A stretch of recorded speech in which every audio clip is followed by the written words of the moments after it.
Hi guys and welcome to the FSL Female Esports League second Valorant Open. I'm Jennifer Julie, and with me bringing you today's games is of course Afiz. And yeah, we're in for a pretty exciting entire weekend of games. This is the second iteration of the Valorant Open. Really soon after the first one, we just had the very first edition last month. Of course, also Indeed. Valorant's a Yeah. pretty new game, and this time around, the tournament's even bigger. We've upped the prize pool. We've upped the number of teams. Last time around, we only had 24. This time around, we've got 32. The prize pool as well. First place this time gets a whopping $500 USD from our last time when our combined prize pool was at $400. So yeah, we're expecting some pretty good stuff. Yeah, I'm excited to cast this as well. It's my first time here for the FSL, so I'm kind of trying to get familiar with the players. And, I think the players are set and ready in the game already. So the first match is going to be We.Baeters versus KONG.FE. KONG.FE, or we're not sure. We'll figure it out. KONG.FE, We'll figure it out. KONG.FE, KONG.FE. I'll just call it KONG.FE. This is like really geeky. I think like FE, that's the short for iron, right? I think. I have Anyway, no clue. yes. Is that in Chinese? Is that supposed to be No, a the thing? periodic table. Oh! Yeah. I don't know. I don't know what they're named after. You know what? It But might be true. yeah, so like We.Baeters, of course, are the Malaysian team. We did see them last month in the very first Valorant Open, whereas KONG.FE, they're from Indonesia. They tried to register for first Valorant Open, but we're in the first 24 teams, so this is their first time playing this tournament, and we're already in round one. We'll see how this goes. Yeah, we have a default plan over here. So one side Nice. here on the boat as well. The race is there. And Fanny, I think that's her name. Fanny, that's how you pronounce it. Very clean first round actually so far from the side. I do believe that will be none other than, if I'm not mistaken, that will be We.Baeters actually. Pretty convincing first round, eco round. And here I'm probably gonna make sure, yep, they're gonna actually buy out the SMGs as well. And yeah, very first convincing round, and surprisingly, Nyanya's gonna go for the sheriff here. Usually, I would rather prefer, holding down to a classic and buying utilities as well, because, so for the third round, you usually have your rifles as well. Yeah, I think like going for the sheriff buy kind of says that you're confident in Yeah. your shooting abilities for sure. I mean, the difference, for example, between the sheriff and the ghost is that sheriff, the headshot is going to be lethal if the opponents buy armor, which of course, I mean, I think they all went for specters and shield this time. So if she does land the headshot, it will be good. But we'll see. Oh no! We say that she gets taken down instantly. It's going to be just be a 2v5. Right now, Red Team should have a good time with this plant right here. I'm gonna be honest with you, Fanny's going ham right now, getting that, I do believe, 4 kills on the board already. 2 trailing by 2 is gonna be CMY as well. So very convincing first 2 rounds, and I think they did only die one time. Only one player in Japan only died one time, so the eco is pretty good as well currently right now for the side of We.Baeters here. Yeah, and one thing that like people don't really talk about enough is that getting kills does net you 200 credits per kill. So the more kills you get, like if you're going flawless, for example, this time, as we're seeing, they don't even have to get the plant down. That's an extra 1,000 credits across the board for their team. And look at that, they already have ultis as well coming up really soon for CMY. Yeah, that's really crucial. I think because we are playing on patch 1.04, the thing is we see a couple of crucial ultimates actually got a bit nerfed in that, for example, Raze and Brimstone ulti takes 7 charge points now instead of 6. So the fact that they have it already in, they're close to having it already in round 3 is pretty big. Right, that's actually a really good 2 kills coming up from Sline. I think that's her name. And right now they're going to proceed back to Shuat straight B yet again as well. I'm going to be honest with you, this B side is having a party for all 3 rounds. It's always B, B, B, and mid to B, mid to B. And I really think that they are understanding that the B side is pretty weak here on the side of KONG.FE. It's going to be a 1-for-1, 1 versus 1 situation here. And I think it's going to get the kill fairly easily through the walls as well. There you go, finally. KONG.FE gets around as well. Yeah, and that's kind of the thing that we see a lot in general in FPS games, especially in Valorant, is that generally the side that takes the first pistol round, because usually the side that loses is forced to eco second round. So usually we see like teams take the first 2 rounds in succession after winning the first one, and then when we start seeing the comebacks, usually at round 3. So this is really good for the Indonesian team that they've managed to take a round on defense. Also, the thing is because we are on Ascent, which which is kind of D-sided. IMO, it's a bit more fair than, say, maps such as Split or Bind, but I feel personally that it is a bit more D-sided. So yeah, it's good that they're bringing it back right now. This is a very good first entry here, utilizing the wall to actually block the vision coming up from the left side door as well. Almost got a kill. Surprisingly left the flash up. Usually I would actually prefer to, you know, shoot the flash down, but I think it's because he really wanted to secure the side, and I think that's a good choice as well. Fanny gets a really good kill first straight off the bat. And right now, Slime gets another kill as well. So right now, the current situation is a 3v3 here. CMY, really good spot here as well. And Diamond coming through on towards Heavens, trying to shoot the door down as well. There's a Sage on the left side against 2 players. Japan gets 1 kill. Trying to go for 1 more as well. Instead gets taken out. And I think that is going to be it here for the defense side. They're going to pick up the guns as well. This is actually smart plays here coming out from the side of... oh, I think that's going to be the attacking side. They didn't defuse. That's going to be the attacking side. They actually got it down. I thought it's actually going to be KONG.FE, but... yeah, I do apologize for the misunderstanding there, but yeah, 3-1 right now. I think right now, if you look at the it's eco terrible. as well, It's yeah, terrible.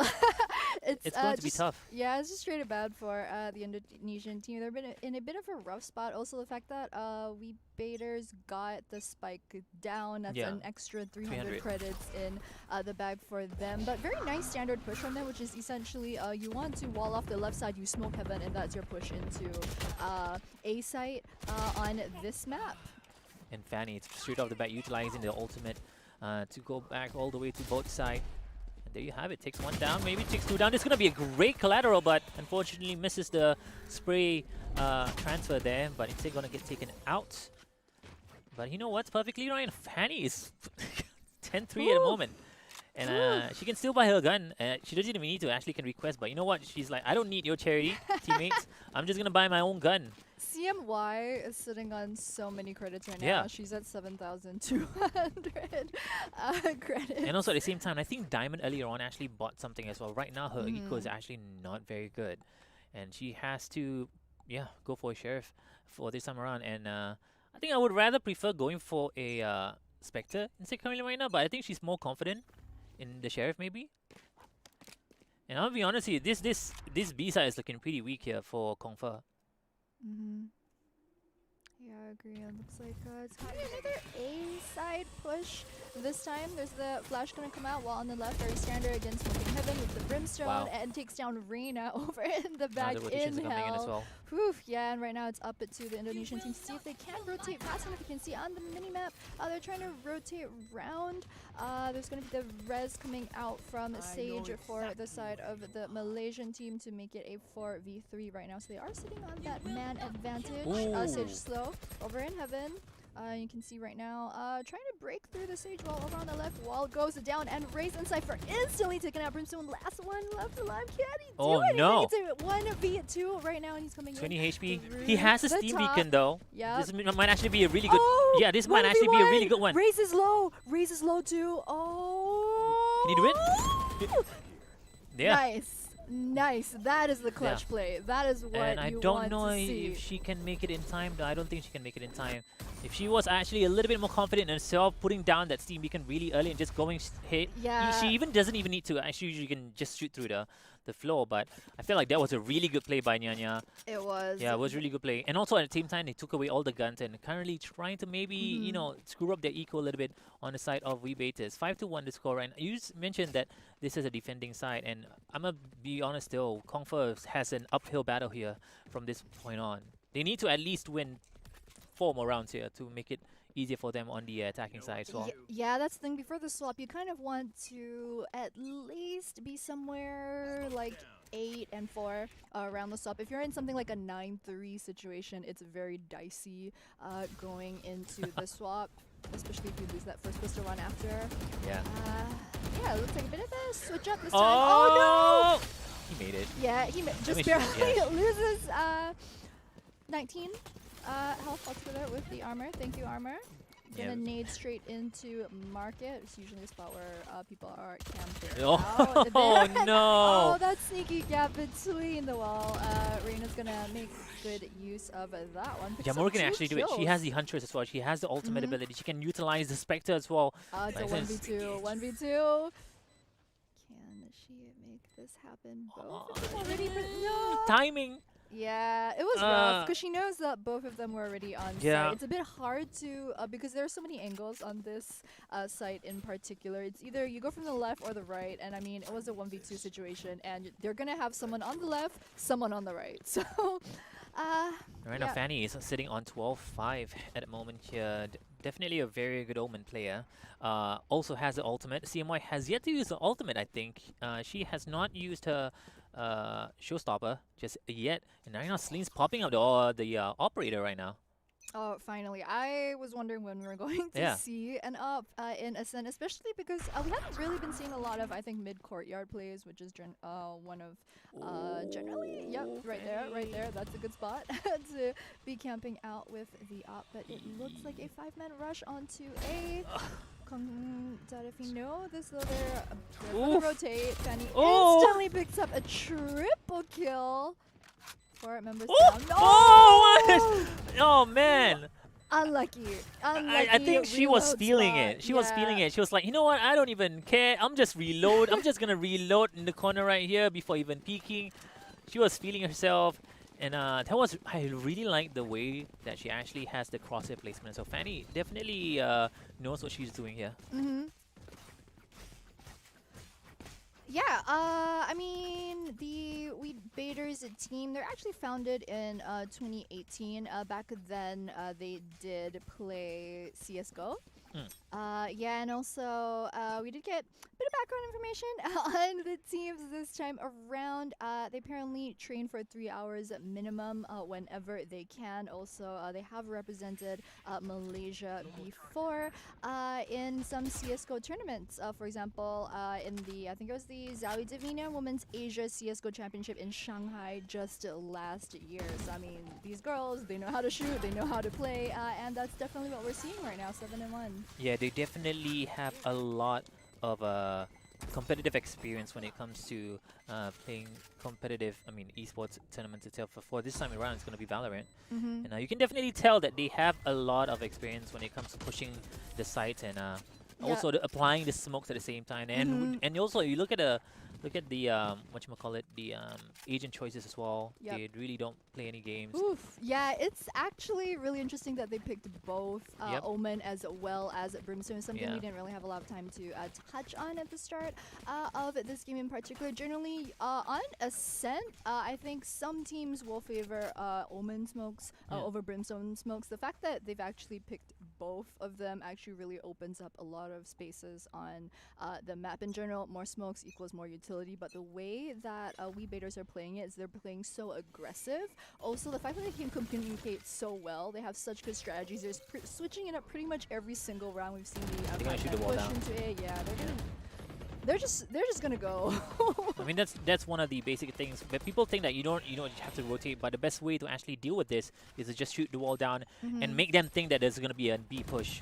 Which is right now, Lady Cat's actually going ham with the Phantom. Might go in for a 3 kill here. She does have the Resurrect as well, but unfortunately for her, she's gonna get pushed in. Gonna spot someone around the left. The timing. This has happened twice in a row for the side of KONG.FE, unfortunately. Yeah, it's now going to be a 2v2 Brimstone stage versus Brimstone Omen. Fanny in the back of the site, just having good position of the default plant over on the site to try and defend that over by the triple box. If anything, Nyanya can do it. We've seen her actually do, Yeah. She has the Molotov, she has the Incendiary, she has a Steam Beacon as well. Yep. Second time's the charm. Yeah. There you go. Okay, down. Oh, misses the first shot. It gets taken out. Hansu really. Oh, you no! Wait. What? How did she just run out with a knife and expect to actually survive that?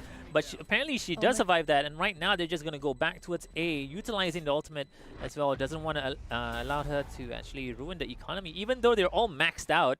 So I think they're very convinced right now that they can actually win this first half fairly easy. They're trying to go for a 11-1 maybe and make it easy for them. Yeah, I mean, using the TP just for that when you're already at 9,000 credits, I mean, that shows confidence right there.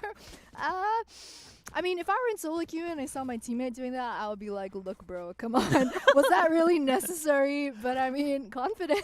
I mean, if you're leading and on attack in a sense Yep. by 8 rounds, I don't think. Yeah, I mean, these girls got skills. They've got Yeah, it all. definitely. They can shoot. They've got really good communication.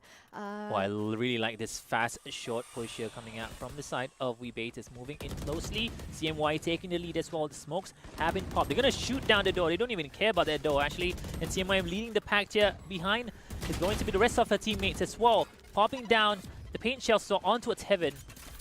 And they will actually survive this push. And Fanny doing Fanny things, getting a really quick 2K there. In heaven side. You know, we just assumed that F and NY was Fanny. Maybe she's funny. Maybe it's short for funny. I'm pretty sure that's how you pronounce the name, man. It's funny doing funny things. We never know. I we mean, don't know. We'll have to ask her in chat later on. It'll be nice to actually find out what how to pronounce the name. Right. But at the same time, I really think that the amount, like right now, if you look at it closely, these actually might be the favorites to go through the playoffs because the amount of skills they have currently right now and the lead that they're actually getting in difference to KONG.FE is actually pretty huge. Yeah, to be fair, We.Baeters, last time we saw them, I think we casted at least one of their games, might have been 2. They actually went 13-0 in both Ascent and Bind and group stages the last time. So, I mean, compared to that, they're lagging behind a bit, but still really impressive. Yeah, and right, oh well. Hold on for a minute, KONG.FE. You're playing a little bit different here. You're playing super aggressive on an eco round. Well, that's not really eco. That's kind of a half buy, I guess. Half eco with the Spectre shield. I mean, they've been on the back foot this entire time. They haven't. They've been getting a bit more kills, so a bit more credit gold right there. But it's pretty much they've been forced into half eco rounds most of this entire game 1. So had a bit of a rough start. Nyanya can get a really good kill here, can pick up the guns as well. If, you know, she needs to control spray a little bit better there, but unfortunately misses. And CMY is going to finish Nyanya off with one of her abilities as well. I do believe that's going to be a paint shell. And right now the score is going to be 11-1 here, ladies and gentlemen. And right now it's going to be a switcheroo. All they need to do is win 2 rounds. And We.Baeters will actually win their first match of the day. Very convincingly. And that's going to be a huge momentum boost as well. Yeah, I agree. I mean, game number 1 of your 6-round group stage on Saturday. For you guys watching back home, we have the exact same tournament format that we did last month in the very first Valorant Open. Yeah, so we're going to have 6 group stage games today, followed by all the playoff and knockouts, as well as our finals, of course, tomorrow. So it's a really fast-paced short tournament. I think doing this well in game 1 is definitely going to help boost your confidence going into the rest of the day, as well as tomorrow if they do make it. We're kind of expecting that We.Baeters probably is going to have a very good showing, especially after what we saw from them last month. CMY getting a really good kill on right now. Yikes, The 1v5! They're on the hunt, man. Nyanya had no chance right there. She was like, well, I'm kind of stuck in the corner here, hoping that maybe I'll get like an exit frag or like a rotation frag. But she also knew that, like, you know, she couldn't really go anywhere else because if she moves, she's going to get spotted out. And that's going to be match point here for We.Baeters. All they need to do is win this one last round, and they're going to be able to buy the Spectres, buy the full armor as well, buy everything that they have on the utilities. And KONG.FE is down to a they have to force buy this because this might actually be the last round. Spectres are up by, they at least need to buy the armors, bro. Like I agree. I think they're really confident that they can win this second eco round in the next half. I mean, as we were talking about earlier about how usually if a team wins the first pistol round, it kind of snowballs into round number 2 as well. So this is definitely an uphill battle for them. We'll see. We'll see how this turns out. Taking things very slow this time around. Slow push through A. Looks like they're going to rotate through mid and courtyard, but Brimstone and Omen already there. Look at the map here and look at how smart We.Baeters actually know that they're all in main. In mid main, And they're just gonna rotate really, really convincingly. And right now, CMY just going ham with the Spectre, getting a really good double kill there. And so the last one's gonna be in the smoke. Gets killed by the Boombot. Yikes. I mean, with that zoom angle in particular, it's pretty much turning that courtyard into like some sort of death ground right there. As you can see, it was a really good angle. Very nice spectating, actually. I should be complimenting the girls. I'm complimenting your spectating instead. But it was just really nice to get to see how We.Baeters had kind of put pressure on them over at Site A. And then you can see it kind of forces the Indonesian team to go for the rotation. And then with that exit angle, you could see how they were just camping courtyard and making sure that they would just get the easy kills on the rotation, and just picked up 2-3 kills instantly when they were trying to rotate through mid to instead go to B. Just very good play all around. Look at CMY actually with the 9 plants here for her team, and then you can definitely tell CMY is the player that actually holds the ball most of the time, and Fanny's just the one leading when it comes to getting those kills as well. And that's surprisingly, I've seen CMY play on attack a couple of times. She has been the one that's actually leading the pushes, because she's always the one in front. I think CMY might be actually the IGL for her team actually. That was actually hilarious, because I made Raze also, but then when I was watching her throughout some of the rounds when she had her ult up, she would just straight up fire in the hole while having the spike, while being in front. And I was like, wow, girl has no fear. Like, if you die in a bad spot, that is pretty much my biggest fear in Valorant. Dying in a dumb spot, and the team is like, excuse me, why are you playing so aggressive while holding spike? But I mean, CMY, girl, she did not care. She had full confidence in herself and her team, and it was just very I'm gonna nice be honest, I wish I had more players like her in my team. Like when I play solo queue. Big same. Big same. Big mood, guys. But with that, it's going to be a very fast game 1 finish. We are going to go for a very short break, but when we come back, our next game is going to be between Fulcrum Valkyrie from the Philippines going up against Battousai Sakura from Indonesia. So don't go anywhere, and we'll be back very shortly.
What do spirits say?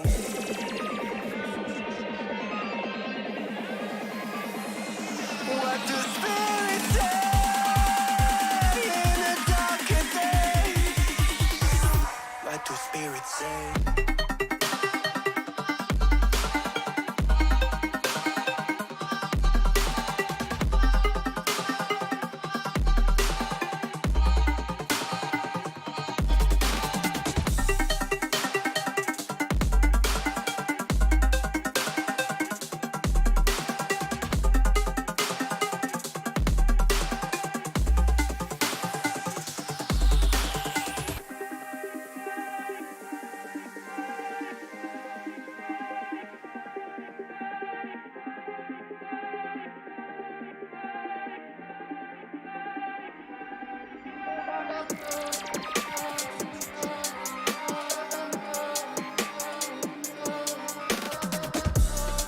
When the mist is all but gone, there's something inside the water.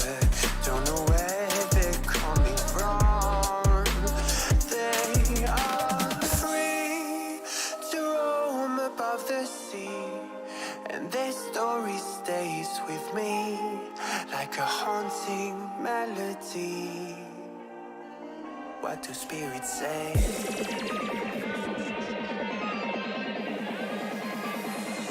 What do spirits say in a darker day? What do spirits say?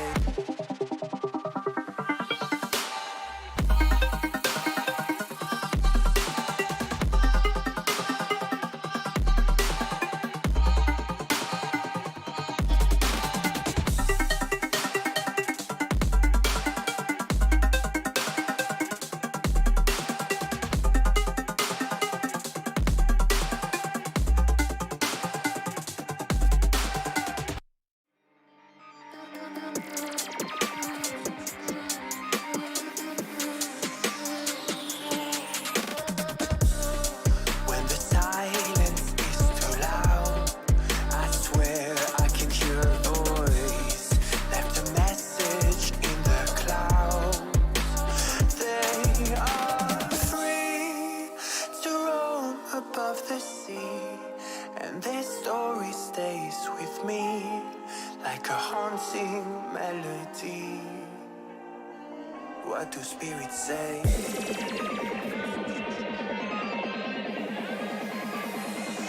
What do spirits say in a darker day? What do spirits say?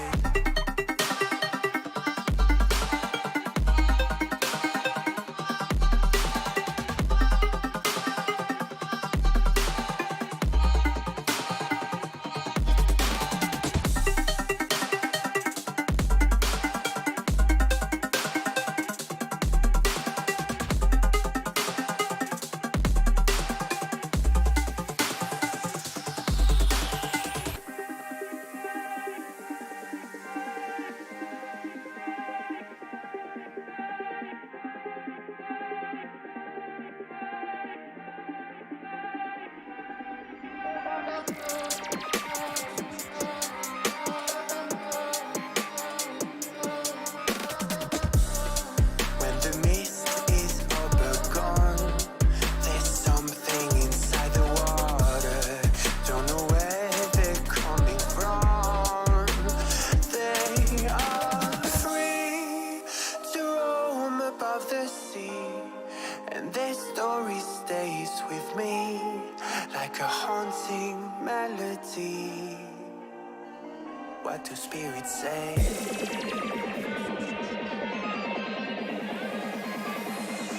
What do spirits say in a darker day? What do spirits say?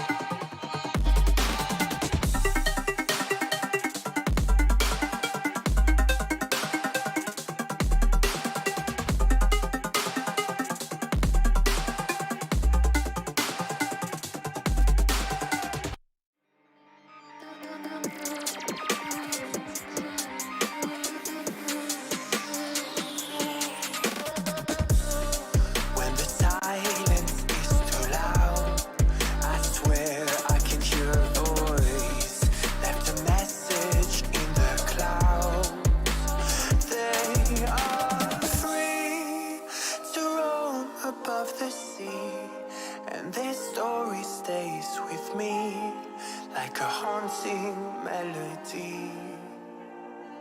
What do spirits say?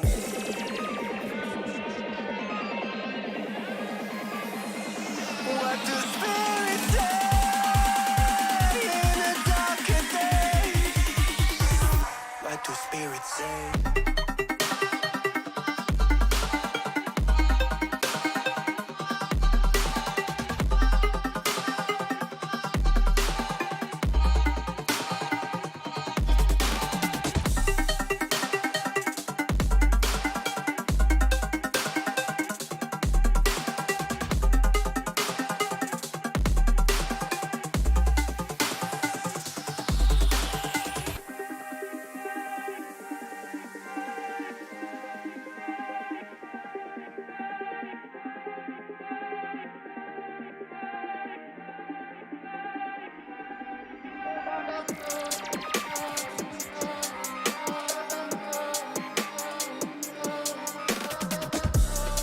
When the mist is over gone, there's something inside the water. Don't know where they're coming from. They are free to roam above the sea, and their story stays with me like a haunting melody. What do spirits say?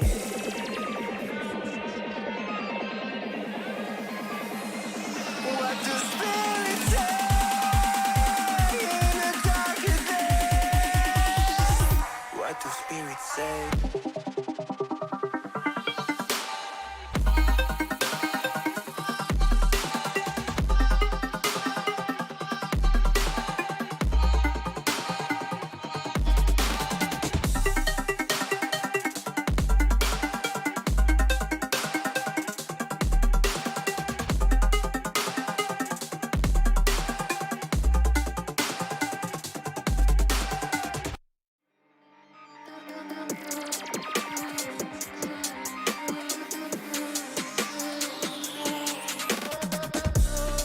When the silence is too loud, I swear I can hear a voice. Left a message in the clouds. They are free to roam above the sea, and their story stays with me like a haunting melody. What do spirits say?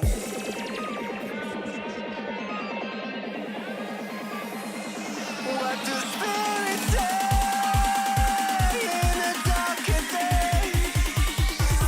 What do spirits say?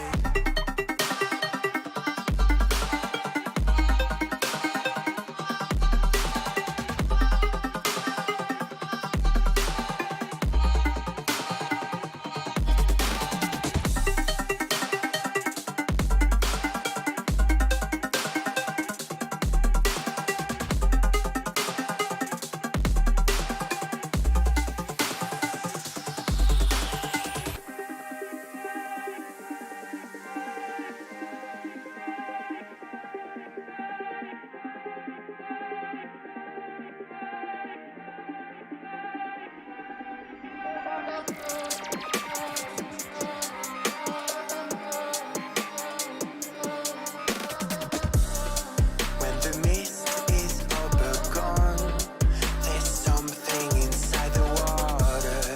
Don't know where they're coming from. They are free to roam above the sea, and their story stays with me like a haunting melody. What do spirits say?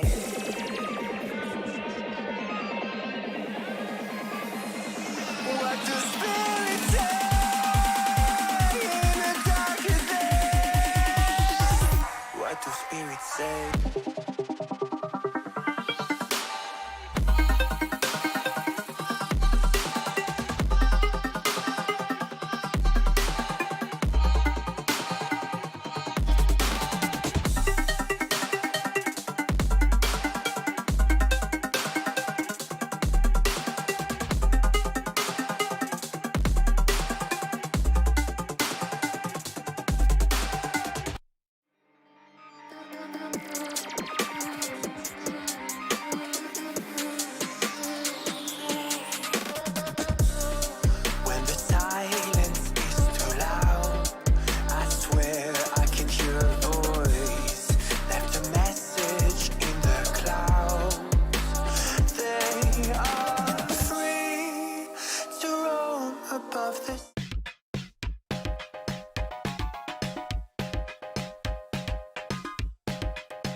What do spirits say?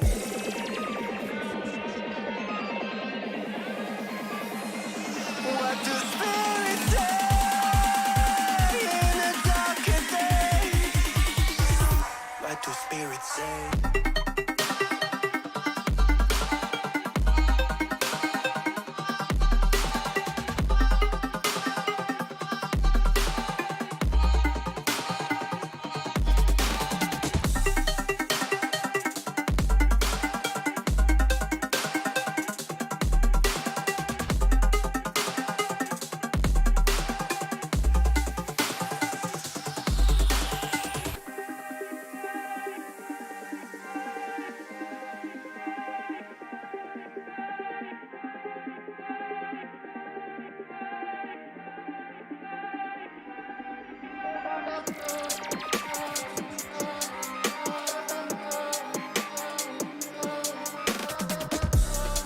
When the mist is over gone, there's something inside the water.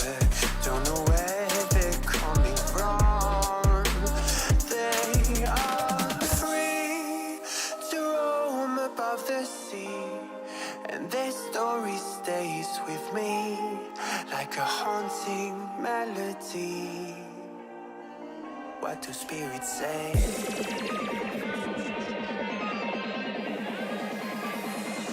What do spirits say in a darker day?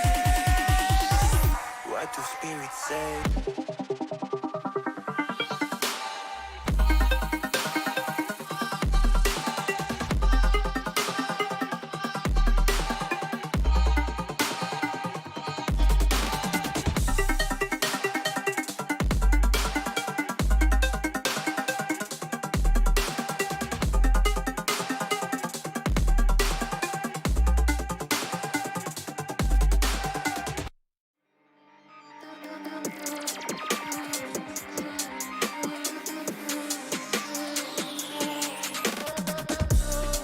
When the silence is too loud, I swear I can hear a voice. Left a message in the clouds. They are free to roam above the sea, and their story stays with me like a haunting melody. What do spirits say?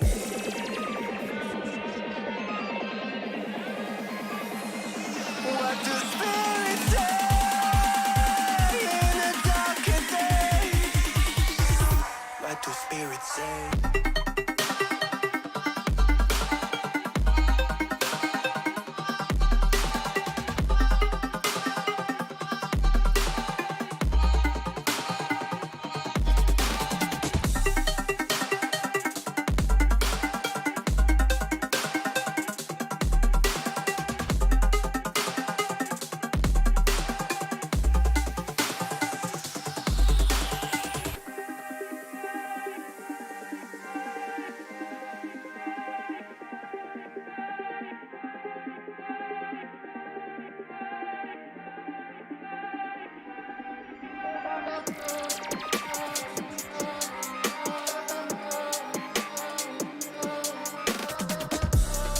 When the mist is over gone, there's something inside the water.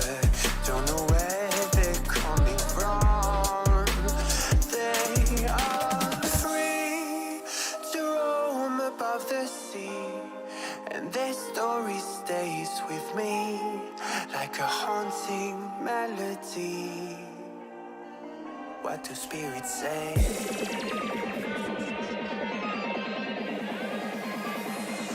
What do spirits say in a darker day? What do spirits say?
What do spirits say?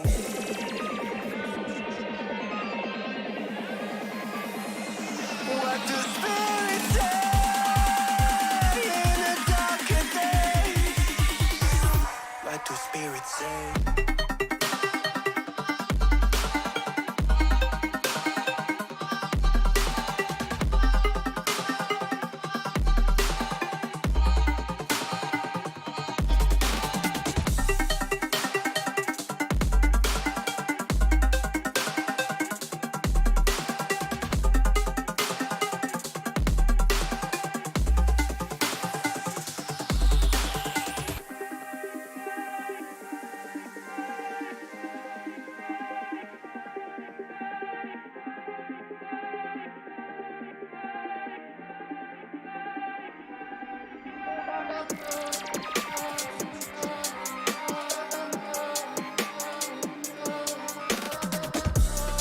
When the mist is all but gone, there's something inside the water. Don't know where they're coming from.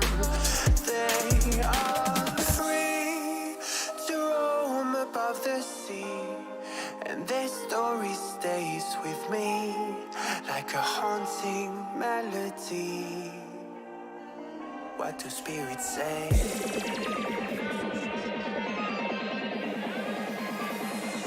What do spirits say in the darker days? What do spirits say?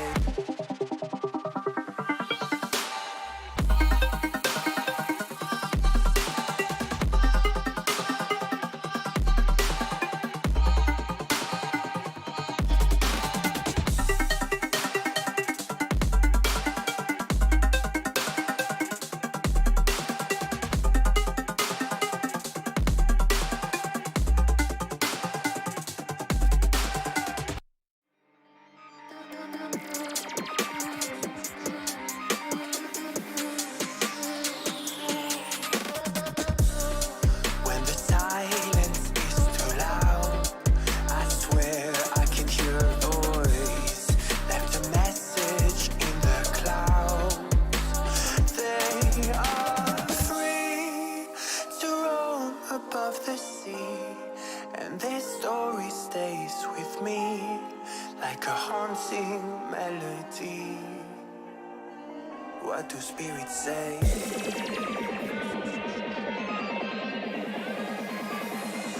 What do spirits say in the darker days? What do spirits say?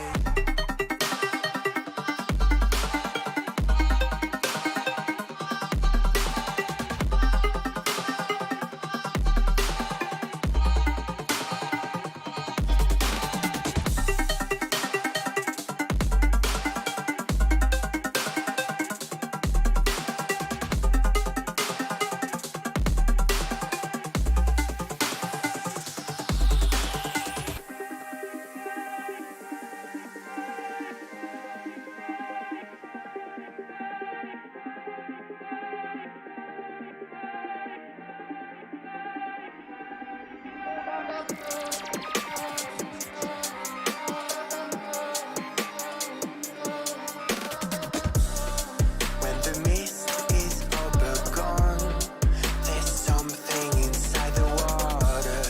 Don't know where they're coming from. They are free to roam above the sea, and their story stays with me like a haunting melody. What do spirits say?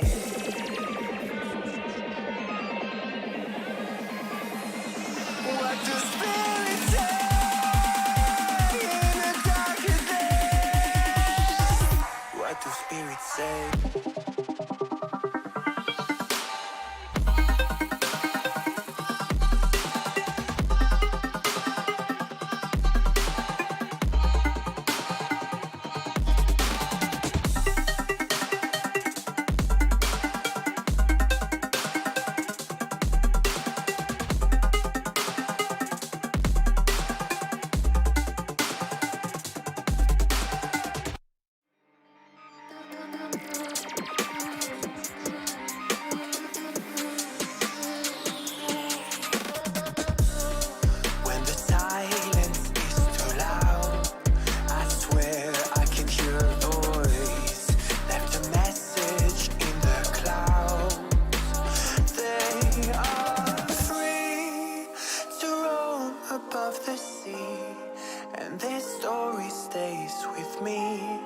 like a haunting melody. What do spirits say?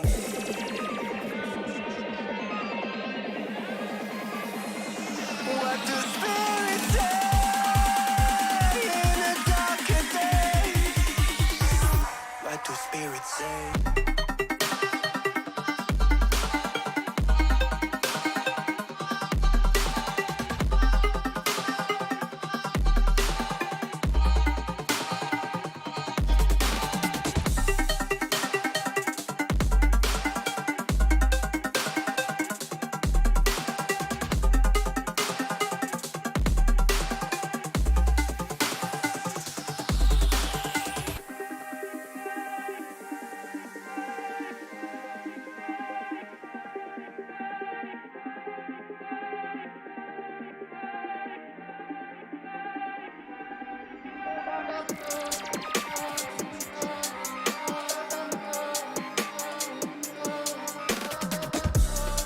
When the mist is over gone, there's something inside the water. Don't know where they're coming from. They are free to roam above the sea, and their story stays with me like a haunting melody. What do spirits say?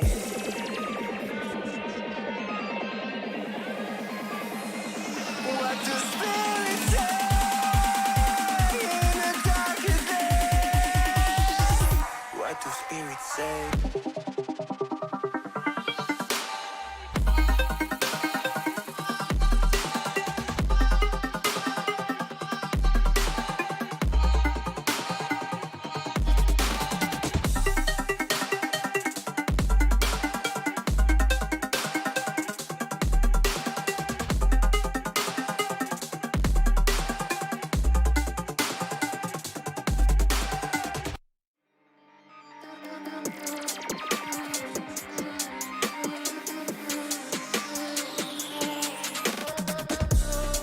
When the silence is too loud, I swear I can hear a voice. Left a message in the clouds.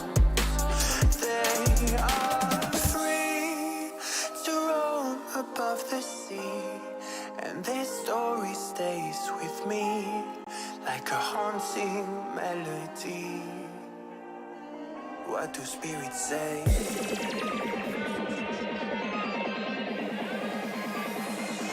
What do spirits say in a darker day? What do spirits say?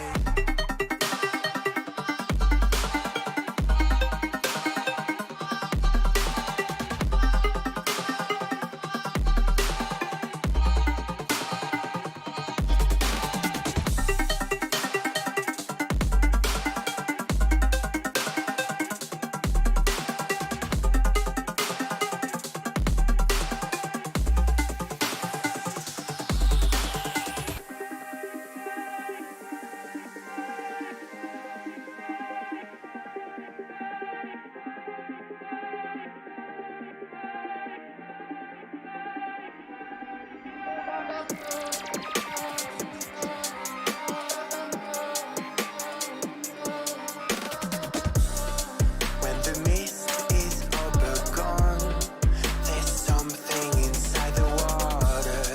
Don't know where they're coming from. They are free to roam above the sea, and their story stays with me like a haunting melody. What do spirits say?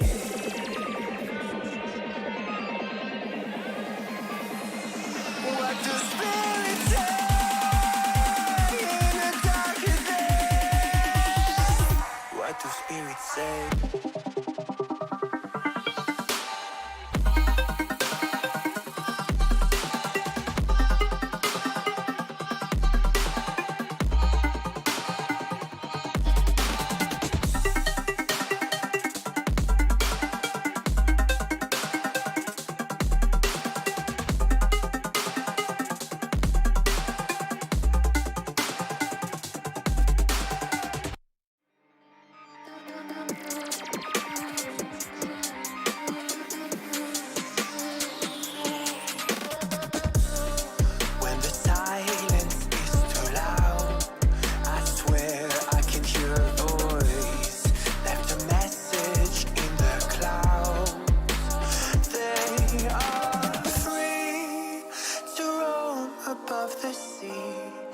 and this story stays with me like a haunting melody. What do spirits say?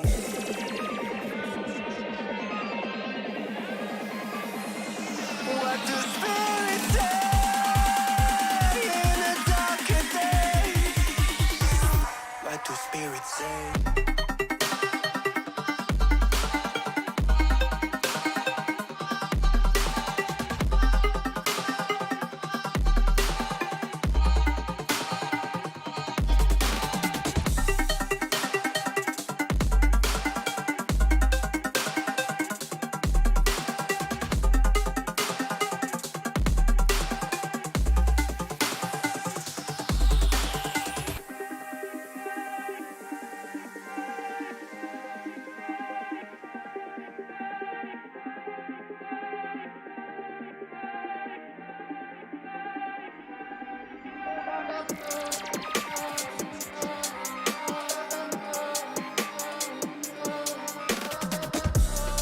When the mist is all but gone, there's something inside the water. Don't know where they're coming from. They are free to roam above the sea, and their story stays with me like a haunting melody. What do spirits say?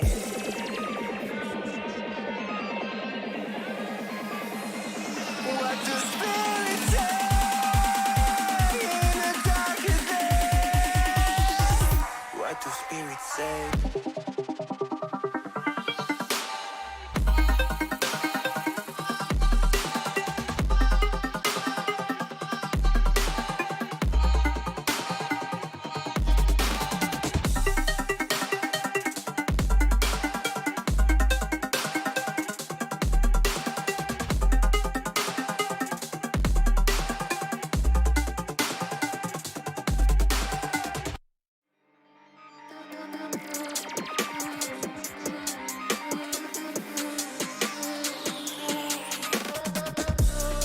When the silence is too loud, I swear I can hear a voice.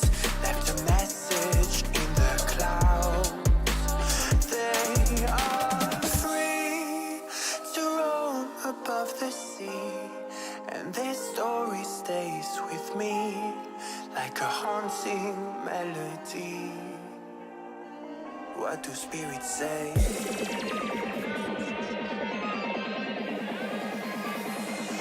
What do spirits say in a darker day? What do spirits say?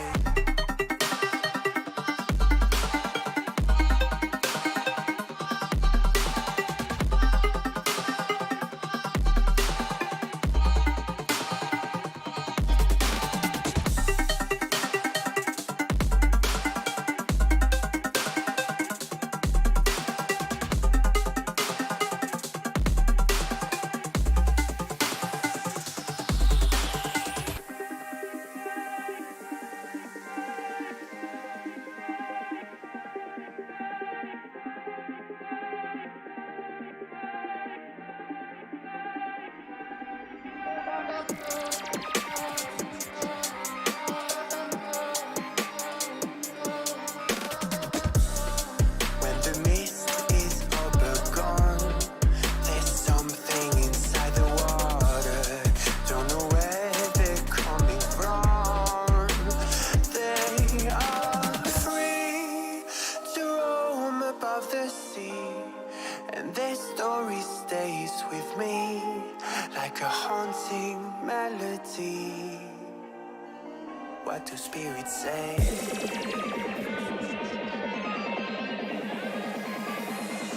What do spirits say in a darker day? What do spirits say?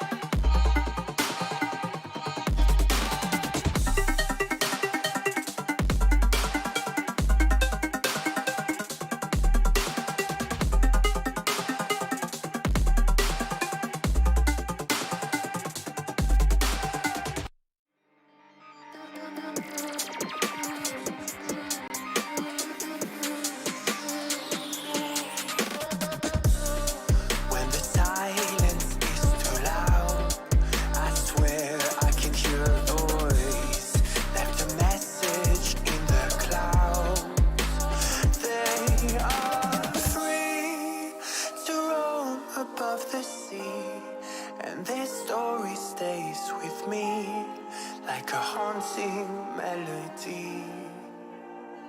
What do spirits say?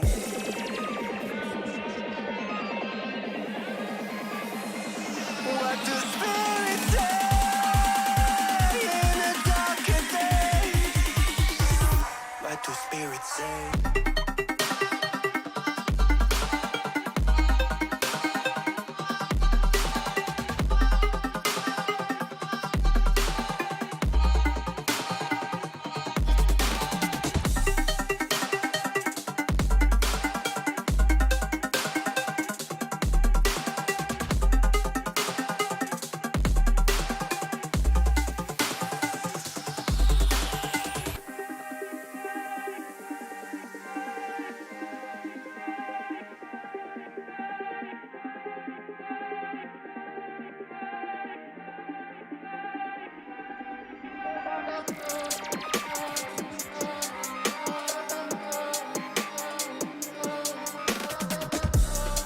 When the mist is overgone, there's something inside the water. Don't know where they're coming from. They are free to roam above the sea, and their story stays with me like a haunting melody. What do spirits say?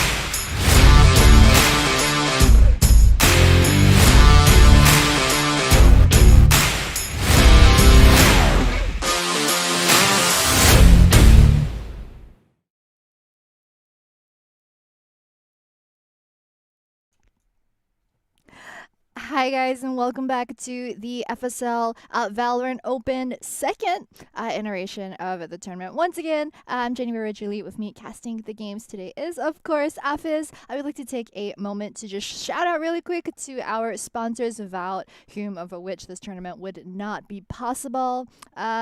Not at the bottom. It's Dreamcore, Super Solid, Intel, as well as Yahoo, our media partners. Of course, we did add Intel this time around to the second season, so huge shout out to them, of course, for lending their support to the Female Esports League this time. We're about ready to get into game number 2 of today. It's going to be Fulcrum Valkyrie, the girls from the Philippines, going up against Battousai Sakura, and it's going to be split, and I think that it's Fulcrum Valkyrie on the T side this time around. Yeah, Split, one of my favorite maps, man. I think Yikes. everyone's favorite maps. Yikes, big yikes, Right? big yikes. I'm pretty sure everybody loves Split. One of the best maps that we currently have right now in Valorant. Oh my god. You can't just spread fake news like that. What do you mean? You can't tell the people. I think a lot of people disagree with us because there's a lot of vertical angles that you have to hold on to as well. It's not Mhm. just left and right, it's also up and down. Mhm. That is why it's quite a frustrating map to play, especially when you're on attack. And Mhm. also at that mid side, it's probably one of the worst sides to hold down. And I'm pretty sure a lot of you agree as well. When you're defending, no one would like to hold down that mid Mhm. area because that's pretty much where all the, you know, Yep. Funny things bullets go happen. to. Yep. Yeah. Split. I think. If any of you guys watch some of the other Valorant tournaments that have been going on around the world recently, like I think FaZe Clan Invitational or Ignition series in any of the regions as well. Split in most professional play is usually the most decided map. Actually, we've seen in pro play as well. A lot of games have been ending in draws just because once it gets to the defense round, teams just don't lose on defense. That's how heavily favored Split is for D side. So we'll see how this goes. We are into round number 1.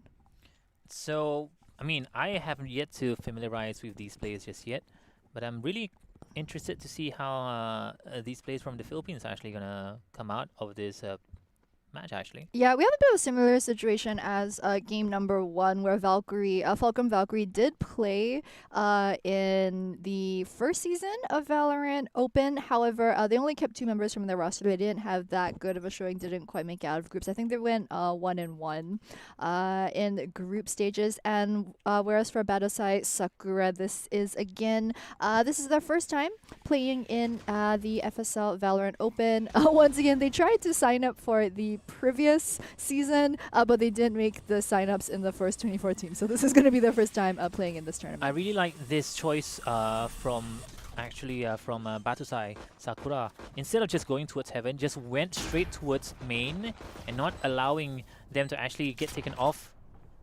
going towards heaven as well. So right now, Rashida takes 1 down. So they are down by 1 here on the defending side. Fulcrum Valkyrie probably has to do something about this. When it comes to, maybe they do have smokes as well, but I don't think that's going to be enough to actually retake this. I'm going to go for the second one. Lania takes 1 down. Whoa! Ooh. That is why I love the right clicks coming out from the classic. You don't even need to, go for the left clicks on when you have a classic, especially when you go up close and personal. The right click is just the way to go, man. Yeah, I mean, they turned that situation from a 2v5 into a 2v1 right there, and getting the defuse down and winning the round as well. Really good as Sage Wall as well, just to make sure that they were able to get the defuse off at the end. But that's it. They've taken the first round. As we were talking earlier, there's that potential for that round to snowball. As you can see, the eco, it's going to be 2 ghosts and 3 classics. For the side of Battousai Sakura. That's kind of interesting how they're not all of them buying out Spectres instead of they're just buying ghosts and as well as the light shield as well. Yeah, not to mention Alice didn't die earlier on. She could definitely buy a full armor as well. So a bit more conservative than we're used to seeing for sure.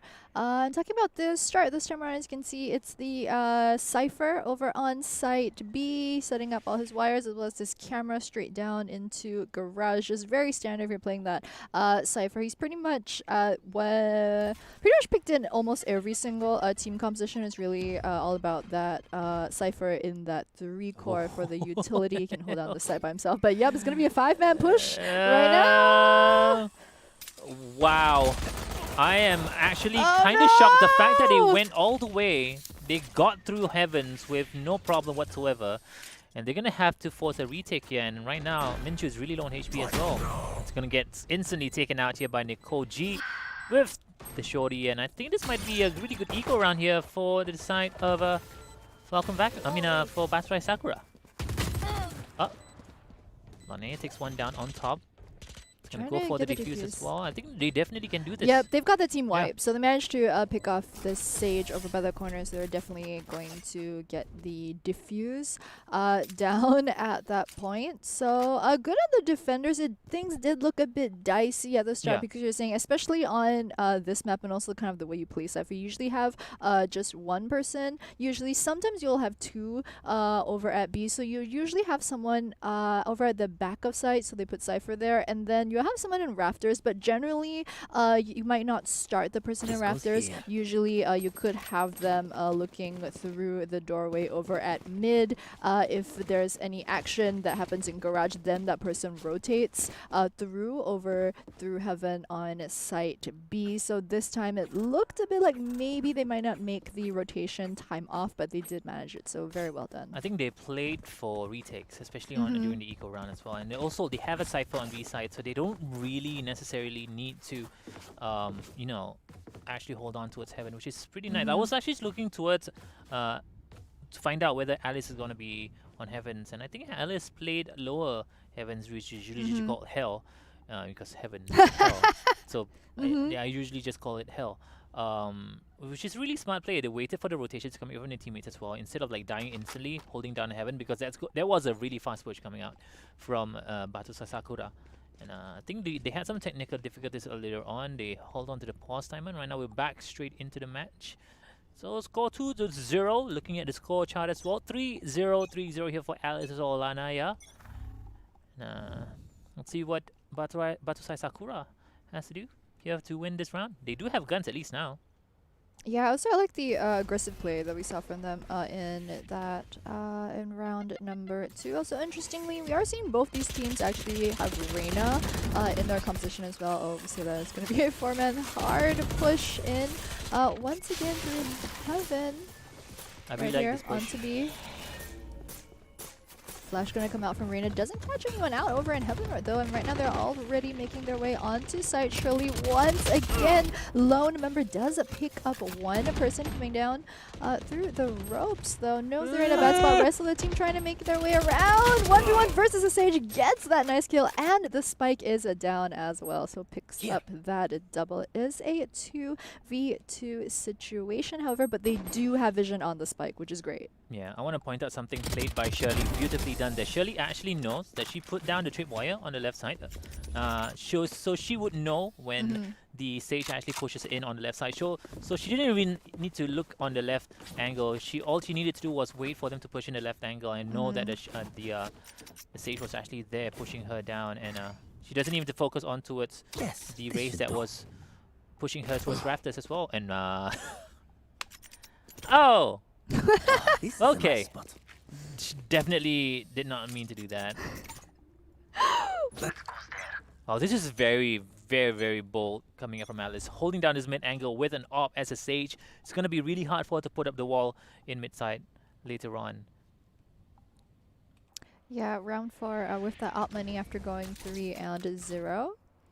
So Battousai Sakura definitely gonna have to be a bit more careful. It's gonna be a much more measured, slow push this time around onto side A. There they go, through the smokes.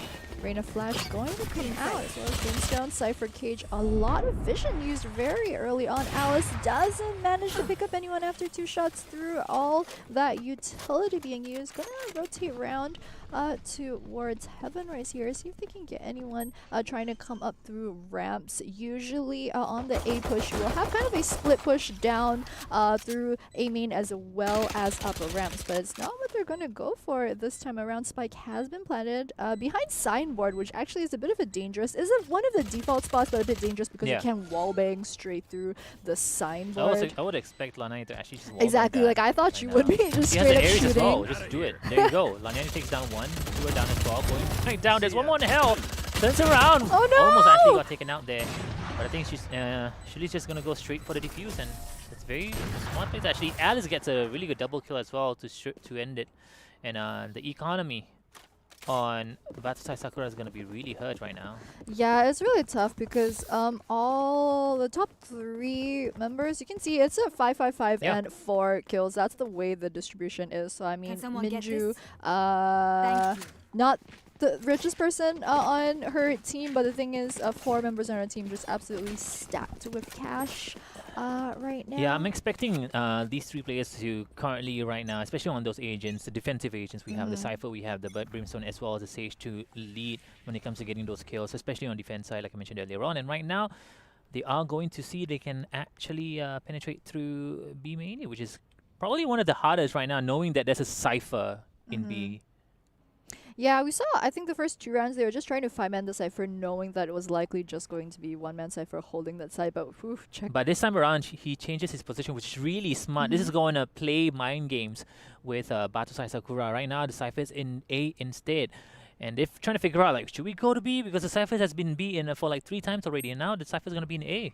Yeah, but a lot of action going down through mid this time around. Looks like they are going to commit to the I know mid push. exactly where you are. Oh, Cypher with the ultimate. Gonna get vision of every single member on the enemy team this time around. Oh no! Orbital strike.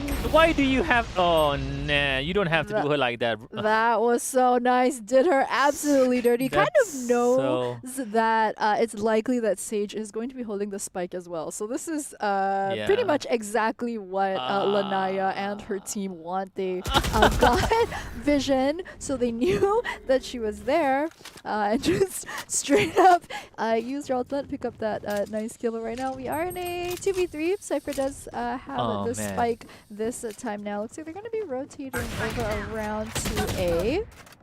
Sage does get taken out. Surely. I think this is a very smart play here. Wants to find out the positions first before he goes for the Chaos, which is really, really smart. Yeah. Utilizing the cameras. He knows now that the race is in heavens, and now the remaining 2 is on site. Yep, she knows that. Oh, it's a they've got the 1v1. It's a plant 1v2, it's not a down. 1v3. So right now it's Yep. going to be easier for her to just go for it. Yeah, she knows Reina's gonna be somewhere on the site, likely, protecting the spike. Oh no, it does get taken out by the Raze. However, good effort. Good effort. Yeah. In this kind of situations, it would be better to just kill off the race, especially when you know it's a 1v2 situation. I think she tried to play it smart and wait for the race to push through heavens and maybe the ramps as well. But in those kind of situations, you're gonna have to hold down your angles, man, especially when you push on towards screens, trying to get that A as well. There's always hell, there's always heaven. Yeah, Yeah, it's pretty tough.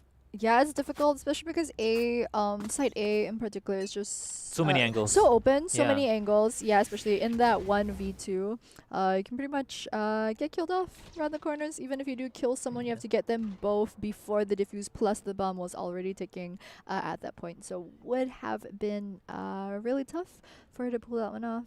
And Lania really likes her Odins and Airs. Yeah, she's been using this pretty much almost in every single... Oh! This is going to be a huge molly. She's going to be doing a lot of damage, forcing them to actually push through ropes. And right now they're all in ropes! Oh! No!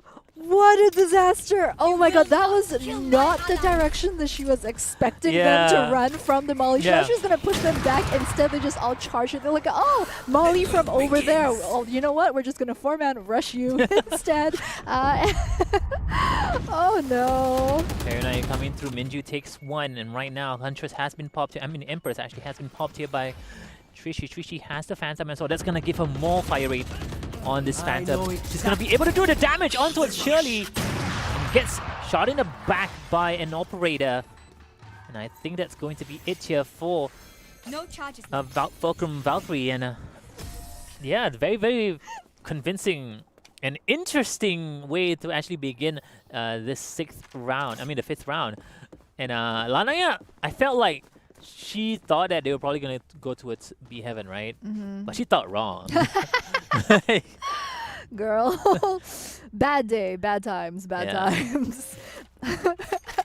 That is something that I never thought I would see. That I feel like I want to try that in my games from now on. When you see the molly coming at you, just run straight. Yeah.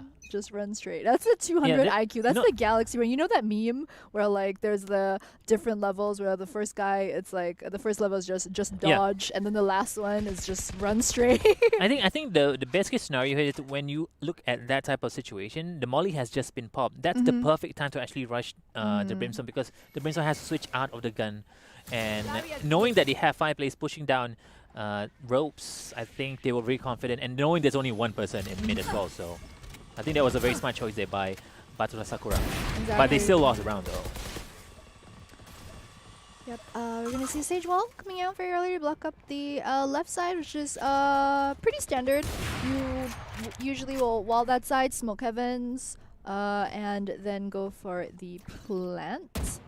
It is already a 5v3, however, Nicole does have to spend some time to remove the tracking dart, so they are gonna have vision. Yeah, they're gonna probably try to rotate this as well. I think pushing B side right now, knowing that the Cypher is there, knowing that the camera is where it is there as well at the same time. So probably has to figure out whether they want to maybe wait for a little bit longer, but they only have 30 seconds left in this round. Yeah, 30 seconds, kind of the crunch time in Valorant for the rounds where you really need to be making a decision. They're kind of interesting. I think they're gonna save this round. Yeah, this is a bit weird. So they are down 5-1. It does look bad, however, it's really not as bad because they I mean, we were saying split is very heavily defavored, and they've got a round down. Also, in a lot of these rounds, they've actually managed to get the spike down. It's really trying to hold spike has really been where they've been lacking in some of the earlier rounds, but it's not all that bad. So just from what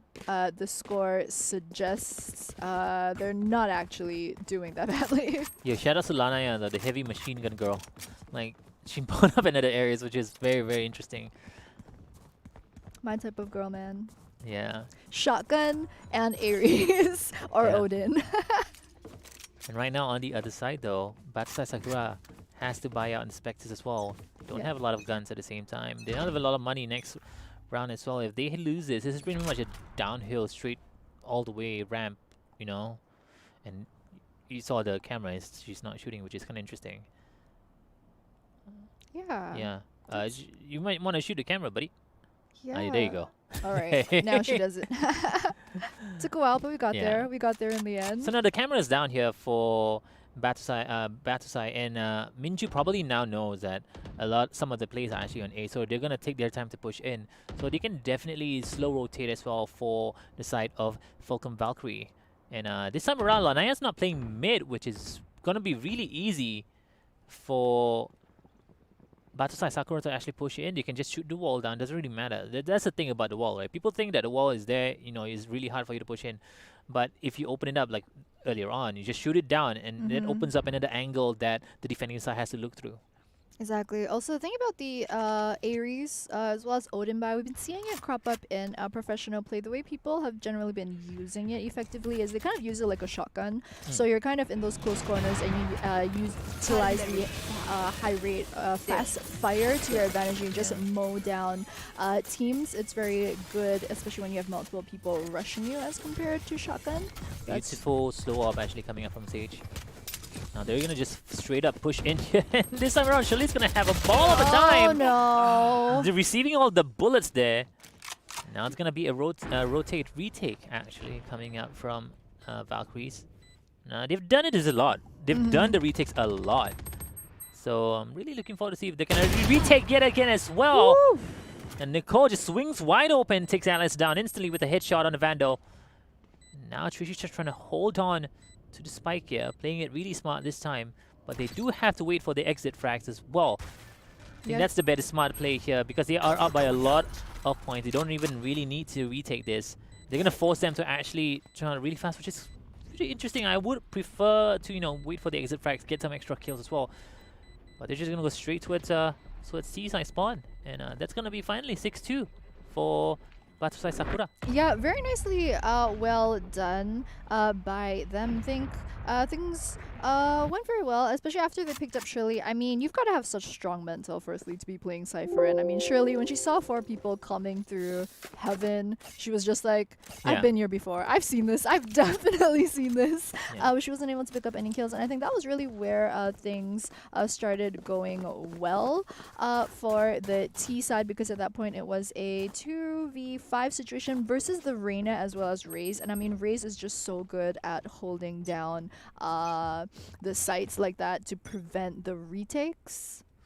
Now 6-2 in favor of Battousai Sakura, doing such a great job at defending in split. And we've talked about this earlier on. They definitely defend this heavy here for split. Right, so they got 2 rounds, which is pretty decent, I would say, knowing that they have a Raze on their team. And also at the same time, they don't really have... I mean, on the side of Battousai Sakura, they have double smokes. And when you're going to be trying to push on split later on, especially when you're on attack, that's going to be such an easy time just smoking the site. And they're going to be able to smoke a lot of places. And the Valkyries have to make a lot of choices here. They have to decide on which angles to hold. It's going to be really hard for them later on attacking side. Right now, they're going to just push in straight away. Again, for that B heaven, which is kind of interesting knowing that the stage is over there. Right now, Lanaya going ham with the heavy. Oh my goodness, Lanaya with a triple kill as well. Girl, that is exactly how you use that gun. That's exactly what we were saying. You want to take that gun, take it to the choke point. There's a Sage over on the left side, though, that they don't know about. She's 1v5. There you go. Who's going to get her? Yep. It's going to be Minju picking up the kill finally onto Sage. At that point, she was like, you know what? I'm stuck between a rock and a hard spot. There's no way she can get out of that one. But that was exactly how we were saying you want to use that camera angle your fast fire. when Lanaya was just holding exactly. down to get... Yep. Fun times, fun times. Yep. So usually for that type of choke points, I mean, you could use say shorty or judge depending on what round you're on. But as I was saying, just in pro play recently, we've seen people use Odin, use Ares in those same spots, and the advantage that it has is that when more people rush you, you're not slowed by the slow reload time of the shotgun, and you can just pretty much ADS get a triple. Yeah. Surprisingly, we don't see any Judge Judy's lately in the first two match. Also, Odin is also the only gun in the game where ADS you actually fire at max speed. When you aim down sight, it's actually 130%. I believe are the numbers for your fire rate. So it's only gun in the game where you ADS and you actually shoot faster. And also What has the heavy magic? penetration. Exactly. Aside from operator. Heavy pen, I think Guardian as well was recently changed. Heavy pen, Sheriff as well that you can wallbang. That's such a confident utilization of the Gonna try this showstopper. again. I think Nicole can actually get a really good kill onto Lanaya. Lanaya is not really in a good spot here at the moment. But as I say that, no, she rotates back to a CT, can get a double kill. We can go for a triple kill. Lanaya's going crazy with this Odin right now. She's insane. Odin with Stim Beacon. I mean, Exactly. She doesn't even get to 4K. Oh my and finishes it up. God. What did I see? I need to literally, when today ends, I am going home, I am loading into game, I am buying Odin, laying that Stim Beacon down, and just flat out spraying. She's inspiring me right now. Wow. I'm gonna be honest with you, bro. Big same. Like this girl right here, she has her strats on lockdown. She knows what to do. So yeah, right now Battousai Sakura up 8-2 on defense for split, and I'm gonna be honest with you. Valkyrie right now, they have to win these 2 rounds to make it easier for them on the defending side, because right now it's not looking really good for them. We will reveal. Yep, so Cypher gonna start on the B site once again. The thing that I like from what they're doing so far is that we've seen Cypher swap around from site A, site B. They're just like making sure to mix it up. So it's a bit harder for Valkyrie so far. We did see that, I think it was round 7 or so, where it was really soon after the Cypher swapped to site A, where they tried their luck and went to B, but then saw the camera down there and then knew that they had to rotate through mid. So it's really a good strategy from the side of Battousai Sakura. I think it's a good Cypher play that we're seeing. They've been going towards B heaven a lot, and I feel like they might want to change their strat just a little bit. I mean, I know that's a Cypher. You can just smoke it out and utilize the Sage Wall to block the heaven sites. But they've been going mid a lot. Right now, they're gonna instead move towards A side, which is at least is a different change of pace. And now he knows. I mean, now Uni actually knows that there's an Omen on top heaven as well. Not sure she's gonna go up. Oh, okay, there you go. Lanaya was like, should I go down? Should I go down? I think both of them were just equally shocked. Yeah. Wait to suddenly see someone in and now arena through the smoke. Nikoji has a great window. position here. Gets shot in the leg through the crates as well. 23 HP left remaining here. The bomb has been planted as well. And right now, can they retake this? The wall is on screens. There's one in heavens as well. Minju takes one down. Nikoji takes the last one remaining in hell. Now they still have to go for the defuse here. Alice, along with Shirley, the only ones remaining. Shirley pushing through. They have double ops here on the retake, and this is going to be really hard for them to retake. And I don't really think they can actually do this. They miss another shot. Oh, no. That was supposed to be an easy kill. And Shirley finally hits a shot, tries to go for the next one, and Nicole G with a triple kill in this round.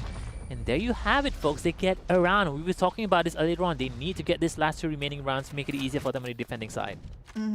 Yeah, 8-3. It's really a good spot that you want to be in. Usually about 8 and 4. 8-4, yeah. Yeah, 8-4. That's the minimum you should go for. Yeah, the funny thing about the 8 and 4 is that it's actually a score that both teams are usually happy with. Yeah. At that point, is that 8-4 is like the perfect. Both teams kind of that's the benchmark. They want to be in that spot at least going into the swap. So yeah, it's a really good play from Fulcrum Valkyrie. That considering how heavily decided this map is, that they have picked up 3 rounds so far. And Lanaya yet again as well. She has been doing such an amazing job holding down her own angles, holding down the spots with the Steam Beacon as well as the Odin. The high fire is just crazy. Now they're going to try to see if they can actually rotate towards B main. And I was talking about this earlier on. You don't really need to be bothered about the cameras. If you want to push in, just push in. You don't really need to be so scared of the cameras. And right now they also have an operator holding down Heavens as well. And now they have 3 in Heavens, which is really, really hard for Valkyrie to actually push in. I think they have to do this. They only have 50 seconds. Yeah, Valkyrie tried to change things up this time around, so they're not 5-man pushing. They're actually trying to go through mid as well as B. I think we've been seeing a lot of hesitation this game so far. I mean, we've seen all the mid pushes in general. The mid push is for when you're not undecided if you want to go A or B, and then you kind of, once you get a pick on either side, you then move on to the side. But it looks like this is the push coming in. One down. Lanaya takes another one yet again. So utilizing the neural theft to find out the positions of the enemy team. Alice takes one down, tries to go for the second one, misses the shot. I think tries to go for one more as well. But I think Shirley's going to be able to finish it up, and that's going to be the first half here. 9-3 the score for Battousai Sakura.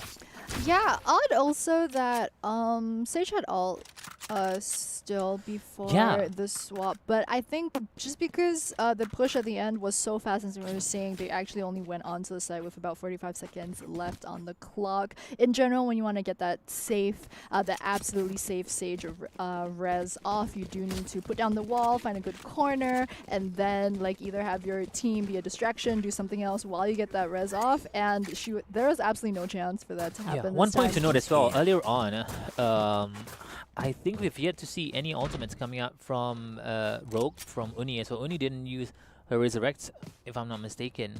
And a lot of ultimates were not actually utilized efficiently, I would say, from the side of Fulcrum Valkyrie. And right now, this time around, it is going to be Battousai Sakura on offense. And look at the montage here. Alice actually didn't buy any utilities at all. Hold on. Utility only had a wall, and right now she has bought the armor, no slow ops whatsoever, only wall, which is kind of interesting. And she's playing Sage. Yeah. I feel like classic light shield. Yeah, I feel like she's very confident in herself right now. But straight off the bat, Nicole G gets 2K. Right now the bomb has been planted. They're gonna go for a retake here. Can she actually do it? Popping the paint shells as well on the right side, but missing a lot of damage. They could have dealt on the left side instead. Now they're just pushing in straight off the bat. Onto Uni, good, tries to go. Double peeking here coming out from the defending side. And there you go, ladies and gentlemen. Valkyrie doing a pretty good job here on defense. We've talked about this earlier on. Split is a very defensive, heavy map. There you have it, 9-4 the score. We might actually see a comeback here. They won the first equal round in the second half here. Yeah, it's usually kind of what you will see on Split, is that once after the swap, usually you see that massive comeback just because whoever's on D side is able to just easily pick up 5-6 rounds, and then the score becomes pretty even at that point. But yeah, Sage buy, I think 400 for the wall, because Sage wall is just so expensive, 400 credits. So we do see Sage players just go up for the team playing buy during the pistol round, which is your 400 credit wall, and then your light shield for another 400. Oh wow! Yeah, Battousai Sakura actually forced to buy. This is gonna catch Valkyrie actually off guard, and I really like this play, but at the same time it's super risky. Now they should know there's a Cypher on B side. Yeah, shoots down the camera, very nicely done. Now I think they're gonna just try to force this through. There you go. They have to go for it right now. The locations have been exposed. They have no choice but to go through it. Rashida, through the smoke, through the cages, takes one down. And that's going to stop their really fast push. They have no choice but to fall back a little bit. Take it really easy because the rotations are coming in from the defending side here. Yep, and with that 4v5, Fulcrum Valkyrie in a bit of a tough spot right here. I know they have the man down. They also know that this enemy Cypher is firmly on to site right now. So they're trying to go through Heaven right here. Sage slow does come out. However, there's a bit of a rotation around from the side of Battousai Sakura. Easy pickup. Yeah, peak timing. Yeah. Just lost that one. It is a 3v3 right now. Lanai actually takes one down with the Bucky on ropes, and that's gonna give them an easy pickoff on towards B as well. Really smart plays here. This is gonna open up B side. No one in ropes, no one in heavens as well. They know the locations of the enemy team. And now they're just gonna go through. Yeah, then last two coming out from CT. I don't really like this positioning here, especially from Rogue. This is gonna be really hard for him to push in.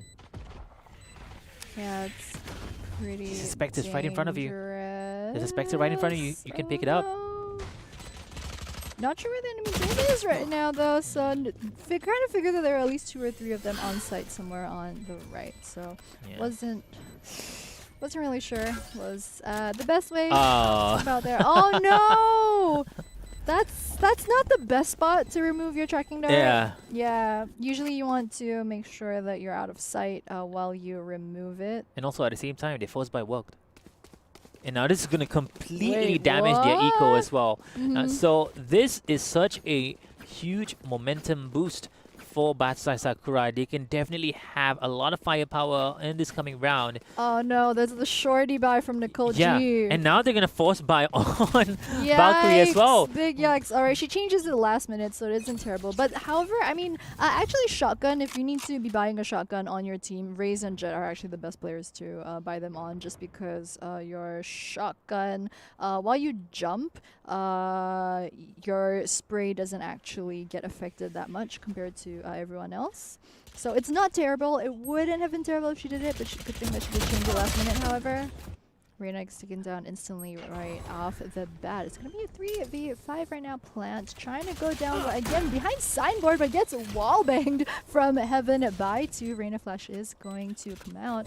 Reyna does drop down Boombot as well. It's going to take down this Sage. Boombot just cutting around the back of the site. Lanaya, meanwhile, with the very slow push around the Yo, Lanaya, you gotta help out side. Shirley, man. Shirley's all alone on side. Right now, Lanaya has to push in really fast because Yikes, 1v5 it's a 1v5 and though.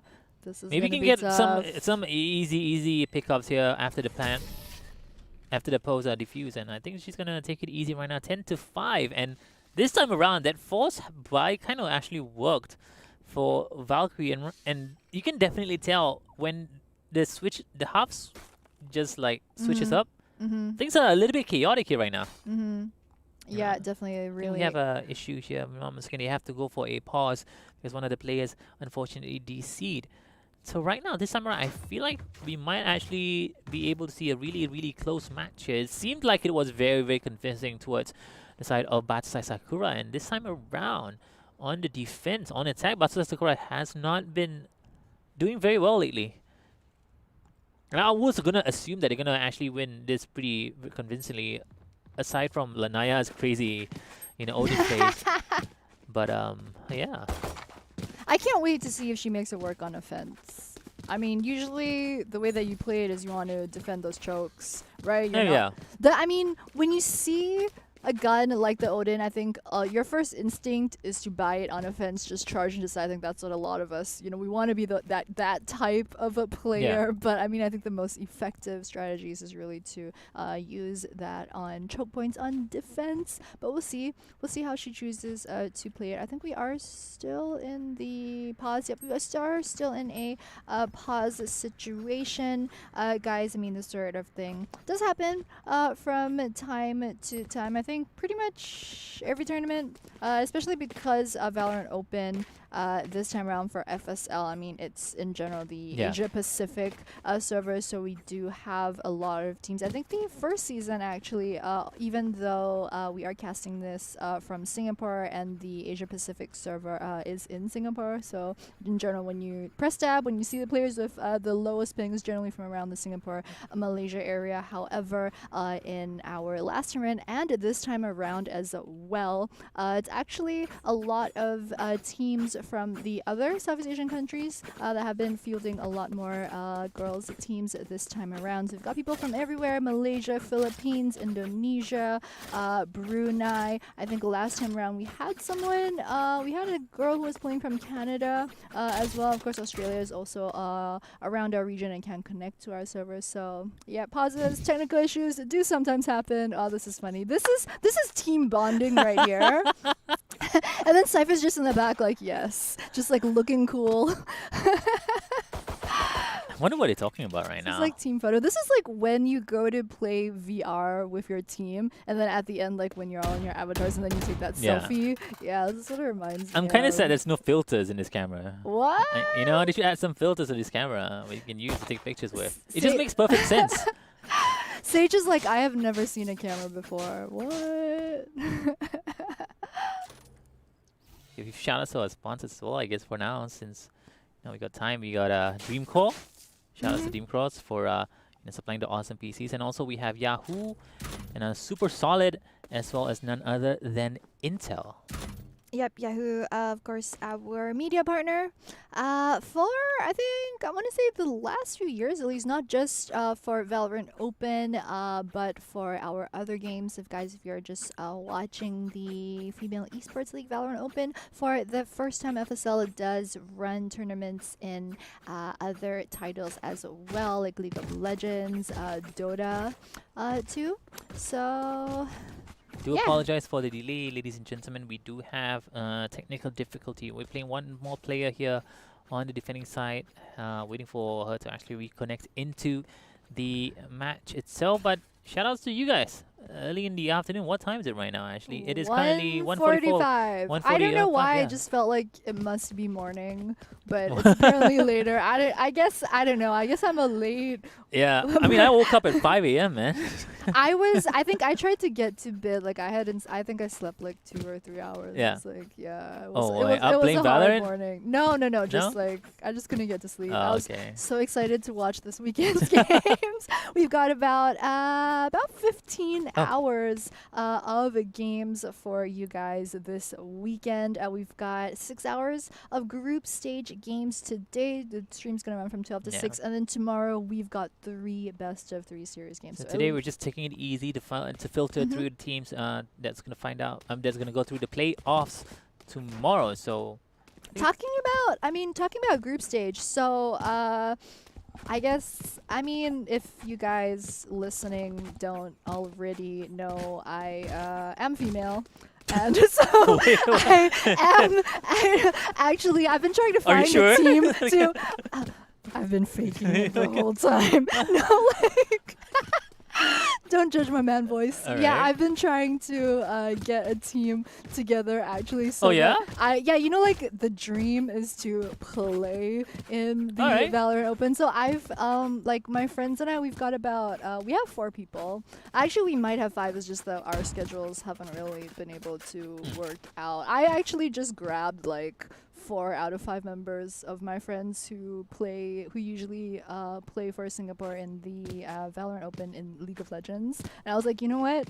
You guys should all download Valorant. We should all play together, and then we can team together. You're all girls. I'm a girl. Let's go. But it didn't quite happen for this time just yet. But they've told me that for sure Season 3, the next one, will register. So we'll see if that happens. I'm hopeful, but I'm not sure. But I mean, talking about group stages, I mean, this time around, like the tournament has expanded from 24 to you heard it 32 here, guys. teams. She's looking for a team. All right. LF team. LFG, LFG. Add me. I'm Ray Virtue #Corgi. Add me. We can play. But with that, guys, we are back into game finally. Ray's dead sort of issue. She has reconnected. And yep, timer's ticking. 1:25 on the clock. There's that gun straight up bursting through Sage wall. It's like that voice line, Sage's walls are coming down. Sage's walls are coming down. That's the one. I hope I said it right, even though I'm not really female. I try to sound female sometimes. We're all about the representation. Looks like gonna be a split push coming in onto side B. Have already lost Sage, however, which is why Cypher is the one holding the spike at this time. So we are in 4v5, not the worst. However, Fulcrum Valkyrie have managed to kind of 3-man rotate onto side B. This is such a really good time for him, for Shirley to actually push in. Shirley gets one, and Candy Killer takes one as well. The only one alive is going to be on site. That's going to be Rogue. And this time around, Trishy, they're going to be spotted out as well. Trishy has the Empress going to straight off the bat. And surprisingly, actually didn't get that kill, even though she was an Empress. Yeah, a bit of a missed opportunity for her right now is going to be Ray's Nicole. Last one left standing 1v4 is kind of looking to see if she can really get any exit.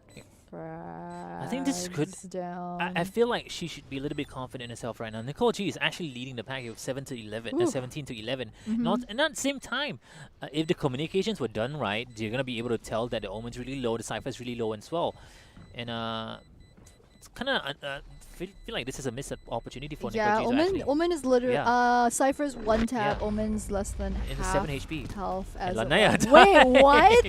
She was like, I don't want this Ares. I want the Odin next round. I think that's pretty much what she was looking towards. So maybe she doesn't even have enough money to actually buy the Odin. Yeah, that's a bit of a mistake, bit of a slip up. I think should have left just that 1.5 second earlier to run from site.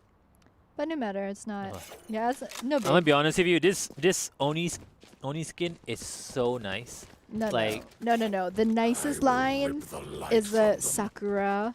Oh, I have the Sakura Vandal. Oh my god! But like one skin is like $15. Let's not talk about that right now. I don't want to be reminded about how much I actually spent and in you this game can't already. like resell cosmetics in this game. Oh my god, I want them so bad, but like I already spent that. Oh yeah, I don't want to talk about how much I spent. You need to add me, and then you need to buy the gun, and then before the next round spawns, you need to drop buy the it gun. for you? I'll pick up the gun. Yeah, I see what you mean. Yeah, be a bro. Nicole G takes down 2, and that's going to be really good here for this retake. They can definitely do it. Nicole G has the showstopper, has a lot of utilities to actually take this next round. To take this actually specific round right now. Pushing it really slowly.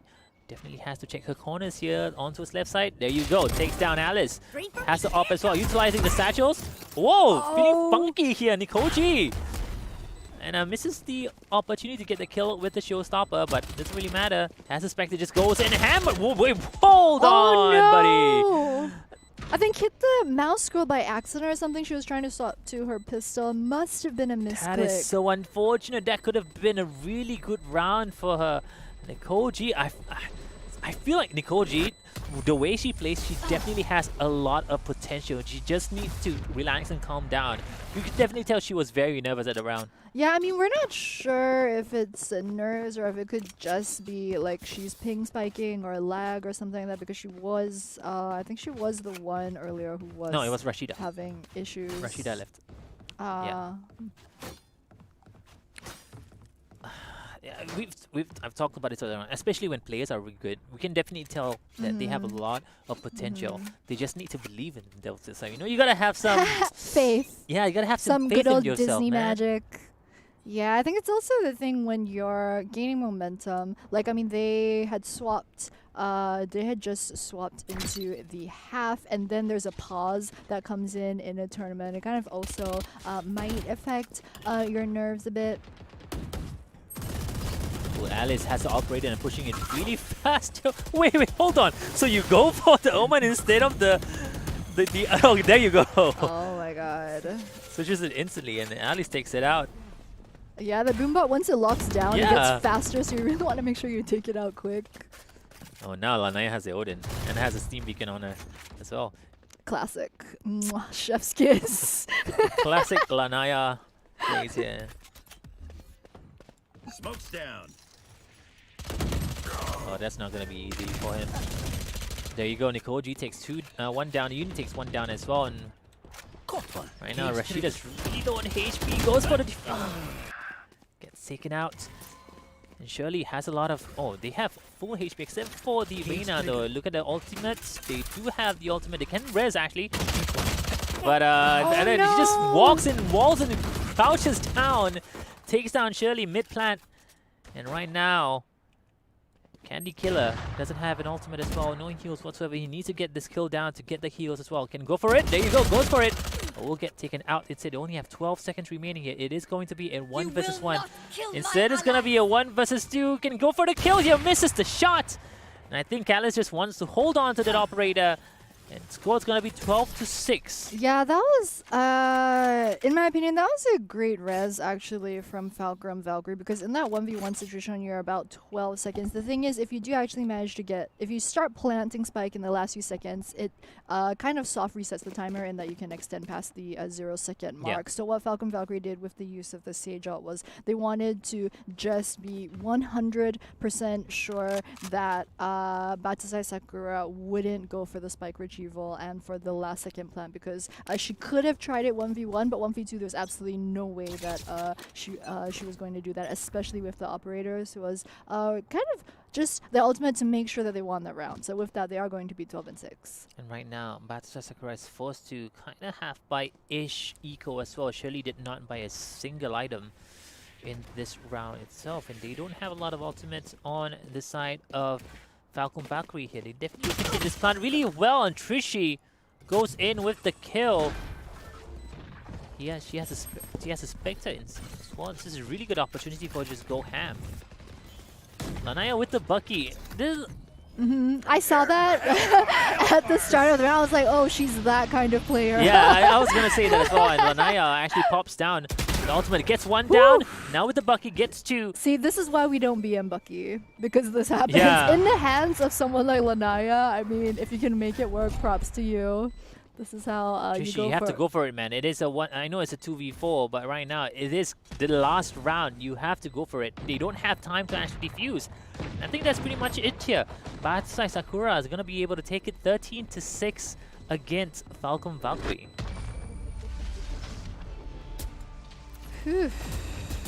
This is one of those matches where I feel like certain players have a lot of potential, just that they need to have a little bit of more faith in themselves, especially a place like Nicole G. You can tell that she has a lot of her gun skills are actually really, really on point. And feel like if she was playing a little bit more aggressive, especially when you're playing a agent like Raze, you know, you have a lot of utilities, and the utilities are meant to do damage. Her utilities are literally just damage. Exactly. Utilities. I mean, Raze is the only, I mean, although now we do have Killjoy, but I mean, Yeah. before that, Raze is the only agent in the entire game who can kill people with every single one of her abilities. We did see some sparks of that, I think, in the second to last round, where she used her Satchel to queue up and then used her rocket as well. Her rocket, of course, Yeah. she can like fly up into the sky. And I don't think you will take fall damage from that either. No. Yep. So we've been, as generally the way that you see flashy Raze plays go for the gap closing, but just the follow-up after that was just a bit lacking. But hey, shout out to Battousai Sakura. They actually won these best out of round. Best out of one. Yeah. Yep. And with that, guys, we are going to go for a very short break before we come back with a game at number 3 of our Valorant Open 2 group stages. It is going to be Redsea from mostly Malaysia. I think they have 5 Malaysian players and 1 girl from Indonesia going up against M8 Hexa, who, if you guys were watching our first Valorant Open last month, you guys will definitely be familiar with them. The entire roster is from the Philippines. So guys, don't go anywhere. We're going for a very short break, but we'll be back very shortly.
melody. What do spirits say?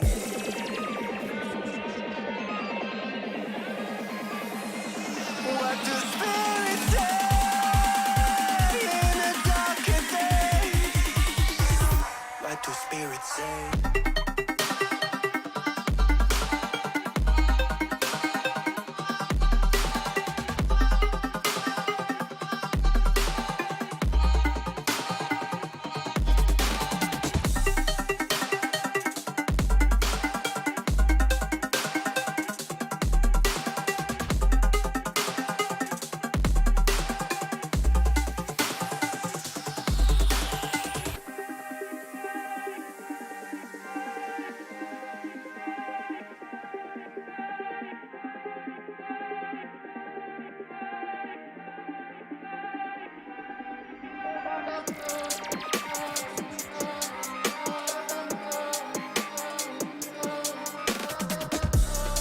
When the mist is over gone, there's something inside the water. Don't know where they're coming from. They are free to roam above the sea, and their story stays with me like a haunting melody. What do spirits say?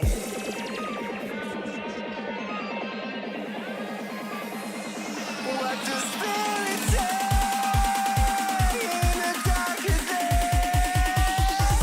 What do spirits say?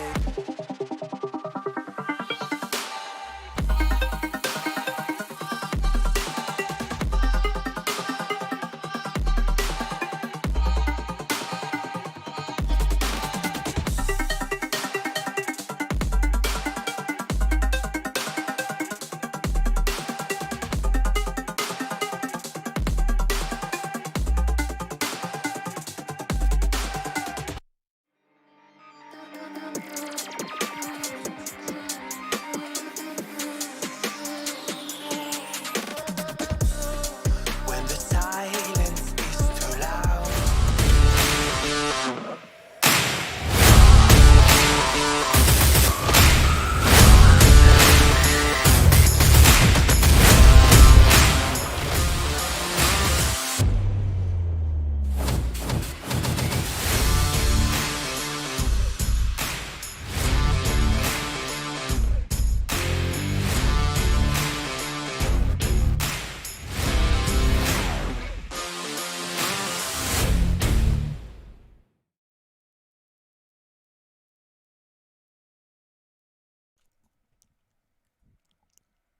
Hi guys, and welcome back to game number 3 of our group stages of the Female Esports League Valorant Open 2.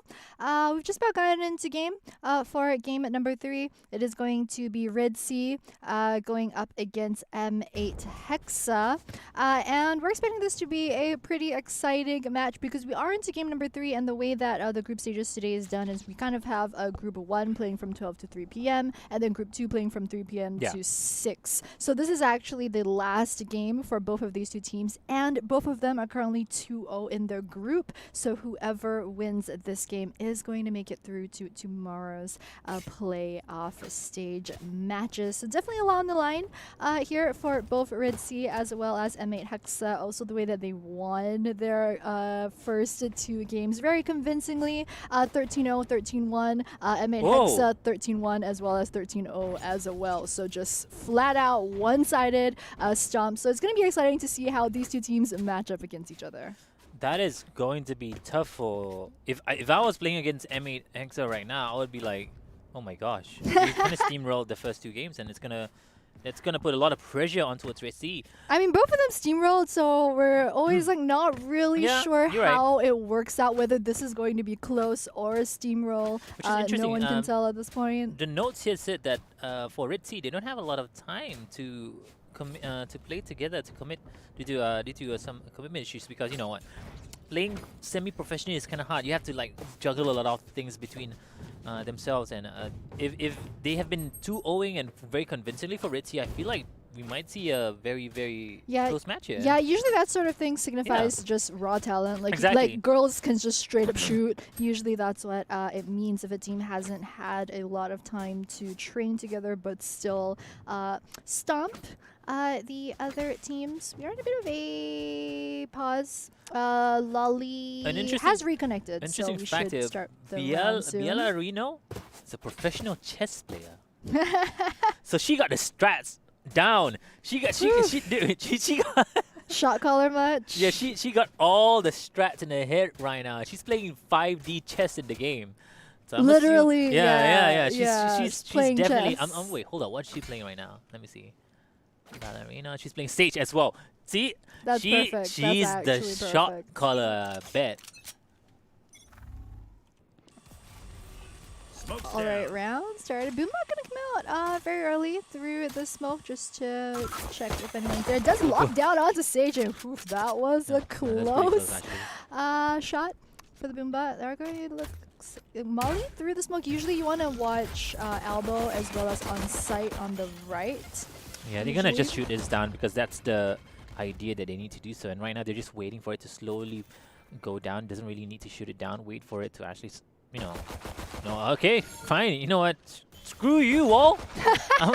I'm gonna finish you up. That's like that cat meme. This thing in particular, and then the cat's just knocking the remote off of the table. banister. Yeah. Yeah. Yeah. Cats are like that. They see anything on the table or anything on top, they just like to throw it down for no reason. I saw this other video of how like cats, their back paws when they walk forward, it actually their back paw lands perfectly where their front paw was, which is how if you put like a whole bunch of dominoes in front of a cat, they can actually walk through it perfectly. And they actually, it was proof that cats actually can not knock anything over, and that when they do knock something over, it's 100% on purpose. Yeah, because they're just cats, dude. That being said, right now, Hoth is the only one alive in this round. It's gonna be really hard. Yeah, but coming Hoth, through hookah. she does have a really good gun, which is the ghost. And no, there you go, comes out. Oh, Get taken out instantly. Yeah, I was trying to get the overheal off of that first kill, but wasn't quite able to follow up. But we did mention, I mean, she was going before. It's going to always be a tough situation anyway at that point. So just making the best of a bad situation, I think, was what she was trying to do.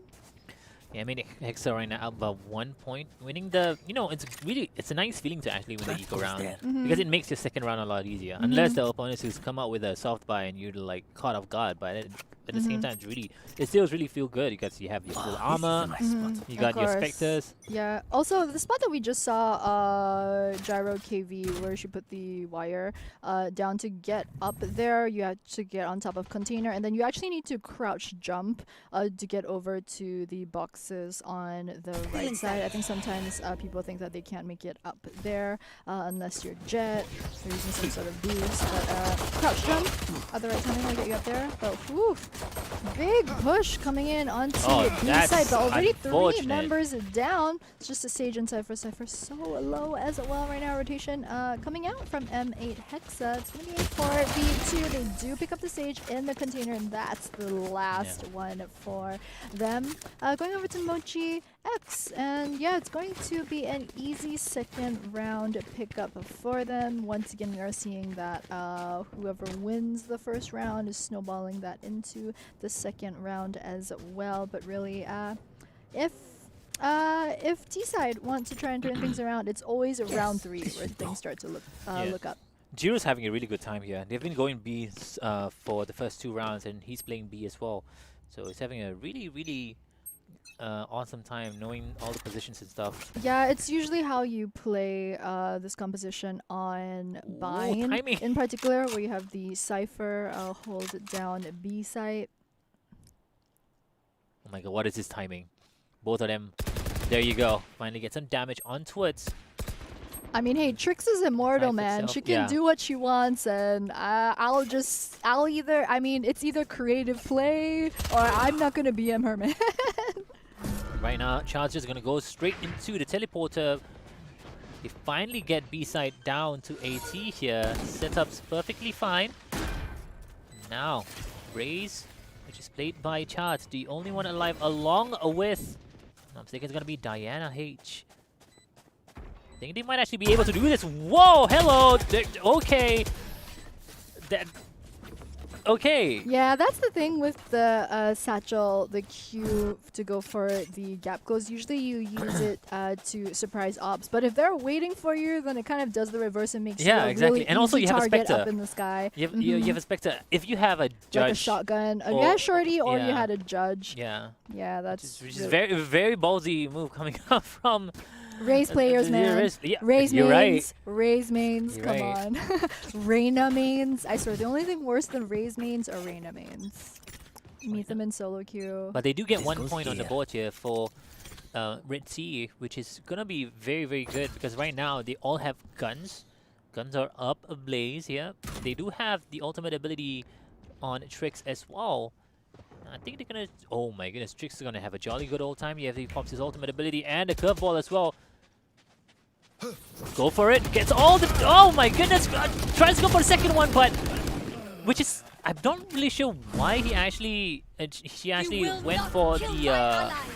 Why she looked left first instead of at the Yeah, teleporter? I think she probably thought that she got the jump on them. I don't think she expected Reina to have already been at the teleporter spot. Yeah, probably. Yeah, she was probably hoping to like jet all 3 of them in a row, maybe collateral. And going for a really good spray transfer there. Gets a really easy 2K. Bad spot to reload. Showers coming through right now. Skylar moving towards lamps. A lot of pings coming down. Now near he's A trying lane. to give out the positions here for his teammates. For teammates, and right now Cha through. Here's the footsteps coming up from the opponent side. Gets one really good shot. Second one as well. And closing it down for her team. Cha bringing it to 3-1 in favor of M8 Hexa. Yeah, that's one of the things we're saying about pings in general. I mean, on a professional team, you do expect them to all have voice comms ready. The thing is, for M8 Hexa, we're not too sure what their comms look like just because their roster is made up of 3 Malaysian players, 1 girl from the Philippines, 1 from Indonesia, and 1 from Brunei. You add that up, it's 6 people. It's because they've been swapping around with 6 members for training. So we're not too sure know what's how interesting? well their comms will be. They all can speak Bahasa. That is true. That is true. That is true. And Diana holding out to the side. And this is really smart here from Diana. Utilizing the wall. Instead of playing it really defensive, playing it really aggressive as well. Holding it out on top side. And I think Cha actually missed the satchel as well. Oh no! And now that second one was close too. Yeah, and now they know that they should know that there's someone holding down the side. They take one. Now the next one as well coming through. Trix pops the ultimate. Will not spot anyone, but there's someone on the left side. I think there he goes, misses it. And now the Omen knows as well. Mochi's not picking out, which is kind of interesting. But actually, Mochi takes down the Cypher as well. Right now, Skylar's really low on 20 HP. Don't have guns. They kind of eco at the moment. But in contrary, for some reason, I think the Jet actually has a gun. I think she bought out full armor, full kits as well. So Here. definitely has the ability to take down Cypher there, but unfortunately will not be able to do so. Forced to fall back, and right now they're gonna figure out whether they want to push in through A. They only have 30 seconds remaining here, Rira. Yeah, they're gonna have to make a move and make it a fast one too. Looks like it's gonna be side 8 that they decide. Ooh. This is a nice pick off of Sage as well as a Ray. So they're gonna make it even. It is a 3v3 plan is going down. Skylar looking to provide some support. Does have orbital strike if he does want to use it this time around. Bomb is ticking though. Our defender's gonna be able to do anything this time. Really good smokes in a lot of positions. Heaven is pretty open, however, but you don't really get vision from the default plant site this time. Generally on this site there is that spot right there, which is a default plant, as well as that corner in between the 3 boxes, and there's the orbital strike coming out bit early, and yep, there's the Phoenix wall. It's going to show up Rena as well. They're trying to go for the diffuse. Wow. Oh, I don't think he even got it to halfway, but they get the team wipe. Yep. They've got to run. They gotta run, but they're gonna die anyways. So economy-wise, definitely still in favor of the red team actually. Even though they kind of won their run, and right now, look at it closely. We do have MASA. They have to eco this round, and probably has to give away a point towards the side of Redsea, which is not that bad because they can actually bring it to a tie and still have a really good economy for the next upcoming round. Yeah, I mean, that round just ended really bad. For M8 Hexa, they weren't able to bring their guns into the round. Sure, they did pick up those last 2 kills, but you compare in terms of the money difference, two kills is just going to net you 400 credits compared to the cost of having to rebuy your gun into the next round, considering that in both cases you still lose the round because they didn't have enough time to get the plant off versus if they had just decided to eco and save. Yeah. Oh, Flash gonna come out. Sage and Jet though just gonna shoot through That's the gonna be a Flash blind. and pick 2 members of M8 Hexa off. That's gotta hurt. But some nice smokes going down into Elbow as well as the screens. Ballerino right here is gonna throw that slow orb down. Yeah, can we talk about how selfless Ballerina was? She healed her teammate instead of herself. So now she's really low HP. True team player, man. True player. Sometimes though, you just have that teammate who's like, heal me, and just to shut them up, you heal them. Because they're just pinging you so much. You're like, you know what, forget it, I will heal you, now shut up. I feel like that just says more about me as a player than it does about my team. That's the only one alive here. Gets taken out instantly through the walls with a Phantom as well. This is why you don't slow peek in this game. Definitely one of the worst things you can actually do in this game is slow peek. You want to swing wide open Exactly. and catch them off guard. But unfortunately, fortunately for the side of Redsea, they managed to take down one more point here without dying. Yeah, So and they bring it even. It was absolutely flawless. 3-3s. They are completely tied, especially on Bind as well. I kind of want to say it's not as bad as Split in terms of being decided, but it's probably the second worst offender in that regard of all the maps. And you're talking about the not to solo peek. You don't want to crouch peek. If anything, you can go for the wide crouch peek, which is like you run out and crouch and then go back in. That is an option, but yeah, you just never want to crouch peek because it's inferior. They can see you before you see them. Plus, it's you're a lot slower when you run. now they get really good trade-offs as well. It's going to be a 3 versus 3 in a moment. But then again, the Jet's super low on HP, 10. And the Sage is still alive though at least, but does have walls as well. Mary actually popped out the ultimate. Oh, she's so low. This is so ballsy. She popped her ultimate while she was at 10 health left. And she has a spike as well. Oh so no, and she died with the operator. Oh no. And I think none of you can definitely tell that none of them actually like play operator, so they didn't even pick up the operator. But instead they're just gonna go for Phantom or Vandal. And yeah, that's an absolute disaster. Usually, I mean, if you're low on health at that point, I mean, I generally play pretty conservatively. So, yeah, if I know that someone is going to be around the corner, there's a high chance then I might preempt that and then use my ultimate. But I mean, dying without having thrown a single dagger is a bit rough. that is very, very rough indeed right now. The score is going to be 4-3 in favor of M8 Hexa. And Diana takes one down. Villarino. So now it's no heals and nothing but Diana takes another one as well. Diana's going ham here rightly with the Vandal. You know how strong the Vandal can be in the first 2 taps. Hey, it's 2020. We buy Phantom. All right. Phantom. Okay, we can talk about this right now. Phantom versus Vandal. Phantom is definitely, in general, is the better choice. Just better in general. But you know that there's something about the satisfying kills that you get out of the Vandal with the first 2 taps, especially when you tap the hit. The Vandal headshot does feel very satisfying. Also, I think the best thing that it has going for it is, of course, the no damage drop off that Phantom unfortunately has. But I think we've been seeing increasingly the Phantom being a bit more popular in pro meta just because with it has more bullets in your magazine. I think it's 25 rounds. And the sprays are easy to control, so when you spray transfer, it's really easy for you to actually get the hit shots. Yep, and then for pros who in general, I mean, have better aim than the general player base, of course, which is why they're pros. That faster spray and more bullets really makes a difference. We're not playing. That's what we're casting. Oh my god, don't add me. Don't add me like this. Don't do me dirty while we're live. I'm just curious, chat, if you're listening to our voices right now, pick a comment. Vandal or Phantom? Which one do you prefer? Let us know in the comments. I'm Team Let us know in the Phantom chat. all the way, but guys, Yeah. whoever's watching and listening to us, Afis does do a Valorant stream actually pretty Oh, regular. yeah. I think Afis plays Valorant pretty much every day, and I mean you're masters in Overwatch as well. So Yeah. I mean, you say you're not pro, but you're actually pretty good. I'm just Diamond 2. Just diamond. Oh come on, I'm trying to solo queue to Immortal, but it's tough, dude. It's like, hard on the mental. yeah, but it's funny too. Mhm. That's why I like playing it solo. But anyways, right now 5-3 the score. This is pretty interesting. Both teams are doing kind of like they're doing the right things, but at the same time are doing similar errors as well. And I'm more curious as to how it's going to be when they switch sides. Yeah, that's the thing. We were talking about Bind being a bit more decided than is fair. But here are gonna see the push through showers.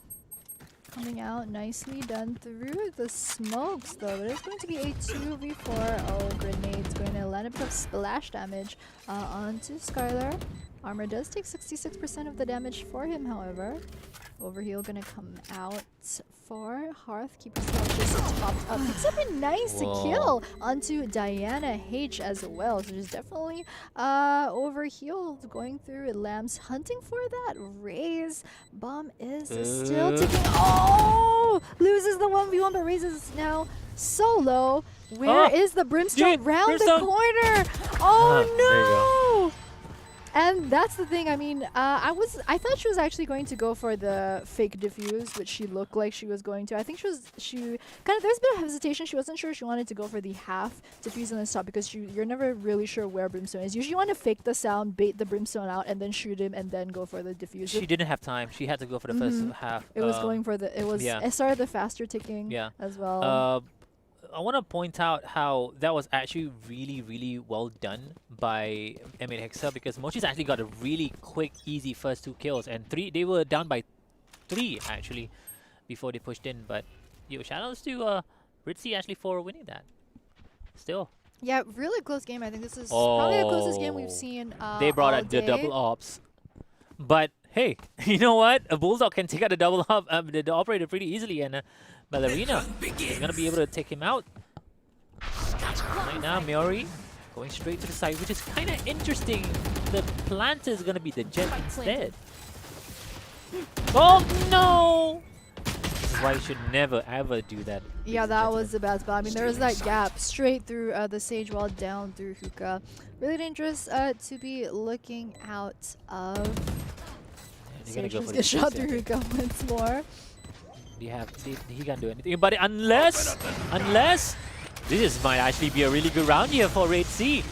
Utilization of the abilities are on point, and Skylar managed to actually clutch them Brown. So now it scores tied 5-5. Yeah, Skylar's that orbital strike is just so pivotal in terms of one of the best uses for it is really to prevent the diffuse from the enemy team. Is you wait until it's almost going to start the double ticking.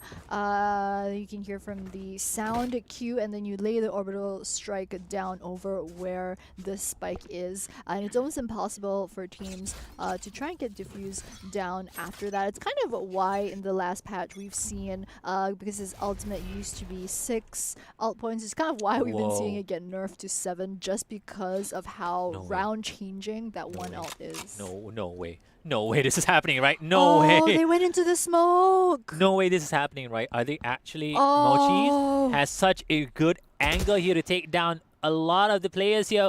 1 down, 2 down maybe. Goes for the third one, falls one. It might be an ace here.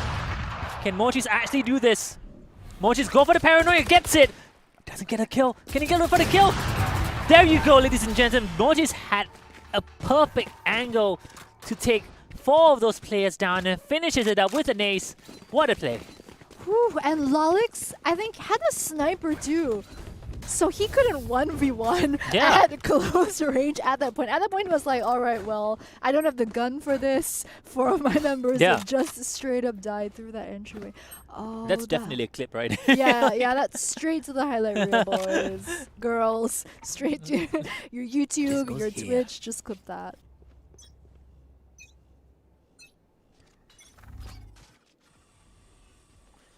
outscore is going to be 6-5. That's going to be such a huge momentum boost, especially for Mojis right now. Mojis has been doing such a great job at holding down the angles, especially on A.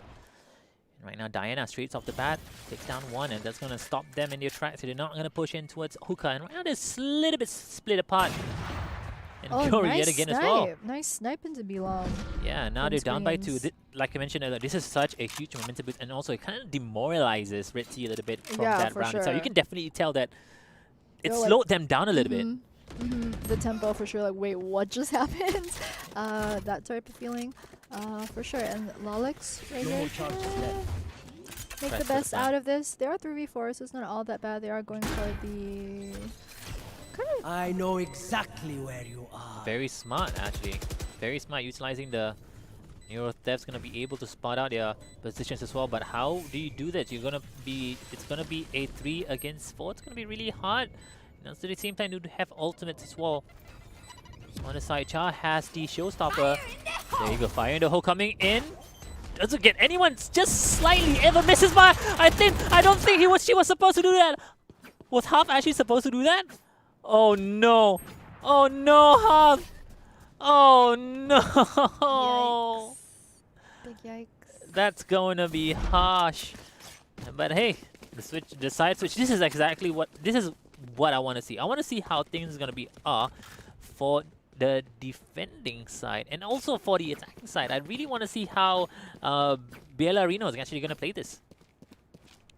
Yeah, also the thing is, we didn't really touch on agent compositions just yet for this round. So Hexa, they are running the pretty standard 3-core on split, which is Omen, Cypher, and Sage. In general, that's the 3-core that you do run on this map. For example, no one really plays Sova on split, for example, so you generally want to go for the Omen pickup instead. Redsea, however, they are running the Cypher and Sage as well as the Brim, Jet, Reyna, who all have their own flashes or smoke. So very different playstyle.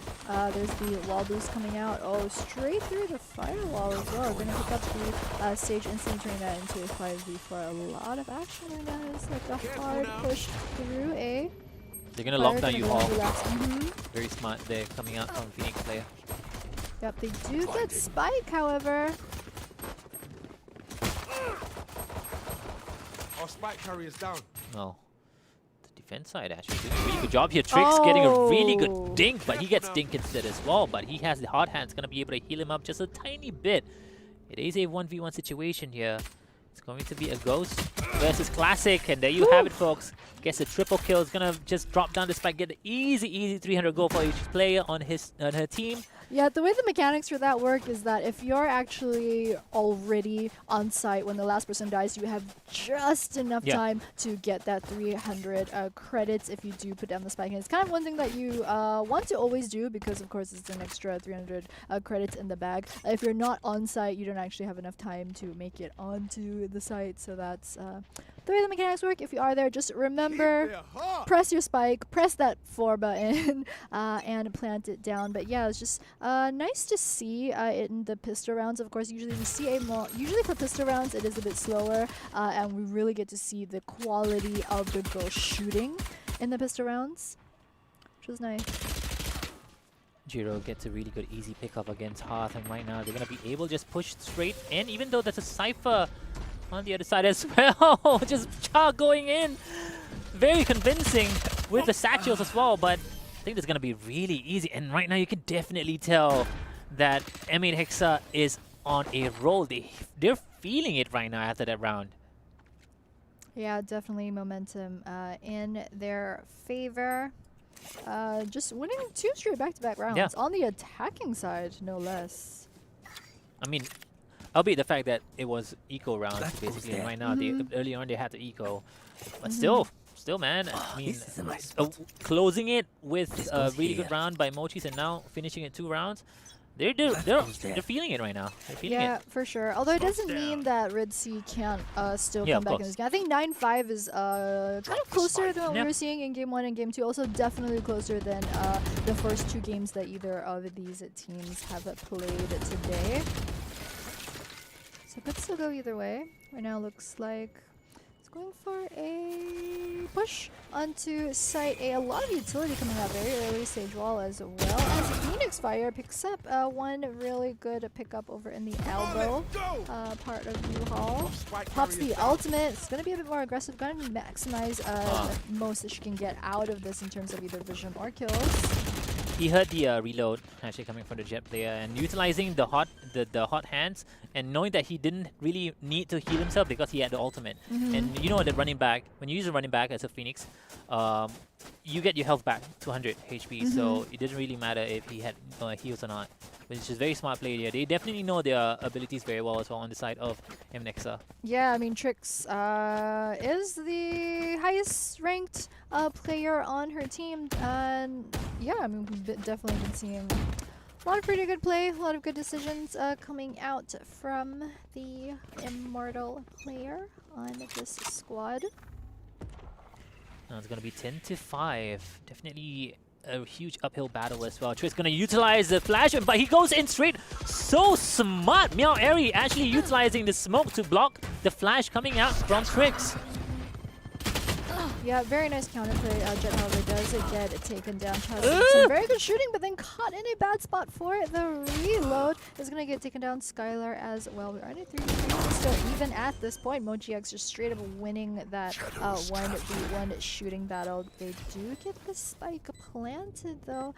Some good smokes over at the side. However, Heaven is still clear. Lolix looking like she wants to go for the flank, though. It's just Arena and Cypher versus a 3, and then the MA Hexa squad are going to make it a 3v1. Reina last girl still left alive. Attackers pick up that one. It's going to be 11-5, and I don't know about you, Afis, but this seems like the point where M8 Hexa look like they're going to be bringing this one home, and if I were Redsea, I would be starting to panic right now. I mean, I feel like Redsea is kind of losing it at the moment because earlier on they played it really, like, they were not that bad, but right now you can definitely tell that they're kind of losing it at this point. The only way I can see them actually winning this is if they manage to kill everyone without dying.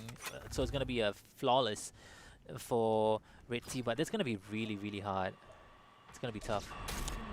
Now finally they're actually pushing down to Atuka. Yeah, I mean, this is the crucial match that they have to win. Guys, once again, remind everyone, the team that wins this game is going to make it through into tomorrow's knockout stages. The team that loses this game is unfortunately going to be knocked out of this current season of the Fsl Valorant Open. So definitely a lot on the line right here. Wait, 4 members onto site B, but that raise, man. Ballerino can definitely do this. Takes down 2. Hearth takes down 1 as well. And now it's going to only be the Sage on site. And see this plan? This is a very good plan. All they need to do, all Phoenix needs to do right now, Trix needs to just hold down to this point spot here. Gets one down. He has the hot hands as well. Utilizing the hot hands to stop them. Flashing in as well at the same time. Goes for the defuse, maybe tries to go for it. Oh! That was close. And that was close. I think she's hoping that the flash would have landed. But I mean, the thing about the Phoenix flash is you can only flash left or right, and also you can turn away from it to not be affected by it. So if you kind of know that it's coming, you know she's going to be coming in through hookah, you can kind of look away. I mean, the flash did land, but only towards the diffuser. And I felt like at that point of time, you just need to go for the kill. And she was trying to figure out whether she wants to go for the Omen or go for go for the Brimstone stage or go for the stage. And I felt like if she just went for the stage and then hold down and then wait for the other person to actually go for the diffuse, it could have been really easy for her. But hey, I'm not a pro player, right? I mean, in those kind of hey, neither of us are immortal. In those kind of situations, it's really easy for us to say what to do. But in those kind of situations, it's hard to judge in real time. The player has a different perspective. Oh, nice snipe from Lolix. Orbital strike gonna come out. Location revealed by the spy cam dart. However, she's in a good spot to remove it. You will not kill my allies. Like I mentioned, Alone is all about momentum, and finally you win a round. You get to come back just a little bit. Right now they're up by 1 player. Yeah, they're really trying to push this advantage right here with the Raze ulti. So it is going to be a 5v4, of course. Trix was taken down earlier on in the round over by the teleporter exit in mid. It looks like M8 Hexa haven't yet quite committed to a site just yet. They've still got some time on the clock, so it is at about 50 seconds in. You can see Redsea haven't really decided to rotate to defend against this because they're not really sure where M8 Hexa is going to choose. So they are still evenly spread out about 3v2 over both sites. Looks like it's going to be side B. Didn't think this. Lolix with the operator takes one down. Lolix tries to go for the second one, but Diana is going to be winning the battle. It's a Vandal versus operator, but unfortunately the peeking was way too fast here by Diana. And right now they're going to change up back towards A, but you know, you can definitely hear the footsteps that's coming out in Ballerino. We'll be able to take that, and right now they're feeling it. They're coming back here. They might actually see a comeback here, and I really like this place-up that's coming out from the side of Redsea. Yeah, very measured playstyle actually coming out I need from this. both of these teams. It was nice to see Redsea. They knew that MA Hexa was kind of taking their My time thanks. on the split push, so they didn't panic, which is really crucial for them. I think at this point a lot of teams, you know, if you're something like 11 and 5 down on split in a crucial match in the tournament, it's nice to see that Redsea is really holding it together and might even come back. I feel like this Omen, I mean, Emochi's probably going to utilize her ult to get it, but right now Hearth gets it down.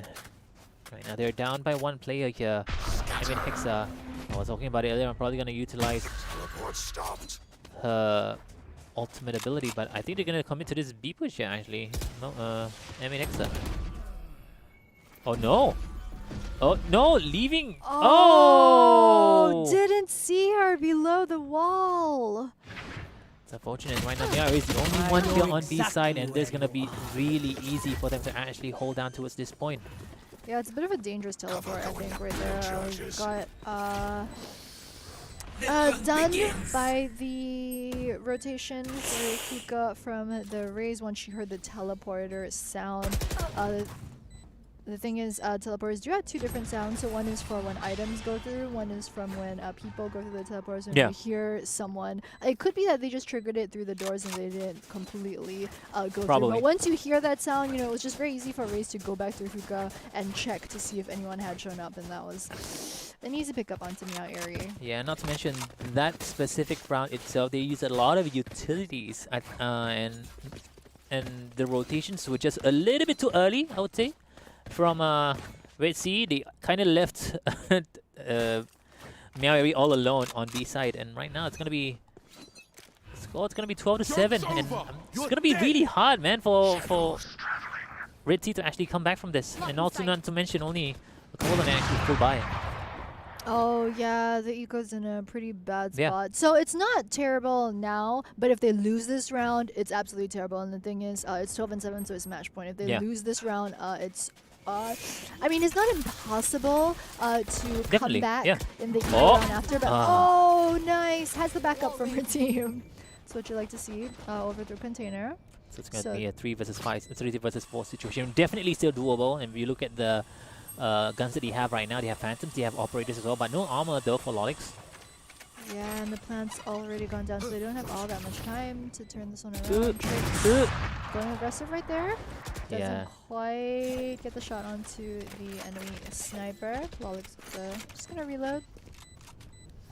Yeah, Knows that Operator. Tricks is there though, so kind of. Oh no! Lost to that peak. Yeah, you have an Operator and you're playing against 3, especially when it's the last round. There's a lot of nerves that you have to hold down, and definitely very, very difficult to win that round. But hey, congratulations to Emmett Hexa. They win it 13 to 7, and I'm gonna be honest with you, that was a lot closer than we kind of expected. Actually, I personally expected an easier match from Emmett Hexa, but I was pleasantly surprised by Redsea.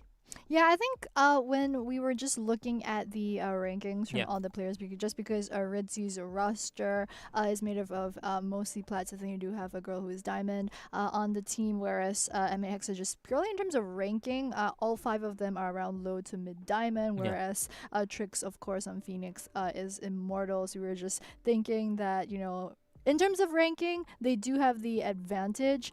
So we thought that it might. We weren't sure. We weren't sure. I'm glad that it turned out close. Yeah, I was very actually pleasantly surprised by a lot of plays, especially BL Arena. And I'm gonna be honest, if you the players from M8 Hexa, they pretty much have it down. Every single one of them played it very well. I'm not gonna be saying that Mochi's MVP for getting that ace, which is, I mean, I'm gonna be honest, that was pretty cool. But every single one of them played that really, really well. Shout out to M8 Hexa. Yep, and of course, shout out to our sponsors. Once again, of course, Intel, Dreamcore, super solid, as well as Yahoo, our lovely sponsors, who, of course, without which this tournament would not have been possible. Guys, we are going to go for a break. I believe our second group games should start at 3 p.m. So go get a drink, go get some food, have a bit of lunch, but don't go anywhere because we'll be back very shortly.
When the silence is too loud, I swear I can hear a voice. Left a message in the clouds. They are free to roam above the sea, and their story stays with me like a haunting melody. What do spirits say?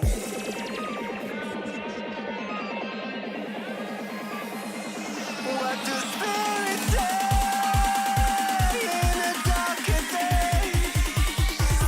What do spirits say?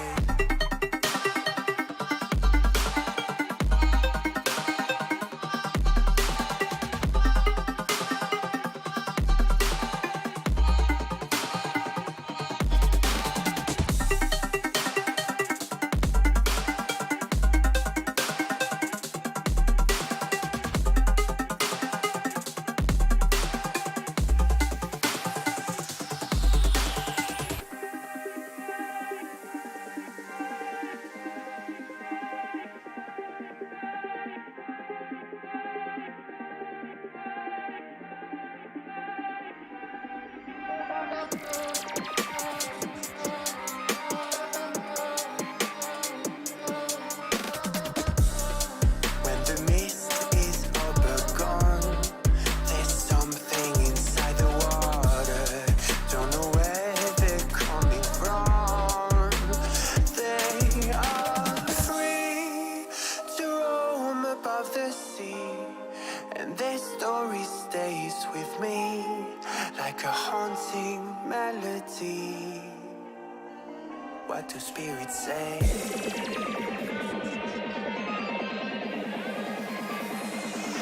What do spirits say in the darkest days? What do spirits say?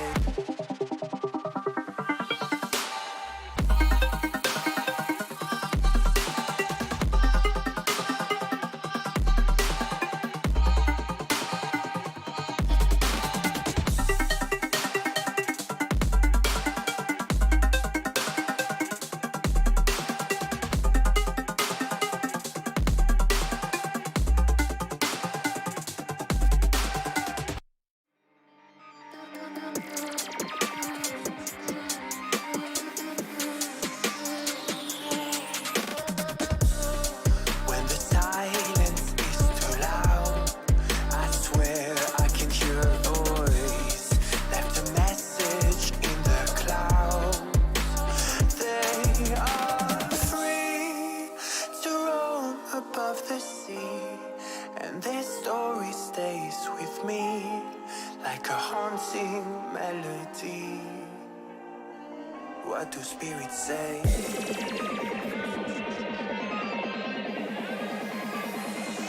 What do spirits say in the darker days? What do spirits say?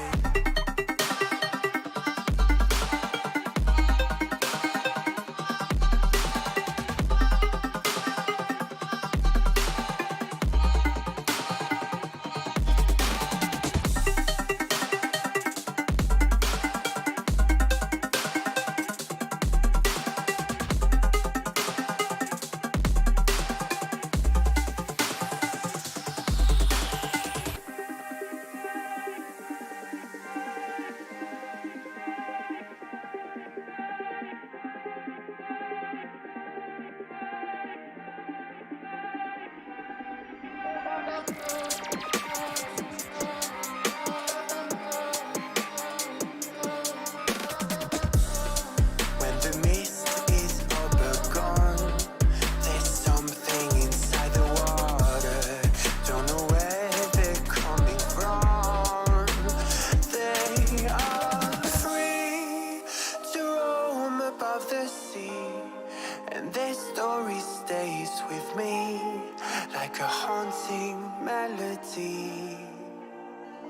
What do spirits say?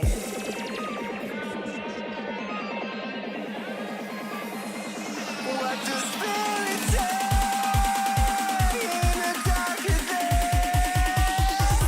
What do spirits say?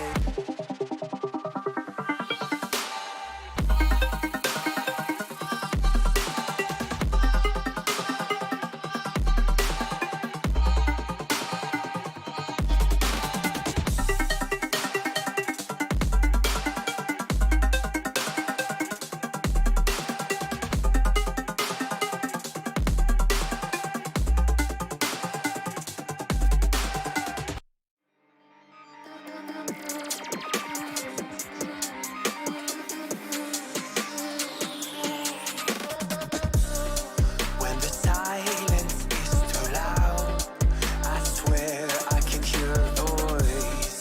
Left a message in the clouds. They are free to roam above the sea, and their story stays with me like a haunting melody. What do spirits say?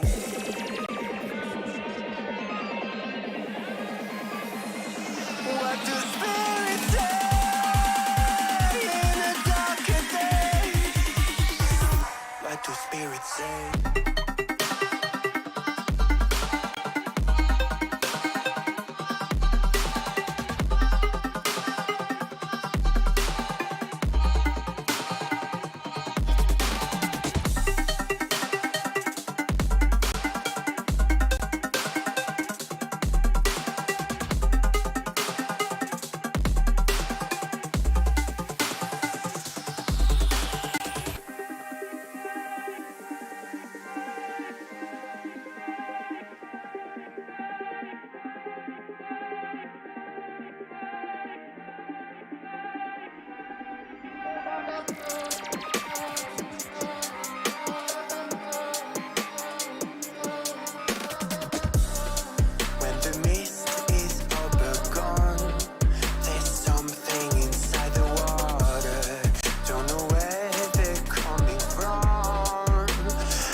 What do spirits say?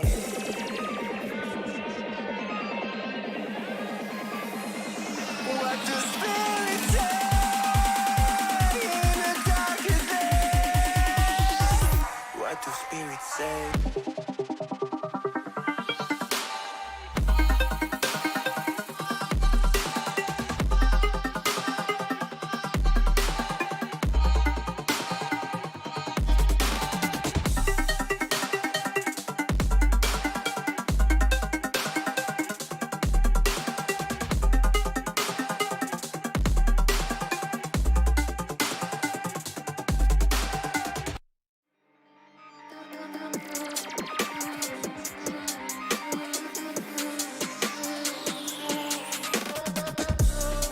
When the silence is too loud, I swear I can hear a voice.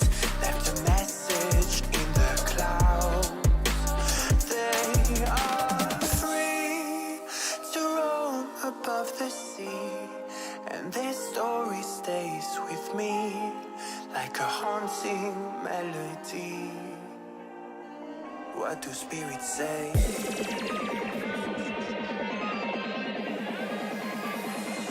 What do spirits say in the darkest days? What do spirits say?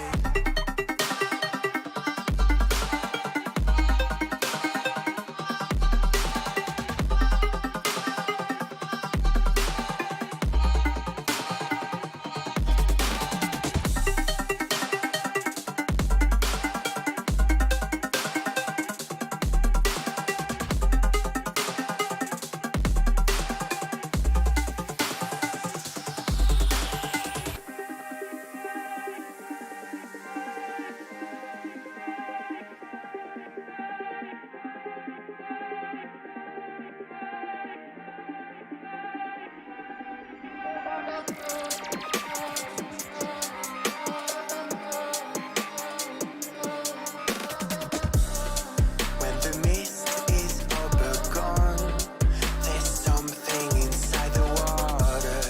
Don't know where they're coming from.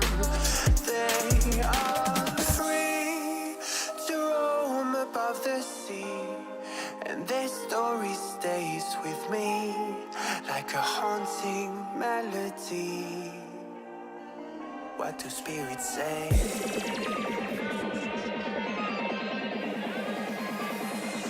What do spirits say in the darkest days? What do spirits say?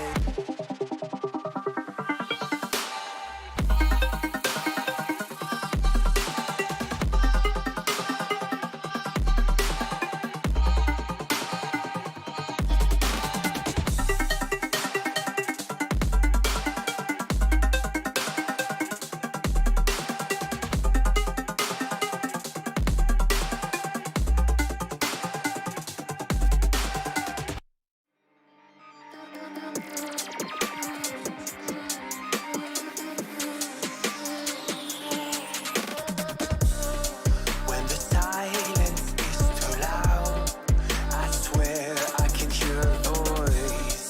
Left a message in the clouds. They are free to roam above the sea, and their story stays with me like a haunting melody.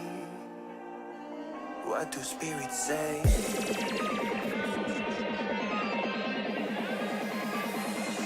What do spirits say in the darkest days? What do spirits say?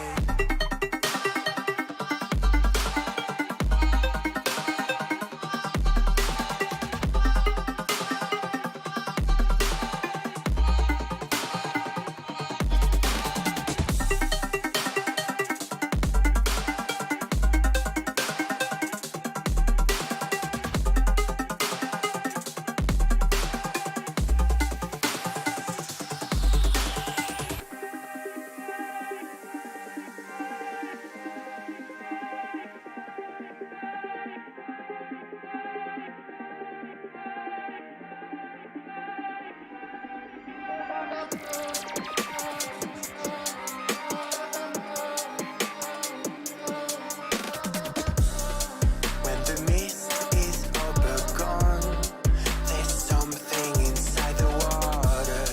Don't know where they're coming from. They are free to roam above the sea, and their story stays with me like a haunting melody. What do spirits say?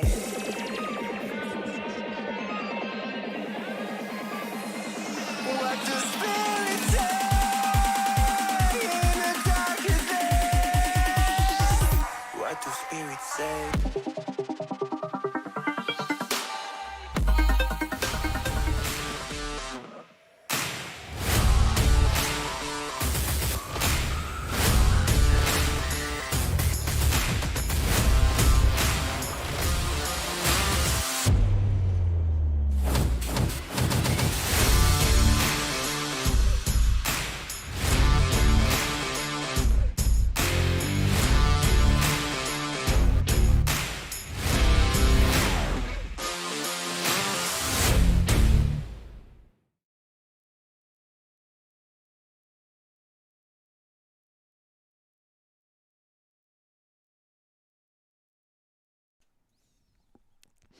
Hi guys and welcome back to the FSL Female Esports League second Valorant Open Day 1 group stage game number 4. Yeah, we are. Next up, we're going to be having Alernative.lady versus Amari Esports. So it's going to be a Thailand versus Philippines Yep. matchup here right now. Yep, Alernative.lady, team from Thailand, entire roster from Thailand. Also, created about a month ago, I think, this team, especially for Valorant. Whereas, if any of you guys were watching our previous Valorant Open first season, you guys will be familiar with Amari Esports. You guys would have seen them last month playing some games. I believe they made it to the quarterfinals. Unfortunately, they did drop out of the quarterfinals, so they're definitely looking to make a comeback and make a better showing in this time round of the Valorant Open. Also, we asked the teams before the games today if there was any interesting facts about the team or anything that they wanted us to say on the stream. So, Amari Esports, they do have a coach who helps out with their individual skills as well as the team, and the coach is a former pro player, now coaching them, of course, but doing it entirely without salary. So the team hopes that if they do make it into the top 4, where they do get a part of the prize pool, that they can buy him a keyboard with some of their prize money. It's so sweet. That's it really so is. nice. I kind of want to be a coach now. And coach a team of girls. Oh, really? That's the coaching girls.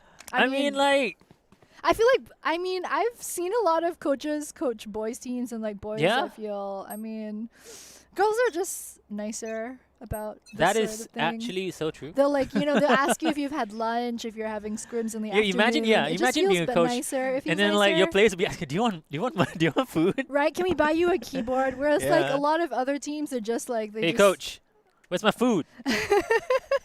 You know? Yeah, you're like team mom at Yeah. that point. You're like their second So nice. mother. Yeah, it was cute. So So we now- we read it out on stream.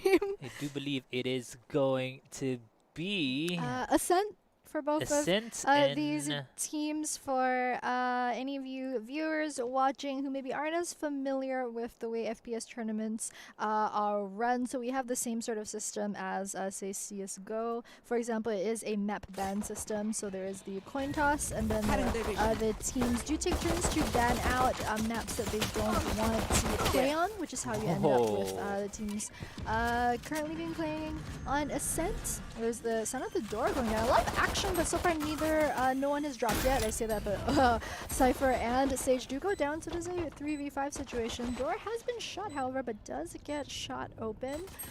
oh no, check your corners. And that's going to be a huge takeoff there. They could have actually held it down really, really easily. And now the only one alive is going to be none other than the Reyna player. That's going to be Glossy.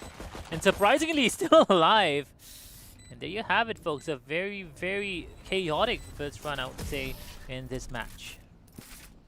Yeah, really chaotic. It did look as if Alernative.lady might have the upper hand. I think Brimstone in particular had a very good spot over in the corner by the door, which is that's generally the spot that you want to be in to really catch people coming from a main as well as through the door. Just kind of want to shoot them in the face if you see them. It's one of the best spots to do that, but wasn't quite able to hold that spot. The recon bot coming through is going to be able to see 4 of them actually now. You're going to be able to see the rotations that's coming out from the side of Amari Esports here, Ashley.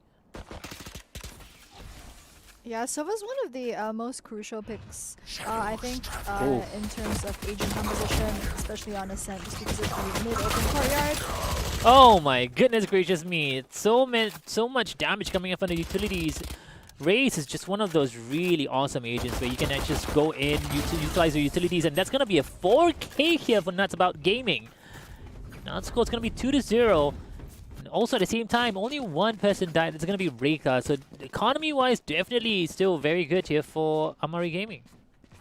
Yeah, they're in a very good spot, having gone 2-0, and as you mentioned, keeping most of their members alive from the previous round.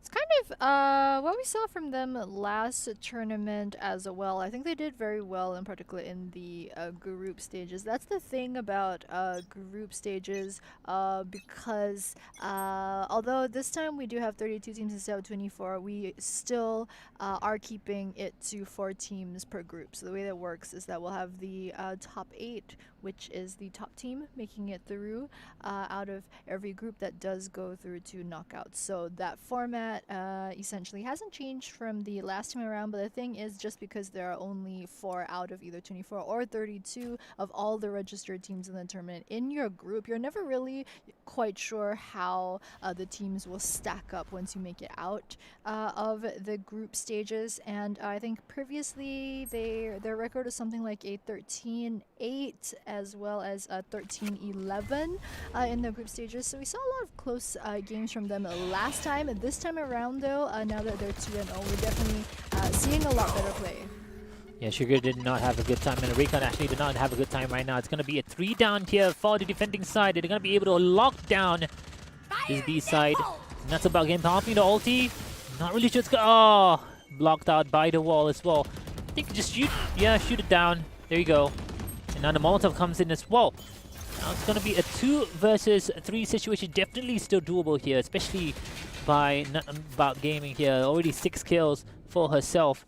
Just needs to peek through, utilizing the slow ops and just do some damage here. Beautiful jiggle peek there. Getting some damage and blocking. Some damage as well. Picking up the Phantom as well. Nicely done. Chase Schwartz actually takes one down. Tries to go for it. Gets him down. And wow, beautifully done here. I'm gonna be honest with you right now. From the way I see it, Amari Esports is doing a really good job so far, especially when we taking sites. It's so hard. Yeah, I agree. That was very textbook. I think they just managed just about everything, including the look back into Boathouse, just to make sure that you finish off the cleanup well. Yeah, it looks like they spent the last 3 or 4 weeks really training hard. I mean, you can definitely see the efforts that they've been making. Maybe the power of the keyboard that they really need to buy for the coach is. Come on, you can't let down your coach. Exactly, you gotta buy the keyboard for your coach, man. I mean, your coach has been doing very well, and it's showing, at least right now. First 3 rounds, very convincing, especially by NoBrainGaming and Chase Chua. Yeah, that's her name.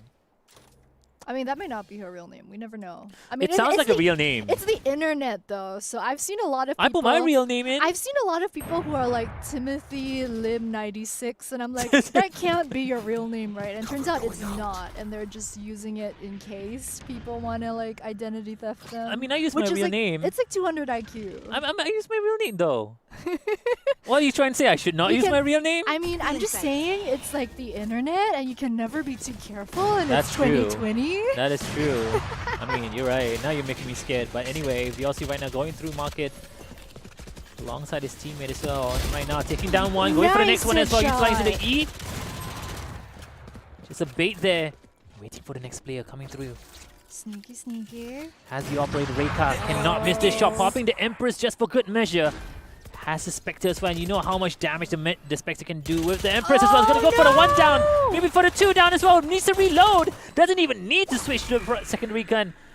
Gets another 1 down. And oh no! How do you actually manage to survive that? I don't even know. Better Reina wins. Come on. 1v1. Yeah, she has the Empress. It's going to be 4 down here. And the retakes that's coming out from Amari Esports was doing a good job, and right now, this time around, it seems to be the other way around. Alternative.lady doing a really good job as well in that round. Yeah, really good cleanup. Also, it was really cute play that we saw over from the back of B right there. So the thing is, you want to pop Empress because when you're in a 1v multiple person situation, the increased fire rate can really make all the difference. Yeah. In terms of it just not being a flat out 1v1. So yeah, we do just We get have word. a I think disconnect as well. yeah, Amar Sugar has DC. But going off of what I was saying earlier, the increased fire rate does help once you pop the Empress. The thing is, what we saw earlier was what I like to call the Legolas move, which is someone has a gun and your Sova takes out his bow.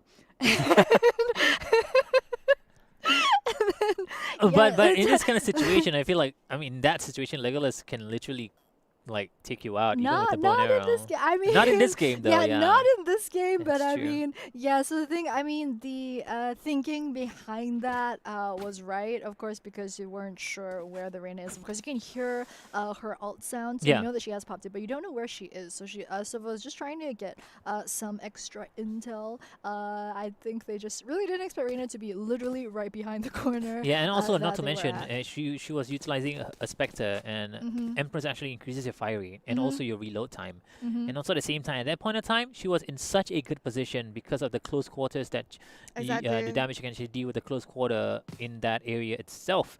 So it was such a crucial moment. And at the same time, I mean, if you think about it, she's playing Reina. You can, if you're fragging and you just use the ultimate ability, and it's only 3-1 right now, she can still get those ultimate orbs. She can still rack up another ultimate in the first half as well. So kudos to her. Yeah, exactly. Also, the refresh that you get once you get those kills when your Empress is popped is absolutely insane. Also, the tuk for the Spectre. Yeah. Yeah, the boost that you get for that. It's really crucial. Absolutely lethal, as we just saw. Especially at close quarters, as you mentioned. Yeah, I really want to commend the fact that she didn't even bother to switch out to the pistol, even though she finished the Spectre. I was like, wow, you are... Look, there are 2 types of people in the world. She was like, I know, you know what? I'm gonna reload right in front of you, and I guess it worked for her, so it's fine. Yeah. You know. One is Reina, and the other, I guess, is us. Basically, basically. I mean, you can speak for yourself, like. Oh my god. Oh my god. Well, technically, you were speaking for yourself, so That's true. I didn't need to Yeah. lump myself in with you. I just wanted to be like nice. Since this is like our first time casting together, you know. I thought, yeah. I'm not gonna just, you know, leave you, let you win. I see how it is. Yeah. I see Yo, how I gotta stand my ground. Look, I bro. see how it will be from now till Yeah, I gotta stand my ground. I have to be true to myself. Oh my god. But you know what? I believe in you. Yeah, we need to play some Valorant tonight. I'm so inspired. I'm going to do the Brimstone with Odin. Steam Beacon, Yeah. Ares, Yeah. and Odin only. And then when I'll Exactly. attack, you just go Bucky. Exactly. I'm surprised Or she didn't even Shorty. go Judge. Right. Yeah, I thought she would be a Judge Judy, but I guess not. Yeah. She was a Bella Bucky. I mean, 200. Wow. Wow. Not bad. Yeah. Oriana Odin. What? Alice Alice Ares. It's gonna be like that's. Annie Ares. I don't know. Yeah, looks like we are still in a pause situation, trying to sort out the DC. Right now, I think earlier in the lobby as well, we had a previous game where one of the girls' cameras wasn't connecting. And just for all you viewers out there who aren't sure how the FSL official rules are like, I think especially for a lot of female league tournaments that we've seen online, there have been instances overseas where some girls or some players register, but turns out it's not actually them physically playing in the games. I think that has happened in some games in the past. So FSL actually has very strict rules and regulations for this. What you actually need is you need to I think it's easier if you have a multiple camera setup. Back when I played in some of the FSL ARAM solo tournaments, what you need is you actually need a camera view, a live camera feed of side view of yourself showing the game that you're currently playing, as well as keyboard and mouse camera. So usually you kind of would need one or maybe like two cameras in order really to capture everything, because it's not enough to just capture yourself with the keyboard and mouse. You kind of have to prove that you're also playing the game that's being showed on your computer. I mean, I'm gonna be honest with you, I would also be kind of self-conscious actually having to go to show myself on camera while playing. Yeah, because I mean, you need a kind of a better computer, I think, to be able to be streaming this and then also be sending it to the officials who are running your game over at FSL, as well as play the game without lag, connect to a server from a different country. This is some cool view that we're seeing, not gonna lie. This is pretty sweet. I've never actually zoomed out this far. Me neither, this is my first time. Right? I didn't even realize that the map looked like this. This looks way cooler than the range as See well. the dimension break over there on the top left and the top right? It's pretty cool. This is really Can you cool. see kind of like a grenade actually on the right side as well? Yeah, this is almost like do you know, like when you play any of the BRs, say like Fortnite, when you're on the battle bus and you're about to drop down, this sort of view. The dimension break. Yeah, this is what it looks like. It's actually pretty cool. I really like the buildings on Ascent. So Ascent's actually my favorite map, not just because I feel that it's the most fair out of the 4 maps that Valorant currently has available, but I just feel like there's a lot of potential within the map. For example, like the Watchtower. I mean, how cool would it be if you could go up there, or if like you could go into Let's not give them ideas, okay? buildings. Like, yeah, I mean, I get it. Balance the maps before you release new stuff, but like they gotta do I mean, Split is something that I really wish they would look into. So I have like this rhyme in my head, and it goes something like, bind is bad and split is, well, I can't say it while I'm live, but bind is bad, split is. Don't say it. Don't say it. No, I'm trying to figure out. I don't even know what the word is. It has most of the same letters as split. Don't think. No, I can't even think of any. I might write it down for you later, but don't worry about it. Don't worry about it. As you can tell, my mind is very clean. Wow. I'm pure. Wow. Are you lying? No. I'm on. You're just having fun at this point. I mean, what else can you do at this point? That's true. That's true. I mean, we can give shout outs to our sponsors. Of course. Yeah. Intel joining us as a new sponsor for the season of the Valorant Open. And of course, Dreamcore and Super Solid and Yahoo, our media partner, guys. Not sure where most of our viewers are watching the stream currently from, but we are live on Facebook, YouTube, and Twitch. The Twitch stream, I believe, is the Thaicast. Sawadee Cup, Sabai Mai.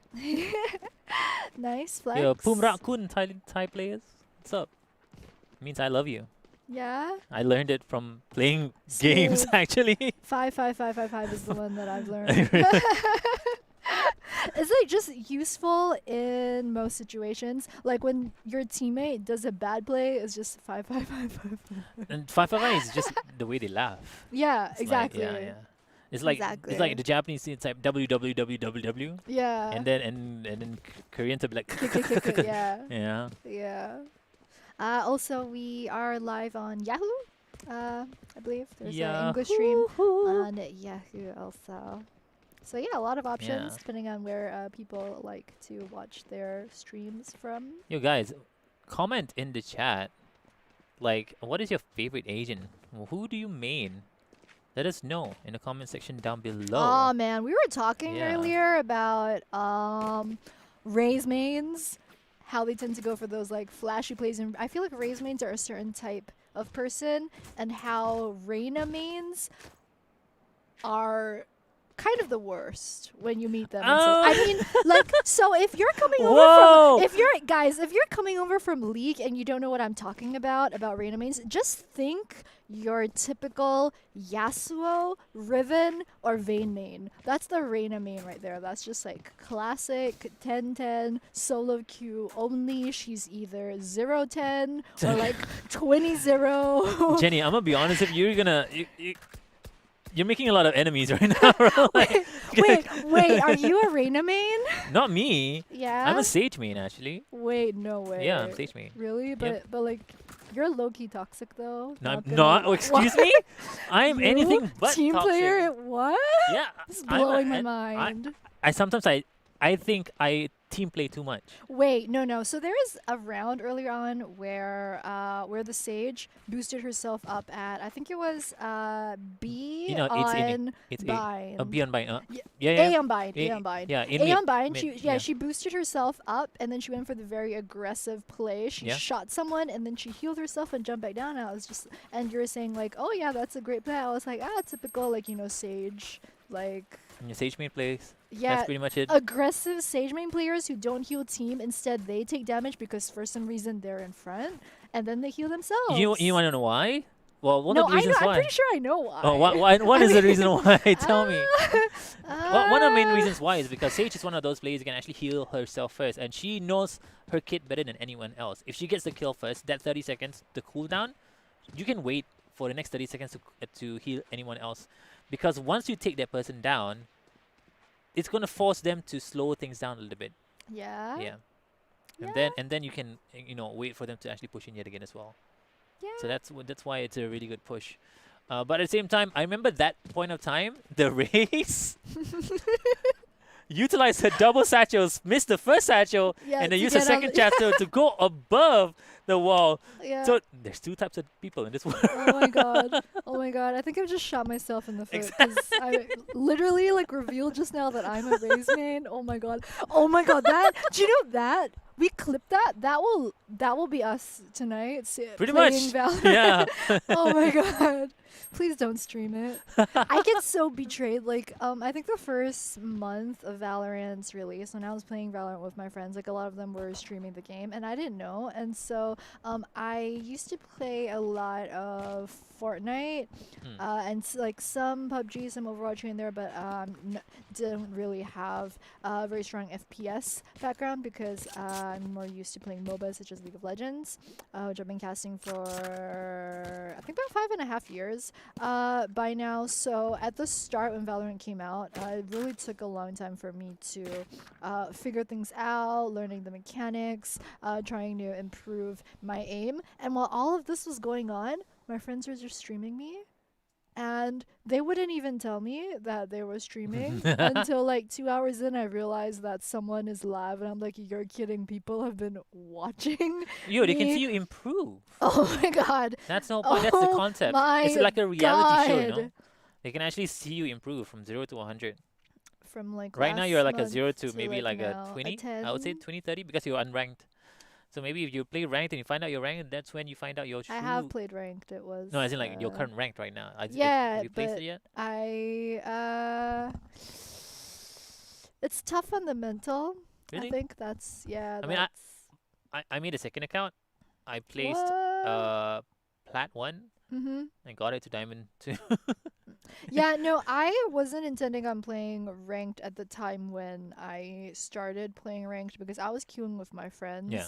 And then they swapped the queue to ranked, and like a couple of my friends in the lobby were like bronze and stuff, and then like so I played 1 or 2 games with them. And I just never want to experience that again. Like I would just solo queue only into rank or like maybe queue Yeah. with a friend. But when you have like a team and everyone is like different ranks and stuff, and then you're queuing through. I don't understand. Why would you just not play unrated? Why would you make life difficult for 10 people? It's not about I the felt wins. so It's betrayed. not about winning. It's about the Yeah, but friends it's that not you make even along fun. the way. But it's not even fun Make at it that fun. point. It's like you don't win and you don't have fun. This is just where did my hour go? It's an hour of my life that I will never get back. You know what's not fun? Yeah. When it's 15-15 and then only you decide to continue and everyone else decides to draw the game. I felt like I wasted my 1 hour, 1.5 hour of my time in that game, dude. Like, I want to point out something to everybody. Never surrender. Never draw. Always go. It's either win or lose, man. Never in between. All right. Even if you lose, at least you went for it.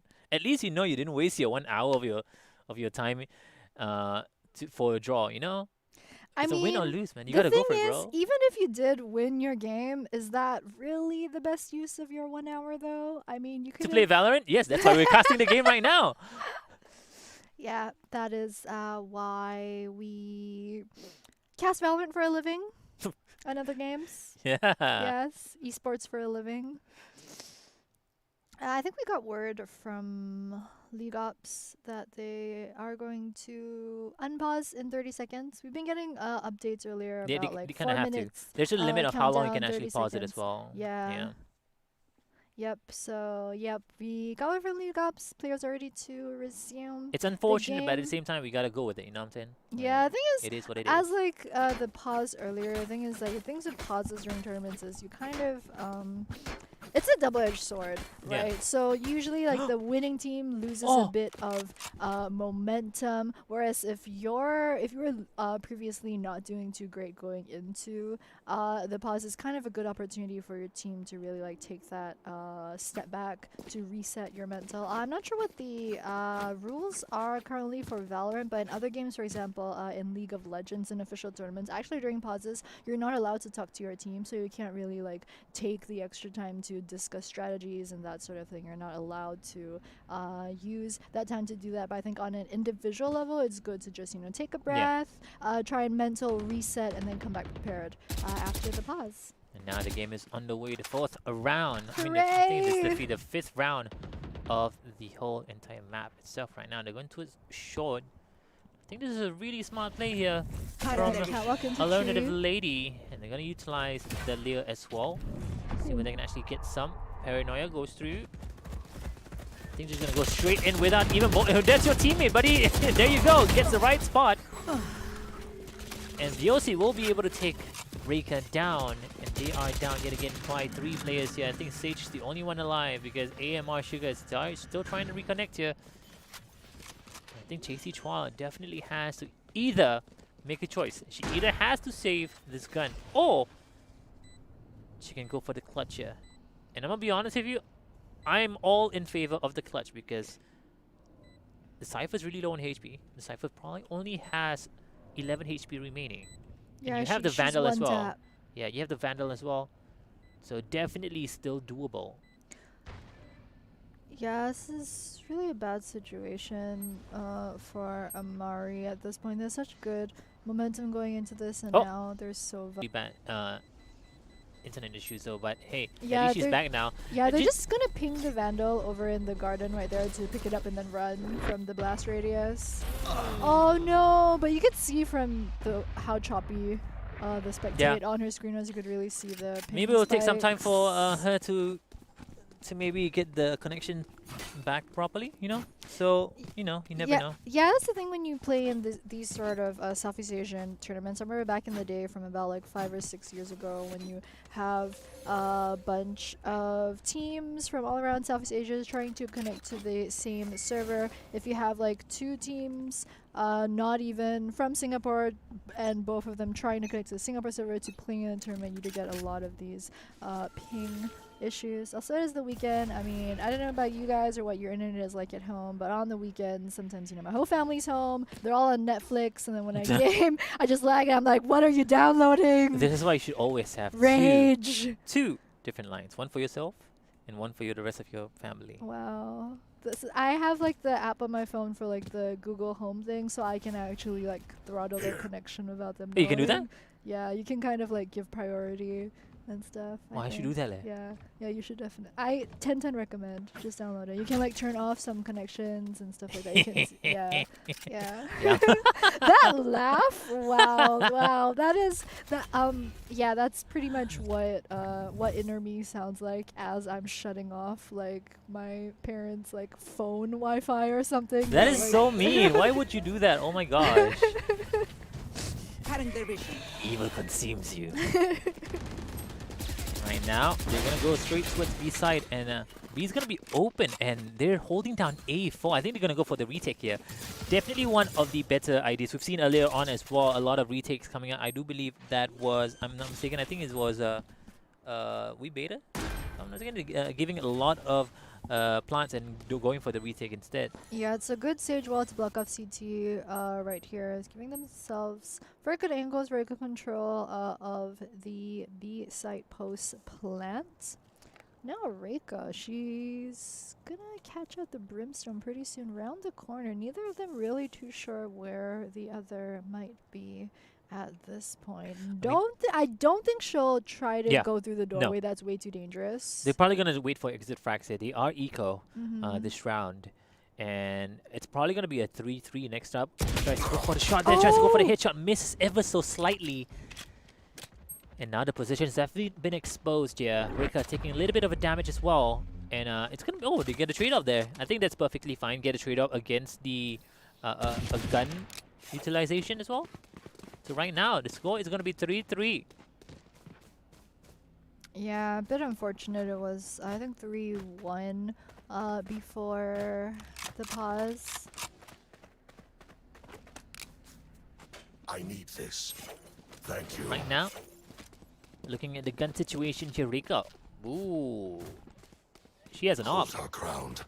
And surprisingly, I realized that during this tournament, we don't see a lot of Yeah, op and that's the players. thing. So this is the second time that we're playing on Ascent, and Ascent is generally one of Ascent as well as Haven, but we haven't seen Haven today yet. As one of the maps where ops are absolutely crucial. You want to op straight down mid. Yeah. It is currently the alt meta as well, and the only way to counter the alt meta is utilizing a lot of smokes in your composition. Yeah. And that's definitely showing that they have the Brimstone as well as an Omen Oh, this in is their nice. team as Yeah, well. this is a And perfect yeah, smoke spot, so you We were can't snipe through it. literally what I was talking about earlier on. And they probably know that Reika is on the operator here. Now they are in A short, and Beyonce leading the pack yet again as well. Actually, yep, there you go. Moving towards Beyonce popping the Lear, and this is going to be a big giveaway. And positioning wise, going to be exposed. You can actually hear them coming through as well. Looking the left side, crosshair placement could have been a little bit better over there. But Beyonce, and right now the wall's coming up. And now, yet again, has to go for a retake here. You will not kill my allies.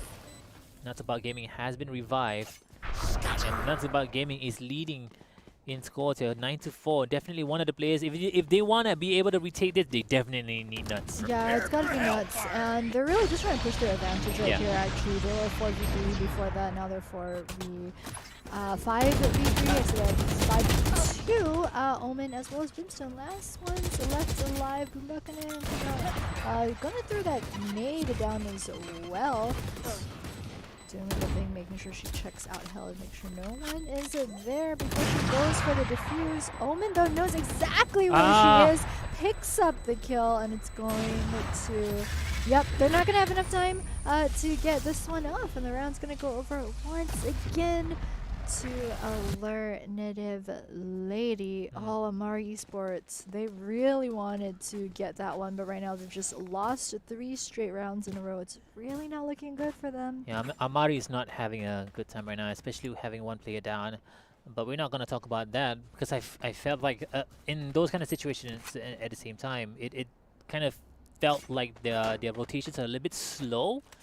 And also that wall, you can just shoot it down, and I've not yet seen them shoot it down instantly. The moment you see the wall pop up, just shoot it down. take it down, force them to look at that angle as well because they need to focus onto an angle and give them more angles to look onto. It's going to make their retake a lot easier. Yeah, it's actually really rough for them that it's the Sova in particular. You're right. Because, I mean, Sova's absolutely crucial on Ascent. Actually, most teams will pick Sova into their composition. So, yeah, it's a bit... you don't generally see what Alernative.lady is doing, which is that they don't pick Sova onto Ascent, but really you need the Sova to be there from the start to get the information. Lay down the arrows over either on A or on B side if you're on defense. You hear the coming out. Remember, good spot to aim. It does pick one up over at Market. Gonna throw that nade straight through the Omen Spoke down towards B main. Most likely doesn't pick up anyone yet. However, we are 2v4 stage, very low with the spike. Yep, goes down, and Omen, last person left alive. Gonna be an easy pickup for the 4 members of Amari Esports. And finally, they're going to tie things up 4-4 after losing 3 straight rounds. Things looking a bit better for them right now. Yeah, Amari finally back, and her things looking a little bit stable as well at the moment.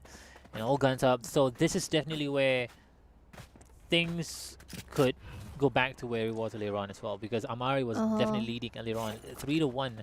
Yeah, I mean, for the Sova as well, because your recon arrow has such a long cooldown, it's 40 seconds. You really want to use it pretty much right at the start of the round, and then have it again up as soon as possible at the end. So I'm not sure if she has connected properly at the start of this match. We didn't see an arrow just got to her, not really quite moving at the start of the game, so I'm not sure if she is still having some issues this time around. But Cypher as well as Reika, Omen are going to go down, so it is a 4v4.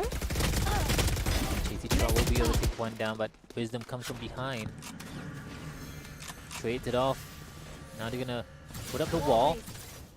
Go for which kind of plant? They're going to plant default actually this time around.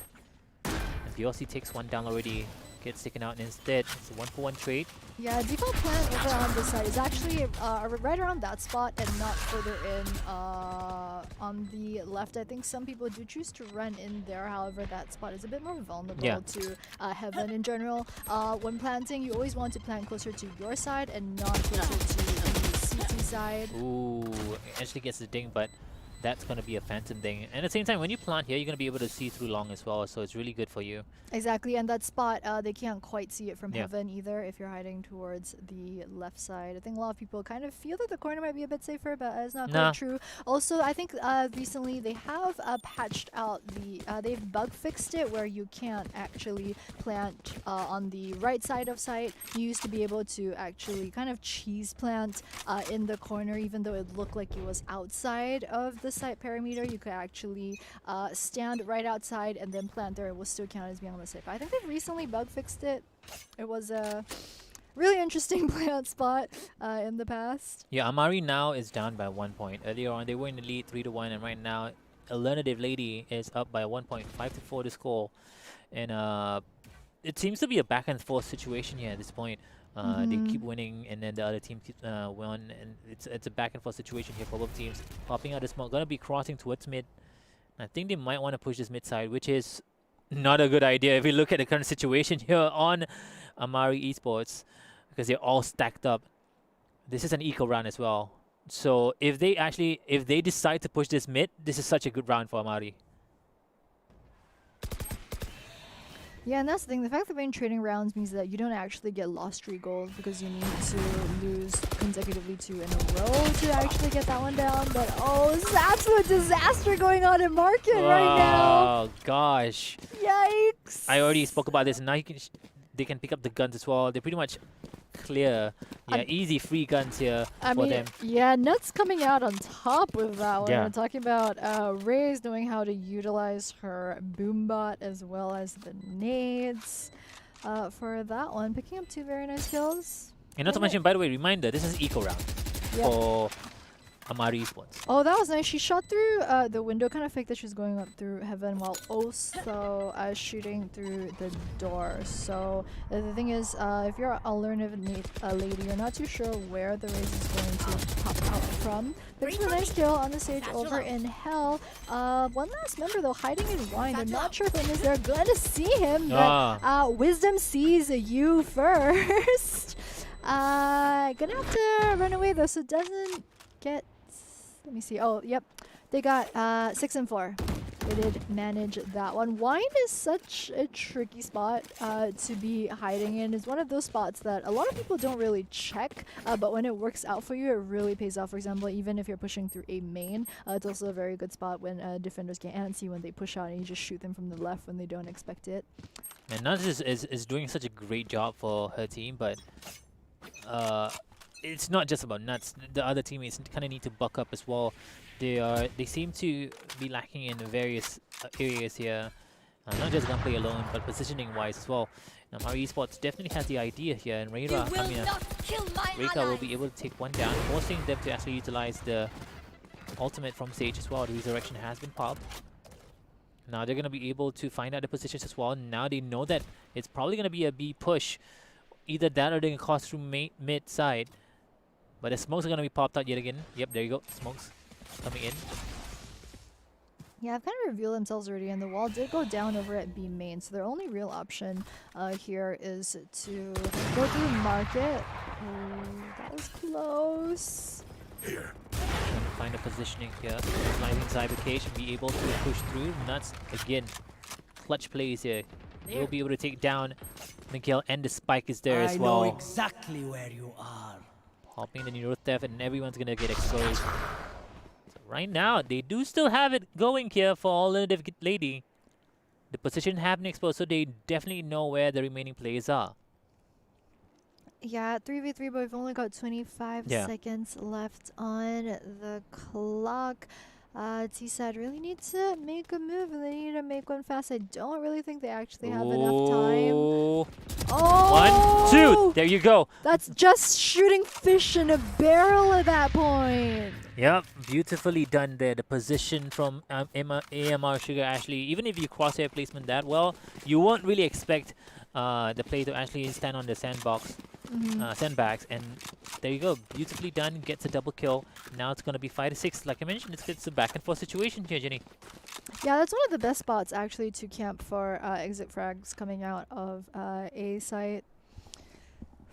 Through that doorway. Also, it's a very good starting position for T side at the start, because if you're thinking, I mean for D side, so if you don't want to play that far up through market, you can actually hang pretty far back, especially with a sniper. It gives you a lot of room to rotate onto B site if they do push through a B main. So that spot, it's kind of a place that I think not enough players are utilizing as much, but definitely worthy of mention. He is coming through. They're going to be able to spot that there's Reina over there as well. And right now, if you look at the position, Reika here. Reika has been caught out. Fire in the hole coming in. Showstopper as well as Silva's ultimate coming through. Does not get a kill. Tries to go for over the... gets a kill onto Miguel. And that's going to be the spike on the ground. And that's about Gaming going for it. 3K. But in some case, perfectly fine. Sugar picking up the slack as well. Yu goes for the 4th one. And that's going to be a team wipe here. And right now, score's tied 6-6. Switching half. Absolute mayhem at the end of that round. All the ultimates coming out. Fire in the hole. Hunter's Fury back to back, and team wipe. As you mentioned, which means that we're 6-6 neck and neck so far. Absolutely dead even. And game number 4 of our group stage games. Amari Esports seem like they've fixed their tech issues. I think after coming out of the pause, I believe one of the girls we did hear from League Ops also had some camera issues that they had. They were forced to fix before the next round, as we were talking about. You need the live camera feed or you won't be allowed to play in the competition. So kind of might have resulted in, you know, a bit of the earlier round mishaps that we saw. But I think everything has been fixed now, so from here on out. Yeah, composition-wise as well, definitely in favor of Alernative.lady because they have the Cypher, they have Brimstone as well, and a Sage. So, if in theory, when it comes to composition, when it comes to No more agents, charges left. it's definitely still it's definitely in favor of Alernative.lady here.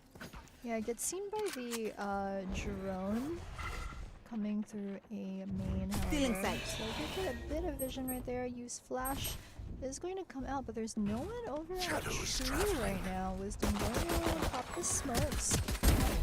Does see the Reno, who got a bit greedy trying to get the soul orb off of the first kill. Wasn't really expecting two members on the enemy team to be right there. They're going to go down. Spike going to be planted, but Miguel gets taken right out over in heaven. They're going to lay down another shadow through to heavens right here. It's going to be a 2v2. They are going to shoot down the door while pushing in through a main. They do pick up someone over at Wine right there, wanting to make sure they clean up the squad before they go for the diffuse. Oh, And that's a blind shot actually coming from Wisdom. yeah, I think a lot of players in general, you do want to have someone over in Hell kind of watching your spike plant site. But the thing is, I think a lot of people, when you kind of hide in Hell in that spot there, you feel very safe, but you're really not because you're pretty much open to anything. I mean, grenade fire in the hole just straight through there. And the thing is, you can get shot from the top as well when people come through. Yeah. Then they can just shoot you straight down through the floor. So it's a very risky spot to hold. But yeah, it's gonna be a 7-6. And VLC finally picks out a judge. This is the first time I've seen a judge on stream. But then again, it's gonna be unfun for her because everyone's gonna go A. Yeah, it's a shorty pickup as well from Amari Esports. I think Silver went for the 200 credit shorty, and whoa! That's gonna land on heaven, but a little bit too further in there. And I'm gonna utilize the John to find out the positions, but no positions found whatsoever. But they do know that one player is on site. Popping out the classics, maybe the right clicks will do the job, but no, Wisdom gets a double kill. Wisdom's really low on HP, gets paranoia. One more person over in tree. I know the only one alive is gonna be it's gonna be Wisdom, and it's gonna get taken. I mean, Reika is gonna get taken out. And yeah, beautifully done there yet again as well. Like I mentioned earlier on, they have the Cypher on defense, popping down a site, holding it down, slowing the pushes in for their team, and now waiting, be able to actually, you know, get the rotations a lot cleaner, I would say, from the side of Alernative.lady. That's like a tongue twister, man. Alernative.lady. I keep wanting to say Alernative.lady. alternative. My brain, like when it reads it, wants to autocorrect and add the T in. Yeah, I wish my brain sometimes had autocorrect, man. You know, like sometimes you want to say Like something, your phone, yeah. you want to say something, but you think. But in the end of the day, you should do that. Yeah, it's a good life skill to have, Afis. Yeah, it's a Always. thing before you speak. And oh man, I missed it. Judge Judy right here actually getting a really good double kill as well. Right. Now Miguel comes in, finishes one more off as well, walling it up, and that's gonna stop their rotations. They don't have a res as well. Right now, it's gonna be a 4 versus 2 yet again. Amari Esports not feeling it right now. They are down by a lot, and if they lose this round, they're gonna be eco next round as well. So things are gonna be really hard. But Nuts Gaming, if it's anything, Nuts Gaming can do this. Yeah, she's playing so far forward. Omen really did not expect her to be over at Cubby right here this early. Also earlier we did see the slow orb from Sage through the top of the windows over the warehouse over at site B. I think if you guys aren't as familiar with Valorant, that is a really good spot that if you're on the attacking side, for example, you can use the Sage wall to boost yourself over through the top. If you're on the defense side, you can also shoot your orbs, you can shoot grenades, you can toss them straight through the window. Also, the entire wall is wall bangable, so that's that particular section over at B-Main is always really exciting to watch in pro play because there's so many options available for both sides. Yeah, now it's gonna be an eco yet again as well for Amari Esports. The score's gonna be 6-9. Nice. And now they're gonna wait to see if they want to decide to push down this B. Man, Side here. I really wish we could see people do that cheese over in the previous spot that you were spectating. You know, on top of the house right behind you. The boost? This one, yeah, the boost and then the snipe Yeah, down in. but they don't have op right now, tree. unfortunately. Yeah, I really want to see one of the teams do it. We didn't see it the entire of last season of FSL Valorant, but I just really wish teams would use the spot to boost up there. I didn't realize there were newspapers here. Wait, what? Whoa! This is real end of the world vibes. Not gonna lie. They're waiting for the perfect time to actually push this in, which is really smart, but at the same time, the rotations are coming in from the Brimstone as well. The Brimstone's now in mid-market, closing towards the entrance of B. Now, they know the wall is down. They've only got Slow ops 45 having popped seconds, out. Yeah, exactly. though. They need to focus on this because they are eco, though. They need to push this. Yeah, they don't even have a pick yet, so this Yeah. is going to be really hard. Okay, so now they know the positions. Now they know that this is going to be a B rush. The comps are coming in as well. Biossi takes one down. KONG.FE takes one down as well. Miguel closing in with the Spectre, takes one down, takes two down. And right now, the only one alive is going to be AMR Sugar with the Shorty. Oh, no! But the distance is not long enough. No pun intended, because Shorty is short. Oh, yeah, yeah, as the name suggests, you would think. Yeah, yeah, that was really rough at that point, I think, for Sugar. Usually at that point, you kind of want to abandon see the boost, right? site. Yes, yes. So the thing is, it's really cute. You have to have a teammate crouch down. And then you have to. Oh my gosh, she just gave up. The thing is, you need to jump on top of your teammate's head, and you need to do the crouch jump, and then you need to have the Sage boost up there. So the thing is, that's actually a $400 boost right there because the Sage wall is $400 plus. You only get to buy one of that ability. Yeah. So, I mean, when it works out, it's just absolute perfection. But when it doesn't, and if no one peeks... The thing is that they should have known this by now. Whenever they push mid, nobody peeks out. They always stay around gardens. So this is somewhat of a risky move coming out from Amari Esports. The idea was there, but they could have actually did their homework and find out that no one peeks there. And they don't have any all players. I would have loved to see that work out, though. 6-10 to score. They only have sub 1 minute to make this entrance push. And surprisingly, the Brimstone used the ultimate. I'm not really sure. That maybe he was trying to guess whether they in B main, but no, they're actually in A main. And right now, the Brimstone's literally on the side here. If he just peeks out just a little bit, could have actually got a really good double kill. Now coming from the side as well. Fire the hole coming in, but will not be able to even shoot the rocket out. And Wisdom gets a really good pick up as well. The kill, Reika gets one. Reika has the operator as well. 2 down, but coming from behind, Coyote is going to finish it up. Now 11-6. We it seems like it's a rough road here for Amari Esports right now. Yeah, I agree. I mean, just ever since the pause, really, I feel like they just haven't been able to bring it back. It's just, I mean, it's still game number 1 for them. We are into game 4 of the day. However, since this is the second group, this is their first game of the day. So you don't want to start the day off with a loss, but they do still have 2 more games after this, and then depending on how the rest of the group shakes up, they could still make it into tomorrow's knockouts. Just once again to remind everyone, Amari Esports lost in the quarterfinals last month in the first season of the Valorant Open, so they're definitely looking to have a better showing this time around, but they will actually want to win this game to make the first step. Popping down the one-way tripwire, one-way peach is there as well, but that one-way wasn't really executed very well. Yeah, it wasn't ground level, so you can see people's feet through that. Slow gonna slow health. Oh, this is looking a really good push here, finally, from Amari Esports. There you go, flawless. That was a clean push Yeah, from Amari Esports. absolutely textbook perfection that round. So they're going to bring it back. It was really what they needed. I think they had lost 5 straight rounds in a row. And the thing about your loss streak, past like your 3rd loss, you're not really getting any additional value out of losing more rounds past that because you don't get additional loss streak credits past 1,900 credits. So it's good that they managed to finally pick that one up. Has to help with the morale too, you gotta think. So 7, 11. Interesting position here from VOC. You have the judge, but she's holding on a really, really long spot.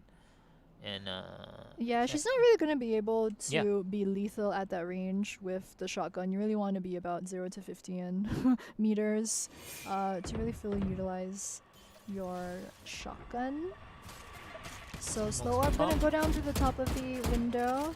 Just a couple of warning shots from Reika through the smoke. Miguel too with the very long angle down through B main. So we do have a very defensive, slow start from both of these teams. No charges left. I think what they're trying to do is actually just slowly push in towards B, which is ideal at the moment because the judge is not going to be able to do as much damage from that range. And now they're just waiting for the rotations coming up from mid side as well. There you go, you as well as Reika coming towards mid. No one's having a... They're not making any noises at all from the defending side. And now they're just going to wait for the bomb to be planted. Actually, Vyossi goes in. Vyossi takes one down at least. But I think that's pretty much it here. They're going to be able to hold down this site really, really well. And Reika's really low, though. It's going to be a 1 versus 3 situation. Yeah, I think the creative positionings from Alernative.lady over on defense weren't really helping them. So we saw Sage over towards CT spawn.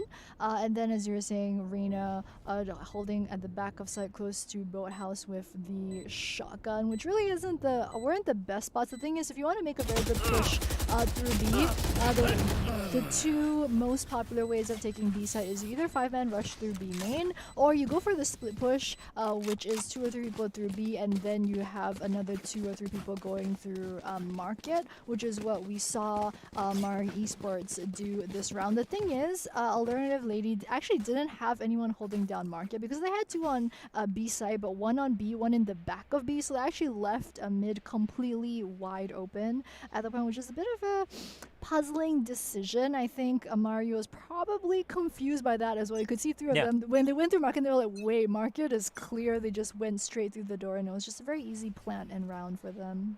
Now it's going to line up this slow. Let's see where this lands. Probably going to try to go for that Heaven slow. And I feel like Heaven slow lately in this current meta, I don't think we really need to actually do it because nobody really holds down Heaven anymore. And yeah, no one really holds down Heaven anymore. It's always on site. And this time around, they're just going in really aggressive. Just straight in the face. Takes one down. Selena will be able to take JC Chua down. And they know that the spike is there. So the rotations are going to be straight up coming in from the side of it. Alernative.lady. And there you go. Gets another really good fast plan. And I feel like they're getting the momentum here from Amari Esports. Yeah, definitely looks like the start of the comeback. It is a 3v1, so we could see Reina with some sort of flashy play. She already manages to pick up a Reika. She has an Empress as well. She's on ulti. So there's a lot of fire rate with a Vandal. And spots one down.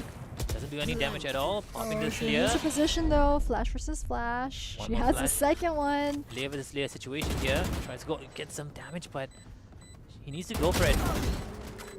She needs to take this one down as well again. She can definitely do it. Yep, there you go. She can do it. This is going to be a defuse, and beautifully done there by Vyossi. She has time. Oh, it's close. Yep, it's right down to the last second. But yeah, literally second. Yeah, literally 1.01. But yeah, as you were saying, I mean, if there's a player that you need on your team, there's an agent you need to make those clutch, flashy saves over there. It's definitely going to be the Reina. Oh dear, Chasey. Chasey doesn't have money, but someone can spot her at this moment. But if you look at yeah, Nuts could definitely spot her, but the thing is, Yeah. I mean, you kind of want to save op money at this point because they're 8-12, so they know they're just trying to save the credits because I mean, you're at match point.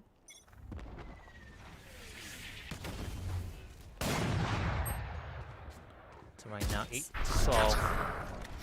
Alt-wise, they do have Chasey with the Resurrection. They do have the Hunter's Fury on Sugar, as well as Reika with the From the Shadows. Yep, also Satchel out. Butter the Vandal as well. So going into match point, Alernative.lady do look like they have the upper hand. They are rotating over towards A, however, because they did get information about multiple members over in A main. From what I can tell, it would be a much better choice for them to actually move towards mid and then towards A. But if you look at the rotations here right now, it's a bad idea to go towards short because there's 3 down here on the A side. Right now, the Omen on the other side is kind of Wisdom actually kind of hovering towards. There you go. They're going towards B mid, which is the smarter play here, popping the wall, not gonna allow them to actually push through CT.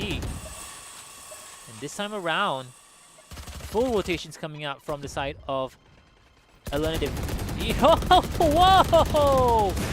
I'm not really sure what Nuts was actually thinking there, but hey, at least he got to go into this bomb site. I know exactly where you Bomb are. site, there's one is right in front of him. Got the flick! Takes down Wisdom, the better Omen differences, I would say. Right now, it's going to be a 1 versus 2 situation. He has the bolt on, he needs to take it off. He needs to take it off. He needs to take it off. Wait, why do they have their backs? What? Excuse me? The bolt is literally on this. Oh, they didn't have time. But I guess it's perfectly fine. And there you have it. 13-8 the score here. And yeah, Alernative.lady takes it. Best out of 1. And they're going to be moving towards the playoffs, right? No, this is game 1. Oh, this is game 1, yeah. Yeah, this it's their first game, so we're not sure yet. We'll have to see how the rest of the day shapes up for them. But yeah, bit of a unexpected game. I mean, just everything that happened, the pauses included, technical difficulties as well, and just the momentum shift after the pause. I think it was just not what we were expecting. Yeah, I felt like it could have been a lot cleaner, but unfortunate due to the technical difficulties. But then again as well, Alernative just held it down pretty convincingly. They were very calm. I don't know why, but I felt like they were very, very calm. Whereas on the other side, Amari kind of like, it's a little bit shaky. Yeah, it seemed a bit. I think some rounds were hit and miss. Some rounds, like they played it beautifully. They just hit it out of the park, got those flawless wins. And then we saw rounds such as the last one where it looked like, as you're saying, like that they should go through market instead. When they decided to go through market finally, the thing with the 5-man rush is that you already have the number advantage. So in order to utilize that to its full potential, if you're going to 5-man come out through market door, you really need to have one person look left, one person look right towards CT, one person check where the boats are to make sure like no one's camping there to shoot you. And the way that we saw it from our perspective was just that all 5 of them came out and they weren't coordinated in terms of where they were looking, and they just all got gunned down at that point. The last 4 members right there. It's just mistakes like that. I think I'm not sure if it came down to really just how their mental was affected by after the pause or something like that, because I just don't feel like that's the sort of mistakes that we're used to seeing from the squad. We're used to seeing better. Yeah, I mean, there's a lot of nerves that come into play, especially when you're playing. It's a little bit different when you're just spectating. So it's a little bit different as a player. So I'm pretty sure Amari had it down. Just that a couple of the rounds could have been done better, and I felt like maybe the nerves just got to them. But hey, at least Alernative.lady actually made it through. I mean, they got the 1 point. Oh, it's 1 point, 2 point. Yeah, sort of. So there are 4 teams in each group, and then they're playing a single round robin, and then the top ranked team out of the 4 in each group will make it into tomorrow's knockout stages. So then we'll have the top 8 teams from the 32 in this rounds of tournament. But with that, guys, we're going to go for a very short break before we come back with the game at number 5 of day 1 of the group stages of the Fsl Valorant Open 2. So don't go anywhere. We'll be back in just a bit.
like a haunting melody. What do spirits say?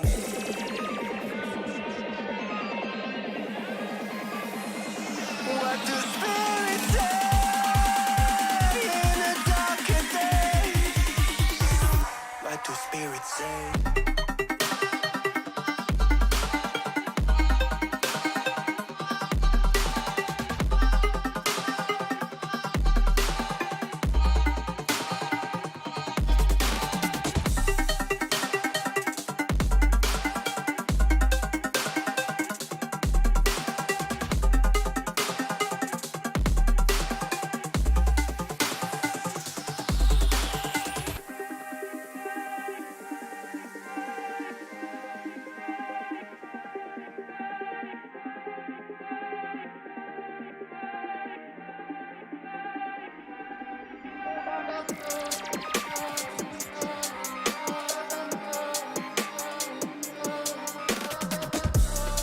When the mist is overgone, there's something inside the water. Don't know where they're coming from. They are free to roam above the sea, and their story stays with me like a haunting melody. What do spirits say?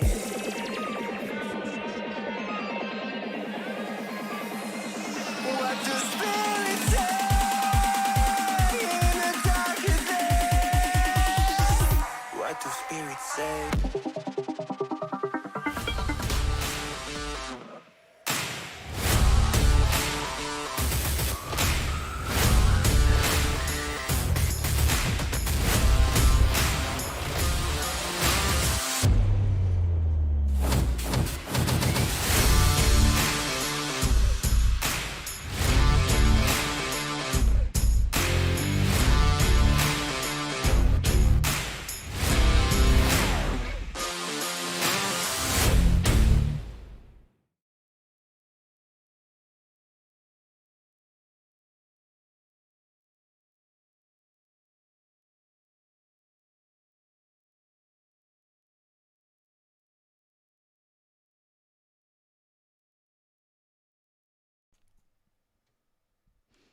Hi guys, and we are back with game number 5 of the Fsl Valorant Open 2.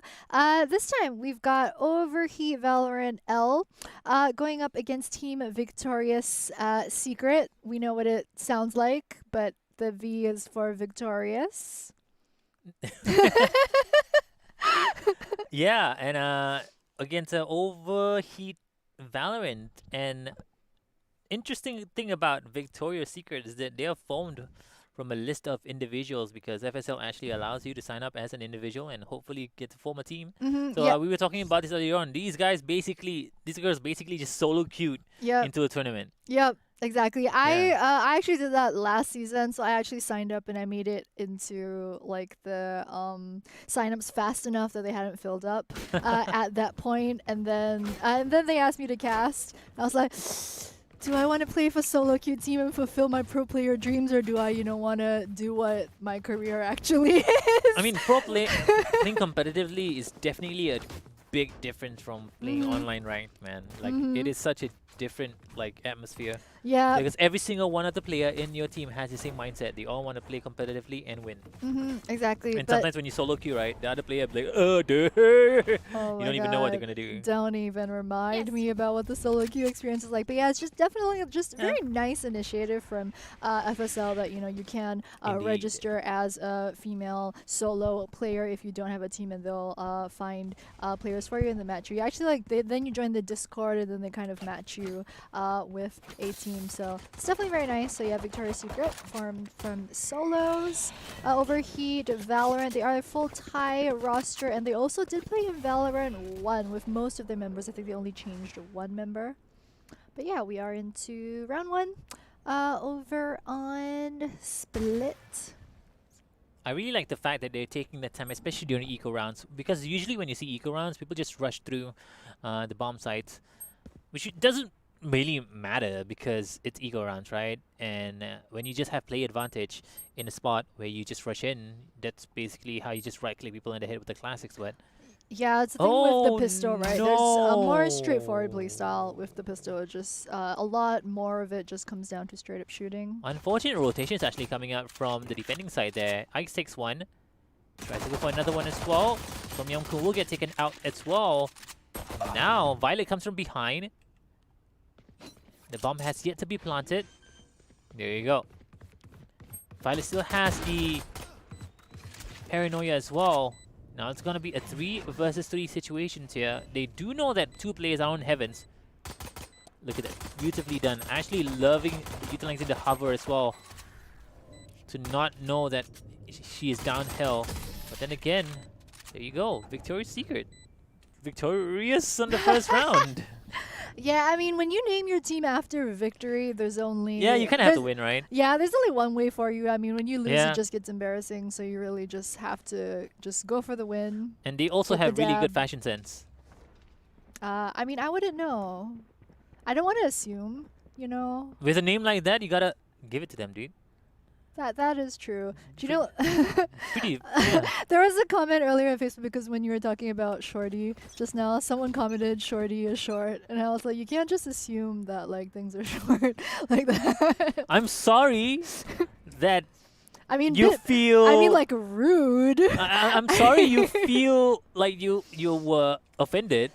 I mean, like. You don't have to call yourself out. Like, there's nothing wrong with my choice of gun, man. Come Exactly. on.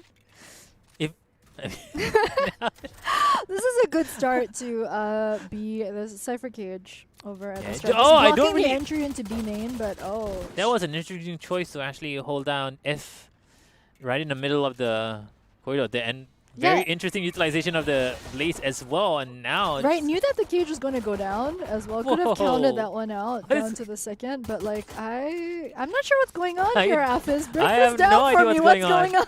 I have no idea what's going on. They're still trying to figure out whether they should push them to B main, and I don't think it's a good idea right now because the rotations are coming in Yeah. from. Okay, it looks like the now defending they side, yeah. might want to rotate through. They can't. They have mid. to commit to this right now because Yeah. the people are rotating from defending side as well. Yikes. Sage is about half health. This is Sova. For Oh, sure. does finish Ooh, that one off shock with dart. her dart though. Shock dot. No I one's can still already left hear in in my the player mind is like shock dot. I keep asking The people this question: voiceover. Why does he always have to say shock dot when he uses shock dot? It's like Pokemon, you know, like Pikachu, and they can only say their name. So Pikachu's like Pika Pika.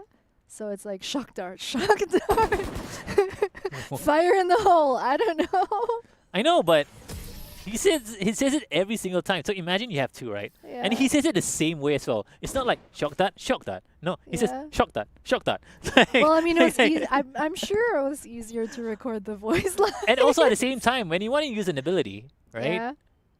You don't want your teammates to say, let's say you put yourself in a real world situation where you Right. have a bow and arrow that shoots shock darts, right? Yeah. Just put it in a perspective. Think about Yeah. it. Would you want to shout out shock dart? Yeah, you don't want to like announce where you're gonna Yeah, be. Like exactly. if you're a boxer and stuff, you're not gonna be like, all right, now Left hook. exactly. Right hook, you know? Yeah. This is You what wanna I like mean. go for the fake. I don't know why I'm talking about this right now, actually. I don't know. It's been a long day. Random tangent. That pause earlier, yeah, that did us in, man. That was hard not just on Amari, it was hard on us too. Oh, make sure you look at your covers here, Ike's, and Ike's actually no, misses yeah. that down. Yeah, I mean the standard, if you want to push into A, actually the standard is you need to split push through ramps as well as through main. It's generally, you just kind of need to rush, and then you have a few people go up ramps, and you have a few people go through main. You want to look down through CT as well as heaven, and then you want to go right to behind the signboard there to make sure it's safe. But yeah, it turns out it was not safe, and defenders are going to definitely. pick up a very easy round this time around. Right now, how do you pronounce his name? George. Which George one? Go. Tom Yam Goong. No, That's George the Go. one. The first Tom one, George Go. Yam Goong. I am hungry. George Go. This is George Go, right? Jorge. This is gonna be fun. How in the I world is this Jorge? I took a. It just needs an E. Come on. I took a Spanish class during circuit breaker because 3 months. What are you gonna do, right? Some people downloaded TikTok. I tried to learn a new language, and like the J is the Oh no. hey, One of the players Y disconnected sound. actually. Yeah, Pan Lavic. Just disconnected from the game, so we're kind of waiting to see if the teams. I think they're will just gonna go for pause. it actually. I think there's just a bit of delay in between them trying to Yeah. call for the pause and the pause actually happening, maybe. But it looks like we're going to continue on. It's gonna be a 4-man sneakily through series, making absolutely no sound. The thing with the series, you need to be particularly careful when you're going for the entrance into series. That's where, if you're not careful, you will trip the water sound, and then people can hear you in sewers. Past that, as long as you walk the rest of the way, you're pretty much in the clear. Also, camera's gonna spot Phoenix straight through B main, which is, as we mentioned early on in the day, the standard setup for Cypher to protect B site, which is the camera down long. The one way. People need to learn that, especially when you love playing Cypher. One ways are so good. You can only see their feet, but it's such a good spot. Look. Get out of my way. I feel like we're just showing our age here by knowing that song. One way on another. It's from Gonna get ya. I feel like most people would know it because of Mean Girls. It was from Mean Girls. Okay, this is gonna be nice here. One right through click, one the more to finish the deal. smoke. And there you have it, a 3K here for Eldery. I was gonna say elderly, but With I don't. oh, that's just rude, man. Yeah, but there's That's gonna be a just 4K actually coming up for elderly as well. Wow. Rude, Eldery. Rude much. Look. Well, someone's not coming back for season 3. Excuse me? I'm in me. I'm sorry. I'm sorry. I'm sorry. If you Eldery got the full K. Eldery XD. Dude, if I'm you gonna be end honest. up, if you end up casting me in season 3, you're just gonna BM me so hard. Like I'm gonna cry when I watch. Yeah, exactly. Those You VODs. watch out. If I come back season 3, Oh my god, I'm Yep, so yep. sorry. yeah. Instead of talking about, it's gonna be you. Oh no. But yeah, Jet, picking up the nice, I think it was the double right there with her ultimate. So if you guys, I never really trust Jet's right click. It is so like it it feels plays with your weird. mind. Yeah, the It visual plays with your also heart as feels well, your very emotions. weird. You thought that you can actually land a kill, and then Yeah. you see one of the knives that Yeah. onto the right side. Yep, the accuracy, man, that needs Yeah. that. Yeah. And so her knives do 50 damage each, unless you get a headshot, which is lethal, which is instant 150. Yeah, that's pretty much the damage breakdown for the knives. Of course, you can. I think it's X that releases all the knives, all your remaining knives at once, as well. Because sometimes it is, you usually need more than one to really land the kill unless you're that confident that you can get the headshot with the Jet knives every single time. But most times you would take like maybe about 2 knives or so. Is to it? pick Are up the there any like kills. maybe like pro So- plays that you watch to like learn how to play Valorant? Do you have any? Ooh, I watch. So I tend to watch pretty specific videos. So for example, when I was picking up Valorant, I watched a lot of videos on things like how to aim, how to go into the range, and what kind of settings you put on the bots to train your tracking, as well as just that headshot accuracy. I watch like specific videos like Yeah. that. I think Killjoy, which was launched recently as the new agent, although she is banned currently in this tournament. I mean, it takes a while for people to really figure her out. So for this current season of FSL, she is banned. However, I have been watching some of those videos online about good spots to place lockdown, which is her ultimate, good spots to place like alarm bot, that sort of thing. But in terms of beyond that, in general, I think I just watch tournaments. So for example, the recent FaZe Clan Invitational, the grand finals, TSM versus Sentinels, and then Sentinels, just the way they play, just so aggressive. On Haven to double op with Odin is just so exciting, so nice to watch. That's a meta right now. Double op. Double up, but double up with Odin through like double doors. So It depends on exciting. when you play though. If you're playing Haven or even like Ascent as well, Odin is such a good. In certain spots. Yeah, And, I agree. I in really Haven wish. you can actually shoot through a lot of walls in Haven. Mhm. Yeah, and I showed you a video earlier on Yeah. about a shot that was ridiculous, but I don't even know how that worked. But Yeah, I feel like wallbang in Valorant is might be getting to be a bit of a problem. I think just there are so many walls that you don't think that are wall bangable, but then they actually are. Guys, if you're watching the stream right now and you're not really sure what we're referring to, pretty much as long as you shoot through the wall to damage your ops is just what we commonly refer to as a wall bang. You can see the visual effects. So if you have a gun that has heavy penetration bullets, so say something like Odin, Guardian, your sniper rifles like the operator, Sheriff, I believe, is heavy pen as well. When you shoot through walls that are wall bangable, you'll see the visual effect of the holes through the walls. Also, interestingly, the visual for that, it actually regens over time. So after about like 5 seconds or so, the holes actually heal up and then you just shoot through it again. But as long as there's the hole there and you have heavy pen bullets, yeah, you can shoot through the walls and damage them. There's which opens up a lot of opportunities across the various maps and different spots where you can really utilize those. There's that really cheeky spot through a sewers at Haven that I was talking to you about during the break. I really wish, like, I mean, I get why Haven is banned a lot because it's just so wide. For the map is just like the only map that has the 3 plant sites right now in Valorant. Also kind of the only map that is a bit more attacker sided than the remaining 3. Yeah, I'm not sure what this team is doing either, but you know what? I mean, they've got nothing better to do. So they're just, you know, taking a bit of time off to like do team bonding. I mean, like, I don't know what this is, man. to bring back your topic about wall banging, I feel like it brings more to the table instead of just a very you know, two-dimensional, like for example a 3-dimensional type of gaming. Instead it brings a 4D, so there's a lot more variables just by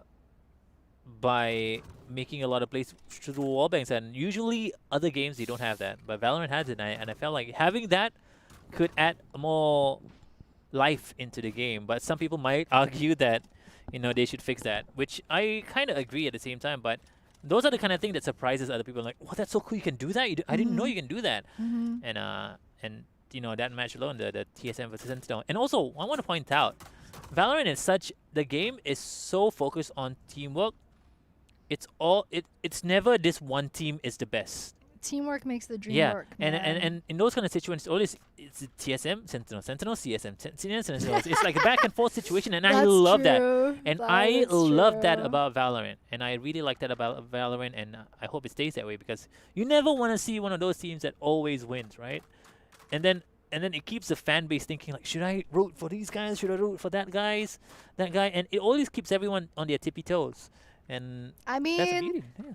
I mean, I agree, but also, like, I'm the kind of person where, like, I want to, like, where the team that I support in, say, for example, League, I'm an SKT fan, and, like, they won, 3 world titles, and I just like the feeling of not having to stress too much watching my team, kind of knowing that they're probably going to win.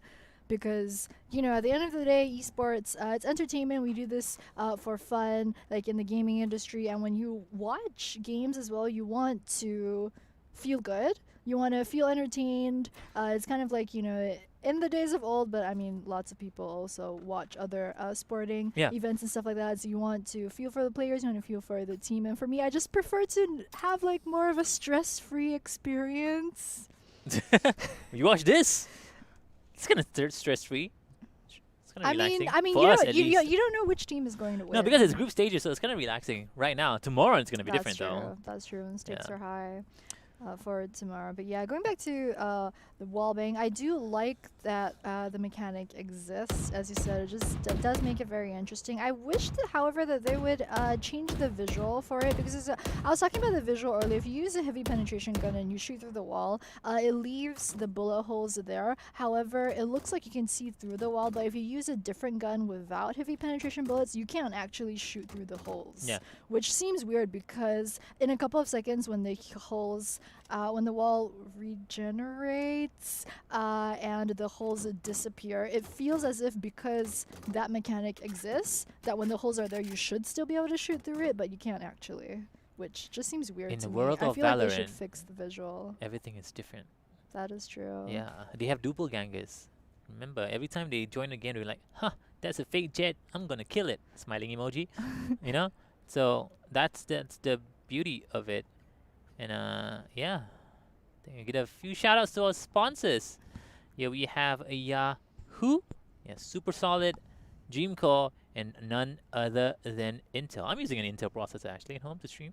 Actually, me too. Yeah. I think I'm using the i5. I don't think I'm using an i7, although it's like, I mean, mine works great to stream with. I'm using an i7. And Yeah. it's a really good. Like I can stream and record at the same time. It's pretty cool. Yeah. Yeah. Yeah. Big shout out to Intel, bro. Like you made my life better. Yeah, Simpler, 10 easier. recommend. Like I run my game, I have my stream open. I also like have the my OBS open, and then I also have your stream open because you want to like check that you know your stream hasn't died. At the same time, then you have your game open. Usually, I probably have like League client running in the background. And as not to well mention for no Chrome reason. uses like 90% of your Chrome. CPU. I thought that only happened to me. I mean, come on. Why is it like 88 or like 92% of It my depends on what you run on the processor? side. Oh my I God. usually just have like my social media is like my Twitter. But yeah, but even if you close your tabs and reopen new tabs, it very quickly starts to use up your processing power too. I'm not sure why though. I'm not like a big tech person. Oh yeah, they're trying to communicate through tea bags. All right, crouching. Are we I'm allowed to gonna say that word on stream? I'm pretty sure. As a T, letter T. Not bad. So I saw the crouching mechanic during when Valorant first launched, because you know I'm used to Fortnite, right, which is a big people crouch at the end of your body Yeah. of the game. So when I first downloaded Valorant, I was like, all right guys, what's the crouch button? What? Like, I mean, I need to know. How else are my ops gonna know that like I'm better than them? You know, the interesting thing about this game is that crouching doesn't really help with accuracy. Yeah. So on patch 1.04, or like recently, they actually changed some of the not so much that they changed it. So there was a recent bug fix on 1.04. I think it was either the classic or the sheriff, where they made it such that your crouch accuracy is pretty much the same, because they just wanted to balance it so that it feels the same as like when you're standing. Yeah. In fact, in this game, when you crouch, it makes it easier for you to get headshotted because of the way the recoil and also how the netcode actually applies in this game, which is pretty interesting. So it's all about getting those really good flicks and really controlling your spray, and also at the same time making sure that your first few shots count. That is also why in this game crosshair placement is the most important thing that players need to take note of, and I think the Brimstone here is going through some sacrificial... Wait, is it the Brimstone who DC'd and his team's just... Her team is just... trying to pray to the gods of Valorant. Wow, the arena, Sova literally is all of us right now, and Phoenix, they're like, oh my god, what's wrong with your internet, hurry up. That's literally all of us. Oh. She's moving. Oh! She's moving. She's back! George, go. Go.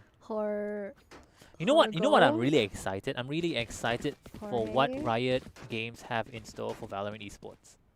Yeah, for the competitive scene, How right? big is it going to be? Yeah. And knowing Riot Games, It's gonna be huge. it's going to be huge. It's gonna be lit. Yeah. They're just gonna be straight balling. On God, no cap. Yeah.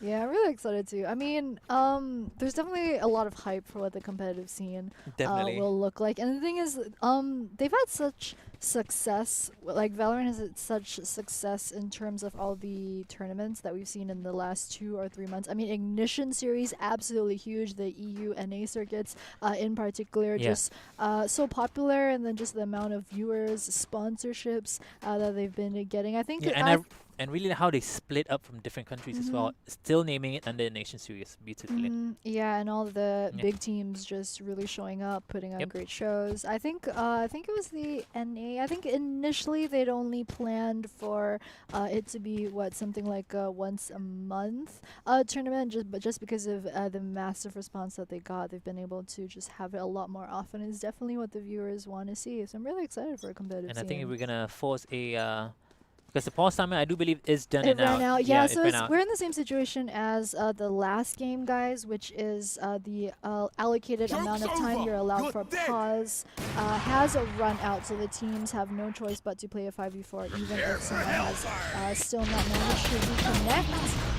Sage caught in a bad spot right there by the orbital strike. He's gonna get absolutely ticked down. Burnt. Disintegrated? Disintegrated? Disintegrated? Is that how you say it? Disintegrated? Disintegrated? Yeah.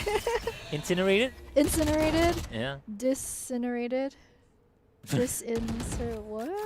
What's going on? But yeah, 5 ambush coming onto side B. Kind of the smart move. I think when you know you're 5v4, it's all the more the time for you to really want to go for that 5-man straight rush. So they went for the very standard push into the images. You want to stage wall the right side, you want to smoke heaven, and then you want to watch the back of site where usually one person is, and that's what they did. So they're just able to pick that one up very easily, very textbook.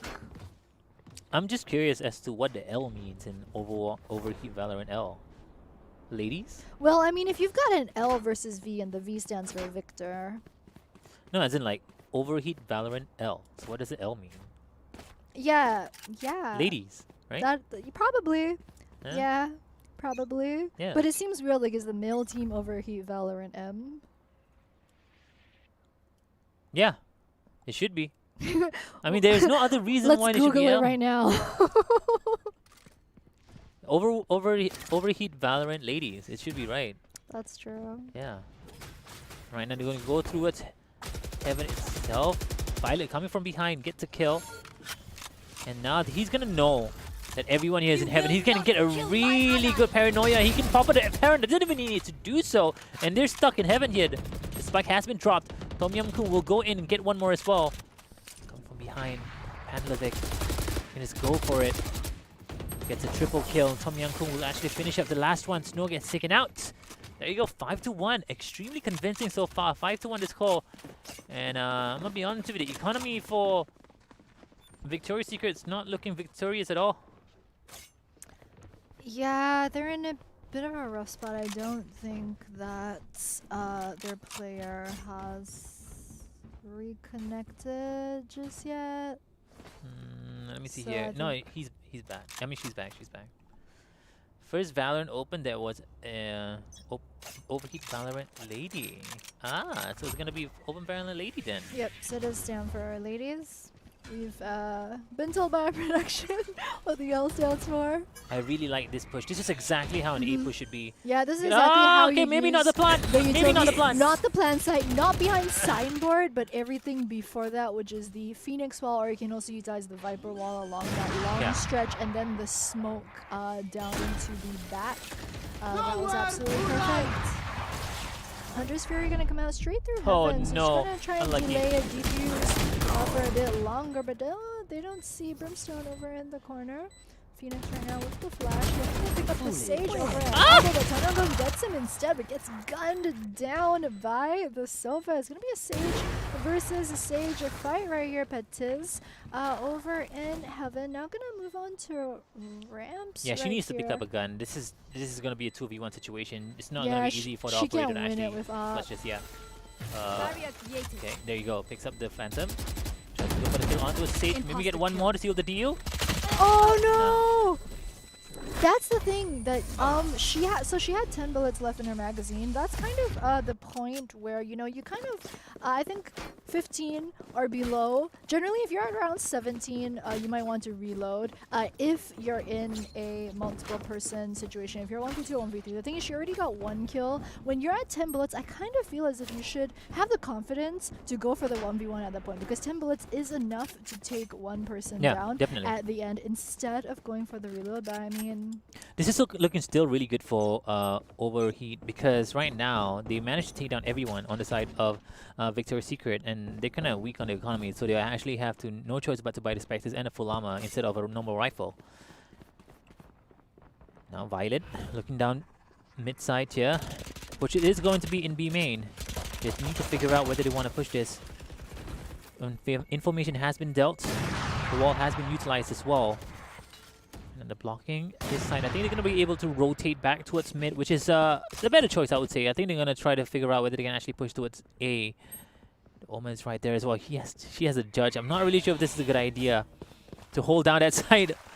Slowly walking. When you have a judge, you just run through, man. That's basically it. And now they're going to have a lot of information because when you're walking towards the sewers, you can hear the footsteps in sewers. Yeah, you can hear the sound. And now this is gonna be a really good rotation coming out from the side of Overheat Valorant here. Yeah, a lot of ultimates being popped as well as the Phoenix pumping their ultimate. They're gonna once again get the plant down over behind signboard. Shocker gonna go in through Heavens right there. So you're gonna get more information. Violet right now over at ramps. Patis over at the elbow. Oh my A gosh. collapse from the other team. Positions that have been exposed by the recon bot, and now they're gonna be oh, there you go, just Judy coming in, gets a really good double kill as well. And yeah, it's gonna give the ult towards Patis because Patis already has the ultimate right now. So there you go, 6-2 to score. Still very, very good, especially on attack, by the way, because right now, they're actually on defense for Split. So we've seen it earlier on happen before. Split is a very defense-heavy type of map. So this is going to be really good if they can just extend the lead to maybe 10-2 and make it easier for them to actually win on their defense side. I mean, on the attack side. Yeah. Ideally, they would want something at least like a 9-3 going into the swap. 8-4 also. It's kind of the bare minimum that really they would want at this point, so they look well on their way to getting something closer than the 8-4 since they're already 6-2 right now. But we were talking about how Split is very decided. It's pretty much the most decided map. A lot of pull play and then draws, just because once they swap over on decided, it's actually almost impossible to lose if you play it out very well. I feel like there should be a mechanic where you could take a picture and you can see like that That's what I flash mean. sound. Yeah, and then you have like a picture. Just add some filters as well if you want to make it look fancy. At the end of the screen, like your end game screen is like one of those photo printout looking things. Eldery can literally hear that they're all coming towards A, and the rotations are coming in from Overheat.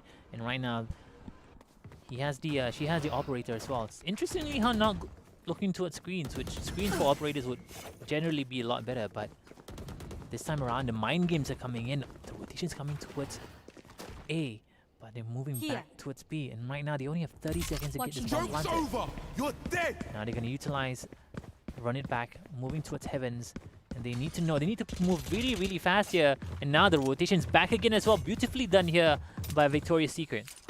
Yeah, and they've got just enough time. Have to make sure that, yep, that corner and back of sight is clear. Yeah, we get the plant going down. Not the most conventional plant type, but it is if you kind of come through Heaven with a rotation coming out from Overheat Valorant L, and they are going to get the team wipe flawless as well. So very fast rotation from Overheat Valorant L once they knew that the spike was planted in B. It's very fast rotation over onto the side, getting the clean wipe, and then it was just a matter of diffusing it. The idea was there actually, a really good double rotations from Victoria's Secret. I felt like after the post plant, especially during the plant, because when you're planting, you're down by one player. And that position where she planted the bomb was kind of open as well, because that's literally where, and no one actually held down Heavens as well. So in that kind of situation, someone should actually hold down maybe Heaven side, and then you get the bomb planted, but no one is Heaven, and they were all on side, and it was really hard for her to actually even defend that plant. Yeah, as you were saying, there's really not a default plant side, but they kind of didn't have a lot of options. Yeah, they knew they were running the clock down. They're going Spectres again as well. They have been going Spectres every single round, and it's because of their economy. They keep losing every single round, and I feel like they have not ecoed just yet. I feel like if they just eco one round, get the Vandals, get the Phantoms, get even an Operator as well, definitely could get a round or two, especially on the attacking side. Yeah, Yen even has the Ghost pistol that she was forced to buy a stage just because usually your walls are so expensive. It's 400 credits every single round that most stages have to put money into. Yeah. So eco definitely rough. And also at the same Victoria's time, Secret. Sova should use her. I mean, who's the Sova player? Portia should actually use her owl drone, knowing that the Cypher is here all the time. The drone could diffuse all the tripwires, diffuse pretty much, find out the locations whether the B side is empty as well. And we know definitely it's always Cyphers with B, right? Give me a Yeah, corpse. it's one of the most standard things you have Cypher over on B side, over on Split. We saw earlier in the day, we did see Cypher switching from Parties side yet A again to as well. B sometimes. Oh. Pretty much your Cypher is always going to be sitting on B side. As you're talking about the Sova, Sova's kind of one of those counters to Cypher just because his dart is able to take out the cameras. So we'll definitely see this in future splits of the Valorant Open as well once Killjoy becomes enabled. But agents such as Sova and such as Raze are actually kind of soft counters to Killjoy's abilities because, as you mentioned, Sova's dart or Raze's abilities as well can get rid of things such as Killjoy's tower and Cypher's utility. So that is definitely one option that can be explored by teams. So right now they have to pause yet again as well due to unforeseen circumstances, but the game is on the way yet again. And it's looking really good here for Overheat. Valorant, they're feeling it right now, 8-2. They can keep going. Still, Spectres yet again. They need to eco at least one round here for Victoria's Secret. Yeah, and there's an op from Patas as well. Yeah. She's, as you mentioned earlier, just Oof. straight down screens, down A, looking to catch out anyone coming from A main. Violette with that very nice clutch back into ropes right there, away from the orbital strike. 2 in mid. Yeah, Spike is Two at A. A though. They Yeah. will want control of mid before they go to push through A. Volley takes one down. They're gonna figure out whether they want to push this in, and Elderly takes down one. Now she knows that Snow's actually on the other side, left side corner. No lay whatsoever coming up from See ya. the Reyna as well. At least they managed to take down 2. So right now it's gonna be a 2 against 3 situation. Not too shabby here for Victoria's Secret. Yeah, Elder XD wins the peak war versus the Reyna over at ramps. We've got Yen as well as Sova just hanging out in sewers, and you can hear them making a bunch of sounds. Yeah, and with the Patties water. can even rest if she wants to, but the remaining 2 players are really far away, so I don't think it's even possible. And Yeah, they're trying to run down the clock because it's about 25 seconds, so she's kind of not sure if she wants to utilize the ult. Would be kind of a waste because they do have vision on the spike. There's the wall. They're trying to retrieve the spike, however, but no one goes down. Just yet was very close. Patty's looking like she's just gonna get the ult orb. Yeah, which is really smart. She's not gonna allow them to actually get the ultimate orb, and I felt like that was kind of a misplay there from Victoria's Secret, but also a very good play from Eldery. Actually, very fast on the fingers with the dash on the E, and not dying, which really makes it easy for their economy as well for the next round. Right now, the score is going to be 9-2. Last round of the half before swap. And I'm gonna be honest with you, this Victoria's Secret is not looking victorious at all, and their strats are not really a secret because they've been utilizing the same guns all the time, and they're gonna force out Phantoms without armor. Oh, this is bad. But yeah, I mean, it is the last round before the swaps. They're going to want to spend all of the credits that they have. The thing is, though, if you're in a score such as like 9-3 or 10-2 before the round, as we were saying, once you lose one pistol round, it's very easy to lose the first 2 rounds because of the snowball. So if you're already down something like 10-2 at the swap, it's not impossible, but very hard to bring it back. Panlevic, very nice vantage position over in Heaven through the main. You Right will here. Looks like they're actually not going to go kill very my aggressive for the Sage Wall. This is already I know exactly. Sage Res is used to just for one make sure that they have a 5v0 situation. Yeah, I mean, right at the you're end gonna of lose that your round. ultimates anyway. Yeah, for the but next talking half. about losing your ultimates and Victoria's Secret, their Sage went down with her ultimate still available. I think they Yeah, just that's what I'm talking about. They seem to have. I mean, then again, they are kind of solo queuing into this tournament, so I'm not Yeah. gonna expect a lot from them. Mhm. But this seems to be really looking. Most of them actually kind of new to Valorant as well. Some having started games weeks ago. So I mean, they're already better than I am, and Yeah. I've been playing That- this game literally every day for the last 3 months. I didn't say that, by the way. You did. I'm not that bad. I'm not that bad. It's just like, you know, when it's yourself, you're just very overly critical. That's like true. earlier Yeah, just yeah. now when you're like, yeah, I'm not good at this game, I was like, you're a master in Overwatch. Can we stop with the humble bragging? Yeah, I was trying to fish for compliments. Okay, like You're right. That's true. That's true. now it's gonna be a B push here from Overheat, which is pretty smart, I would say, judging from the site that there's only one in B, and that's going to be the Reyna itself. Now they're gonna force a retake here. Now rotation's coming in. Then Violet pushing in through from Heavens as well, holding it down. They still have the Shrouded Step as well. Still has Paranoia. No smokes whatsoever. Violet taking a lot of damage from under 40 HP. Where are the heals from Sage? Sage forced to actually hold down backside. Popping the smoke onto a CT. Patis holding it down in Garage.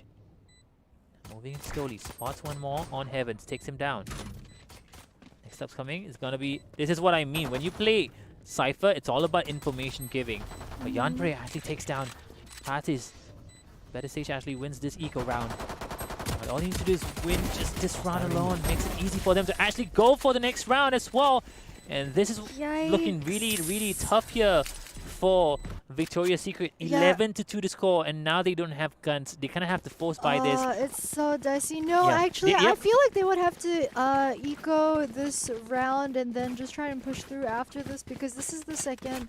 You're already going to be kind of down in terms of firepower. I don't know, man. I mean, there are two ways of thinking about this, which is either you go for the force buy right now, and you try and turn things around from round 2 after the swap, or you just, you know, put confidence in yourself I have and retrieved then the spike. eco this round, and then next round, once you can go for your full buy of 3,900 in general, it's your Phantom plus your full shield, then that's the point where you really try to make the comeback. But yeah, they've gone for the force buy this time. We'll see how it works out for them. Eldery gets a really good double kill on towards the side, clearing it for her team, and right now it's one on Heavens. And Violet going down on behind them as well. She definitely heard the footsteps there. Now moving towards the back. Eldery, here's a drone coming in, utilizing the smokes, beautifully done. Eldery is gonna come from the side. Eldery takes one down. Now it's gonna be finishing up. Violet takes it. It's all about timing. It's all about communication. That is what I can definitely see coming out from Overheat Valorant ladies. Oh, and now Victoria's Secret are in the worst position Yeah. that they could be, because they're at match point and their eco is the worst possible that it could be. They do get the lost streak credits, however, since they did lose 2 rounds in a row, so at least they've got that going for them. I think there's a judge buy as well on attack.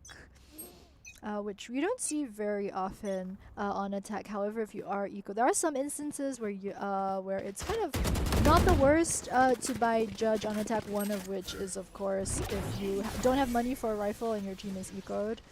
Of course, this is one of them. So still 5v5. They have pushed onto site wing, and we're only now seeing the rotation coming out from Overheat, Valorant L. A couple of members moving towards A, although Victoria's Secret have already lost their arena, so they are down 1 member. But right now it's just a matter of how well can they hold this site and prevent the diffuse. I really don't see them coming back to this. Spectres, a Judge, and a Bulldog with that armor as well. Patty takes one more down with an Ares from long range. Eldery takes one more down as well. Someone coming in through. Misses the right click, but it's okay. Panlovic will actually cover herself, and we will see it a 13-2, and pretty much a convincing sweep here from Overheat Valorant Ladies. And that is pretty much it for this match. Let's look at the scoreboard here. And yeah, 20-5 for Eldery. Whew. I think that's the first 20. No, that's not the first 20 bomb. It's not the first 20 It's not bomb? the first 20 bomb. I think we've seen we've seen at least one more. But we're talking about the deaths here. This kill ratio is actually pretty. Yeah, that is yeah, sick. that's That's very actually convincing, sick. and definitely one of the favorites, I would say. But then again, I'm not gonna count it up because I felt like maybe Victoria's Secret were kind of new to the game, and I felt like this was pretty much a rollover here for Overheat Valorant Ladies. Yeah, I mean, very well done Yeah. from Overheat Valorant L. I think a lot of the players do have competitive experience Yeah. as well. Also, been playing FPS for a lot of years. I think Domyum, for example, is her first time playing in a tournament. However, she has been playing FPS for the last 5 years. And Panlavic as well as Violet are very experienced in FPS. I think they've been playing other games such as CS:GO, Overwatch, Dead by Daylight. Oh, I like the chat. The girls from Victoria's Secret say, Yeah. "You guys are awesome. Thank you." Yeah, that's one of the things. That's actually one of my favorite things about watching as well as like just taking part in the FSL tournaments, because this is my second time doing the Valorant Open, but previously I've been casting League of Legends for FSL for the last couple of years, and the thing that I really like to see is just the girls, even from different teams, just getting together and from like different countries, and it's just like really building that sense of community. And I know like a lot of the girls, once the games are done, they actually add each other and then they play together a lot, and it's just the sense of like the female esports league just bringing all the And girls that in Southeast Asia rarely together. happens in Yeah, that doesn't. And like normal other tournaments, yeah, they're like Yeah. when they lose and then they start BMing each other in all chat. That's usually what happens. The girls are usually like, "Oh my god, you're so good. Can I add you?" And like, "Whoa, Raze, like what was that?" That sort of thing. It's just very wholesome, very nice to see. It's one of my favorite parts about the FSL community, actually. Yeah, and right now we're gonna be taking a short break, and when we do come back, we're gonna have the final streamed game on broadcast, so you don't want to miss that out. Yeah, stay tuned.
story stays with me like a haunting melody. What do spirits say?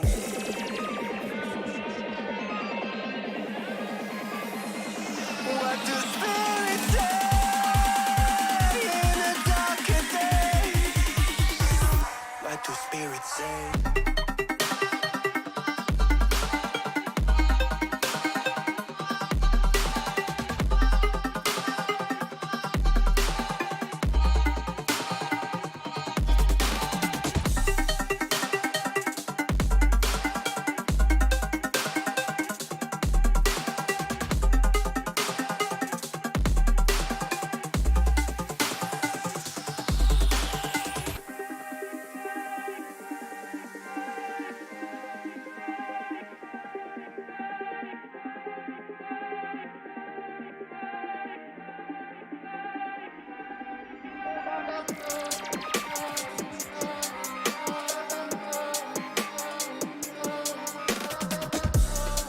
When the mist is all but gone, there's something inside the water. Don't know where they're coming from. They are free to roam above the sea, and their story stays with me like a haunting melody. What do spirits say?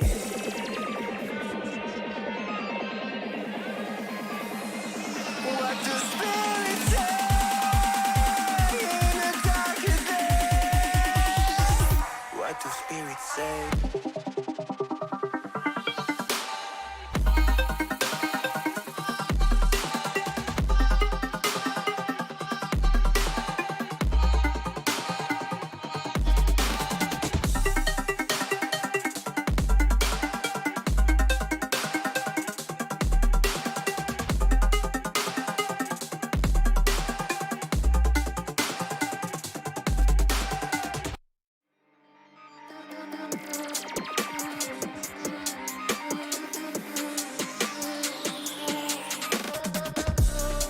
When the silence is too loud, I swear I can hear a voice.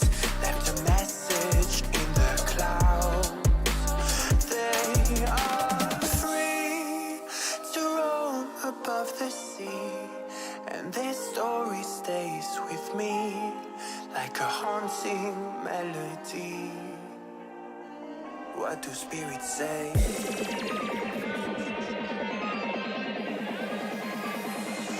What do spirits say in a darker day? What do spirits say?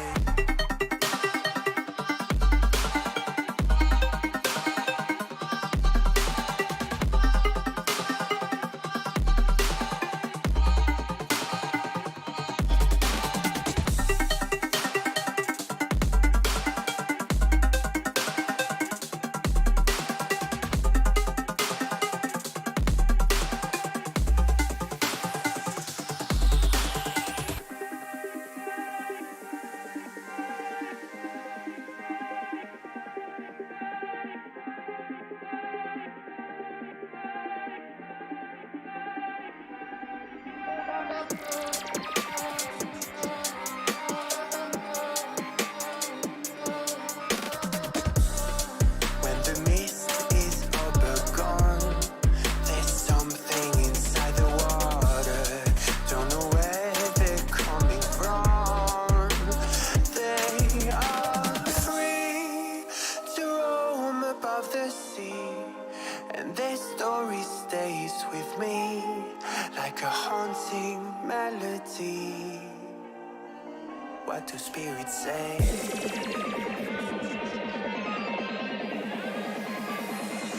What do spirits say in a darker day? What do spirits say?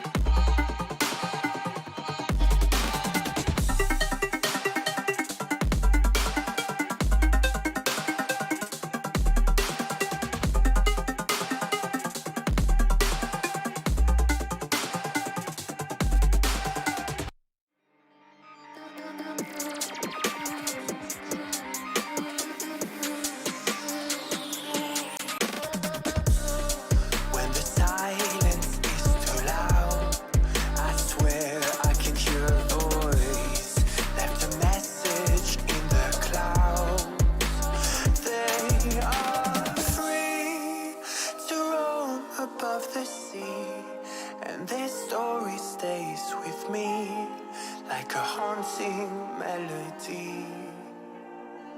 What do spirits say?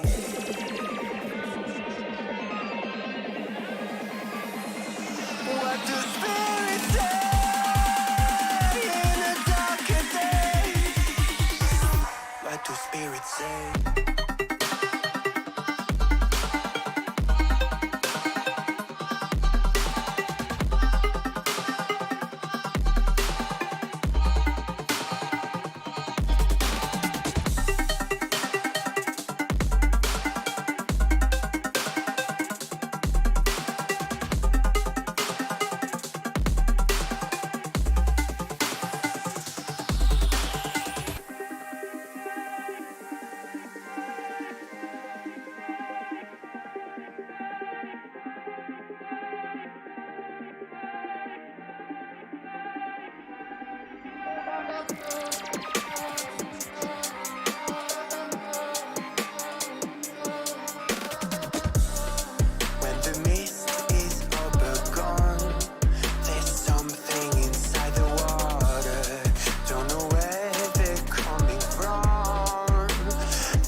What do spirits say?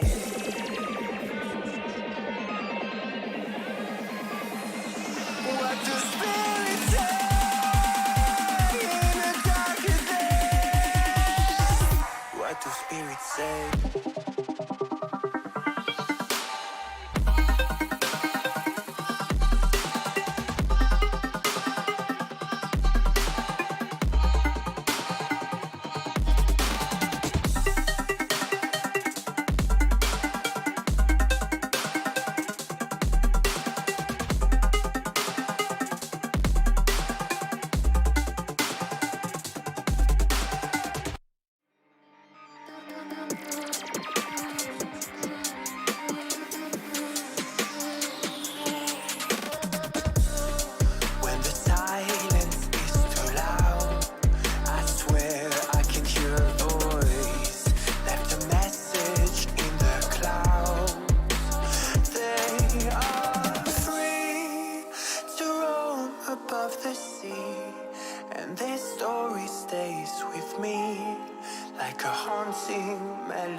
What do spirits say?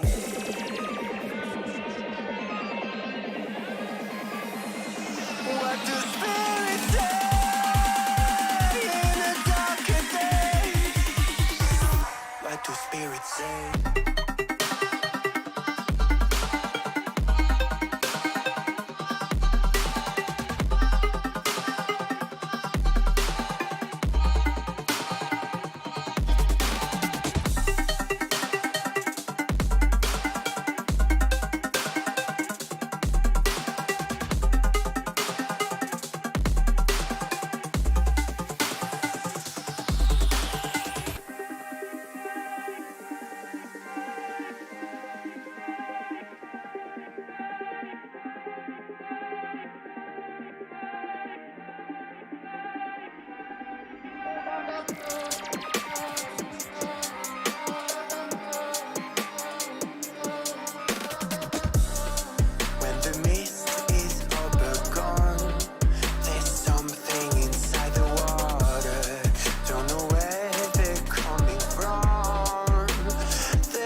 What do spirits say?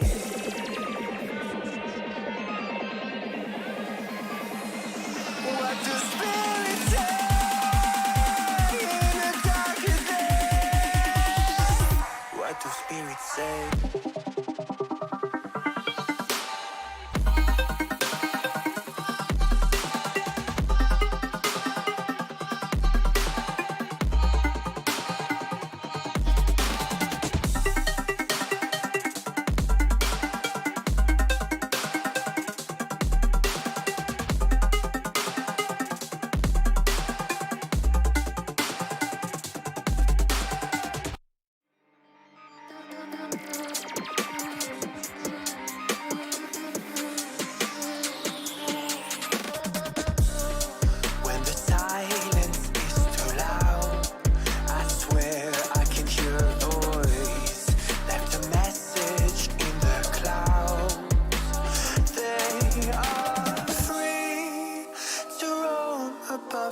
sea, and this story stays with me like a haunting melody. What do spirits say?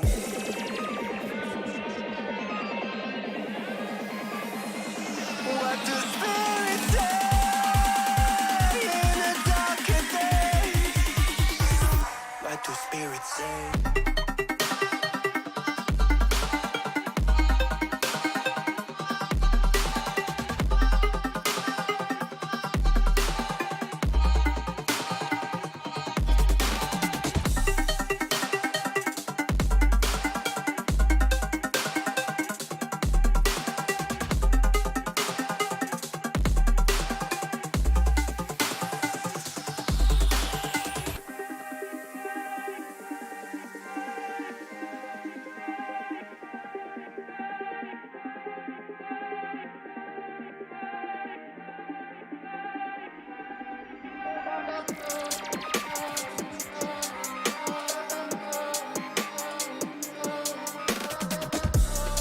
When the mist is all gone, there's something inside the water.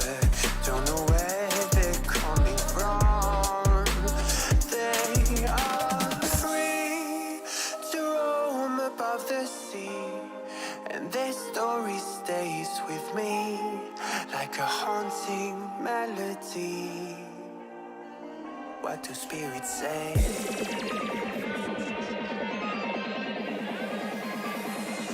What do spirits say in a darker day?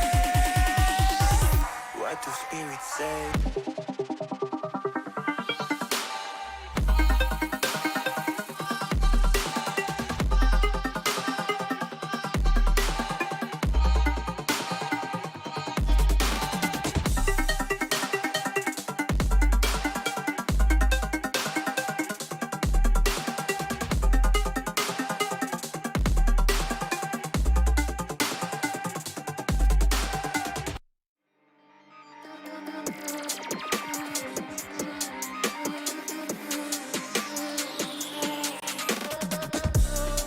When the silence is too loud, I swear I can hear a voice. Left a message in the clouds. They are free.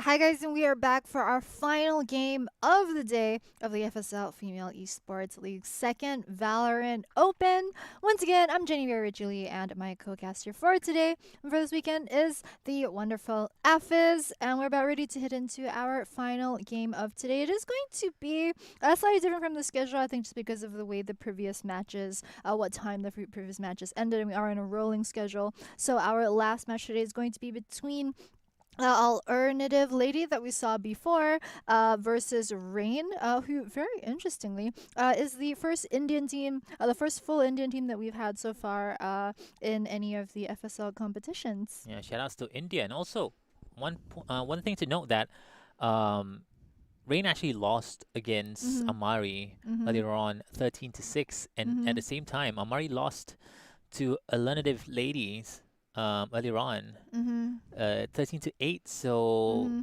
yeah, it's always a bit hard to see how teams will shake up, especially in the best of one. But the way that the groups have worked out so far is that Alernative.lady are 2-0 right now on top of their group, whereas Rain has gone 1-1 so far. So the way that this match works is that if Alernative.lady wins this one, then they're for sure through to tomorrow's knockout rounds, whereas for Rain, if they do win this round, then it will be a three-way tie in their group, actually 2-1, and then we'll have to go to the tiebreaker, which is determined by the number of rounds that the teams manage to win their games in. So it's definitely pretty exciting here in the last match of group stages. I think group stage matches are always very exciting towards the end, just to see which are the top 8 teams that will make it through to playoffs. That being said, we are into round number 1 already, and it is going to be a 1v4 situation, 1v3. Cypher picking up some very nice skills, I believe, with the Frenzy right there.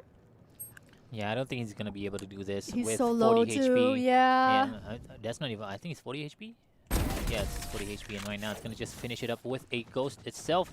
3 members remaining here for side of Rain. And what do we kick things off? That's a good momentum boost, at least confidence boost as well for Rain. They were down already by a margin earlier on against Amari, and right now this time around they seem to be playing it decently well in the first round.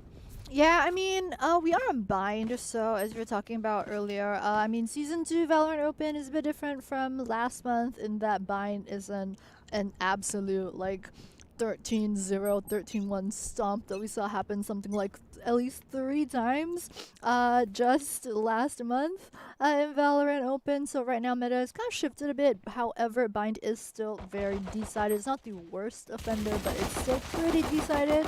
But I mean, regardless, the first round pickup definitely very good for Rain. Yeah, I love the really aggressive plays from Meow. Gets a 2k actually, now 4-0 on his board there. Meow's really low on HP. The stage is pretty far away, so there's not going to be a heal. That's perfectly fine here. Going back towards mid side. And Sway will be able to finish VOC up there. And I mean, from the way I see it here, especially on attack, I mean, especially on defense here, Rain seems to be doing pretty well. And I really like the aggressive plays coming out from earlier on Redsea as well as Meow, 16k. Yeah, I mean, the thing you don't want to see is a team doing badly on defense on bind.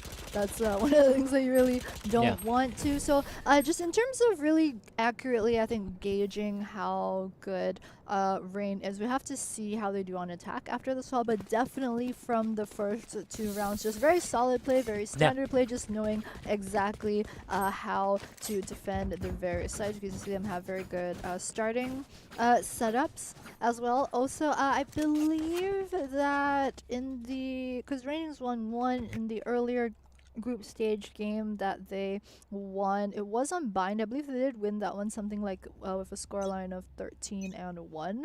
So bind definitely does seem to be their comfort map, and yeah, that's what we're seeing, putting out some great stuff. I feel like here they're gonna try to go towards showers, which I personally think is actually really one of the easiest spots to actually push through. Showers. They have a breach. They have the fault line as well. Can definitely utilize the fault line. Right now, he probably has no idea that Sway is on the right side. But Sway is slowly pushing in, peeking on the corner there. Both gonna peek at the same time, and Sway's gonna be able to finish that. And there you go, 1 down already, yet again from Alernative.lady.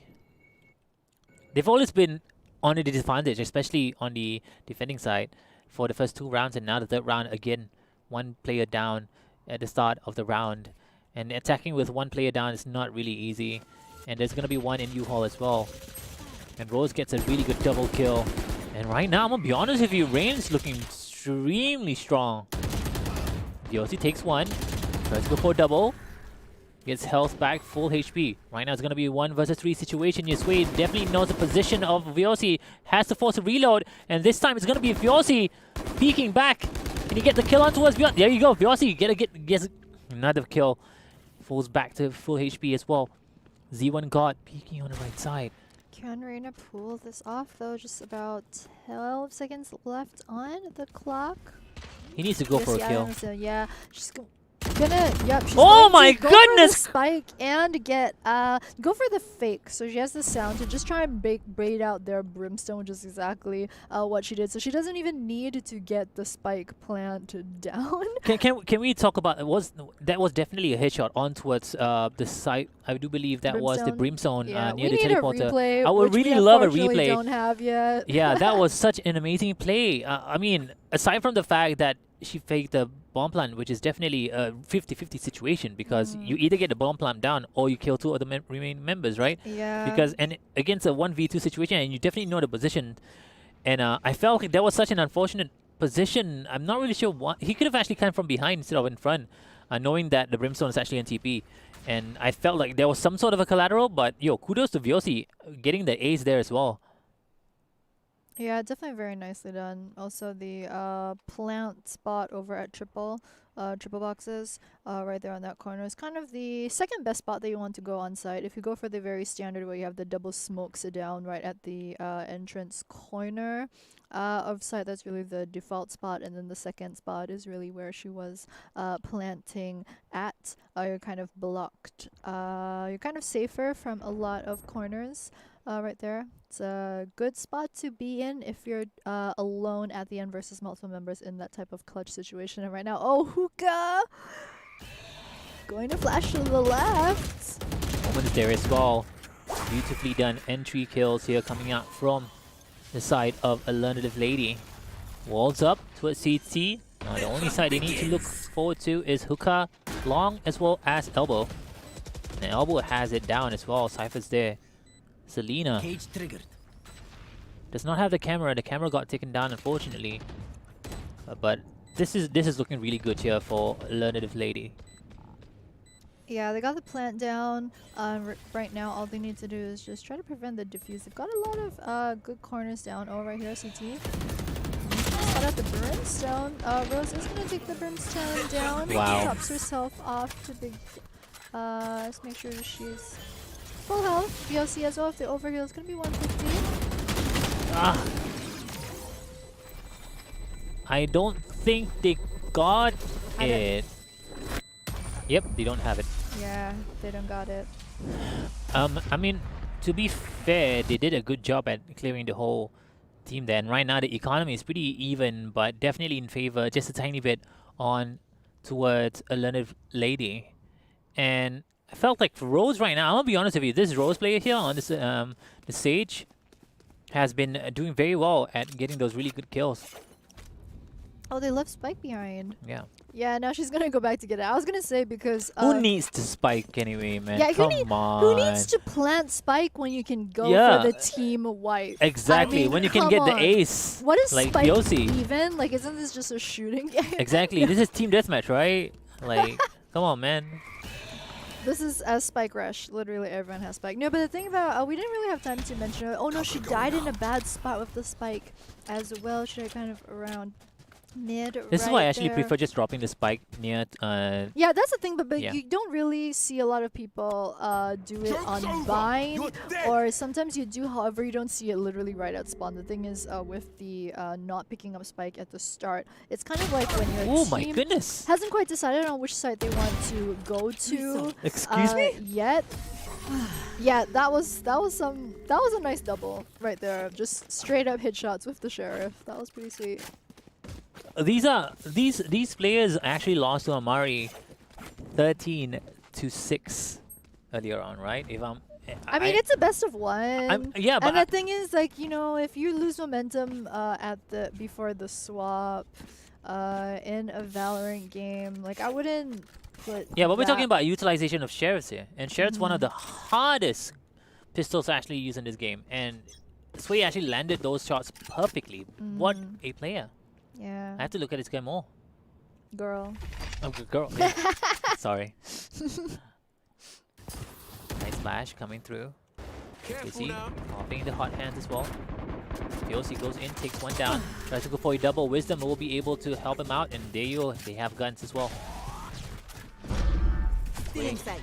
Has the there as well. Oh, taking some damage from Incendiary. Has to shoot down the smokes. I mean the wall as well. And Yeah, now they know. they're in such a bad spot. Oh, because you can Redsea! just shoot straight through the door. Redsea gets a double kill, and that's gonna stop them from going through as well. Popping the ulti. Now they're all slowed down, but Sway gets a kill onto his Wisdom.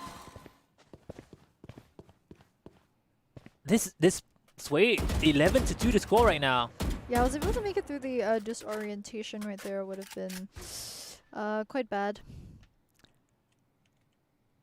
Right now, it's gonna be Reina The ulti is versus really low, Reina yeah. through hookah. Nope, Sage is like, I might be a healer, but I'm just gonna run straight ahead in front of my entry fragger because why not? 1v2, making that a 4-2-2 so far. I like what Alernative.lady have been doing the last few rounds because they had a very slow start. Yeah. Right, on attack. They had some very slow pushes, which is not really the style that you want to play on bind, especially in those first few pistol rounds, especially in round 1 as well as round 2. So I like that they're trying to make the more aggressive plays happen. It's definitely something in their favor. Well, how aggressive can you play? This Reina is super aggressive. When Reina plays are usually aggressive, and this Reina is moving towards the backside, and no one knows that she's coming through from behind. Oh my god, she's gonna get the backstab. There you go, gets one down. Will the help of Rose as well. And no communications coming out whatsoever. And I really like the fact that they're moving back towards showers, not gonna allow them to get noticed there. Coming towards showers as well. Tries to go for the wall bang, but does not get anyone, unfortunately.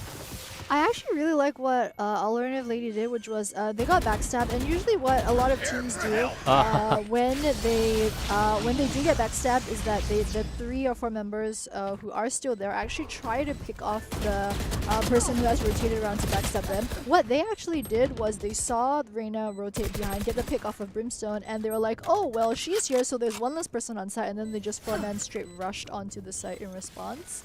Yeah, which was nice to see.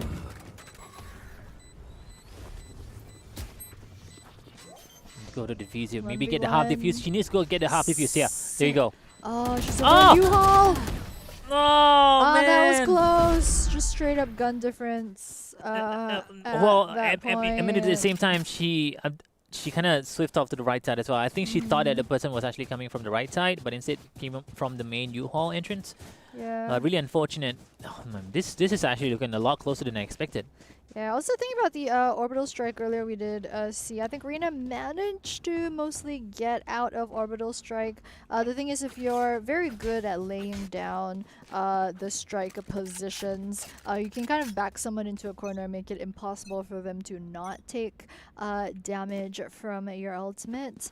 Yeah, but the thing is, you see the orbital strike go down, you pretty much scroll to your knife and just run, and that's really the most surefire way to make sure you get out of range. Gonna pop the wall. I think you're gonna go for the resurrect as well. Going to look towards showers because I think breach actually flashed through, so that's gonna give the information that the breach is gonna come through showers. Yeah, they did wall off over towards the mid. I know exactly so that where you are. entry is safe, at least for now. So I'm gonna go through lamps. I'm gonna Yeah. rotate over towards B because just way too many people over Yeah, and on also A site. So 2 through hookah. yeah, 1 also through they long. managed to actually take down the people that were actually trying to rotate and backstab, but Yeah, and it's 3-3, and they have the rotation advantage. So they do have the spike going down right now. It's all 3 coming from the CT side. It looks like, yeah, they don't really have a good enough spot except the CT entrance, and once again, Sway right there with that very far behind flank. Gonna get disrupted. Trying to look for a pick right here with the sniper. Will spot out Sage. Oh, just barely misses her. gonna use stage wall to try Trying to bait out the defuse. Yep.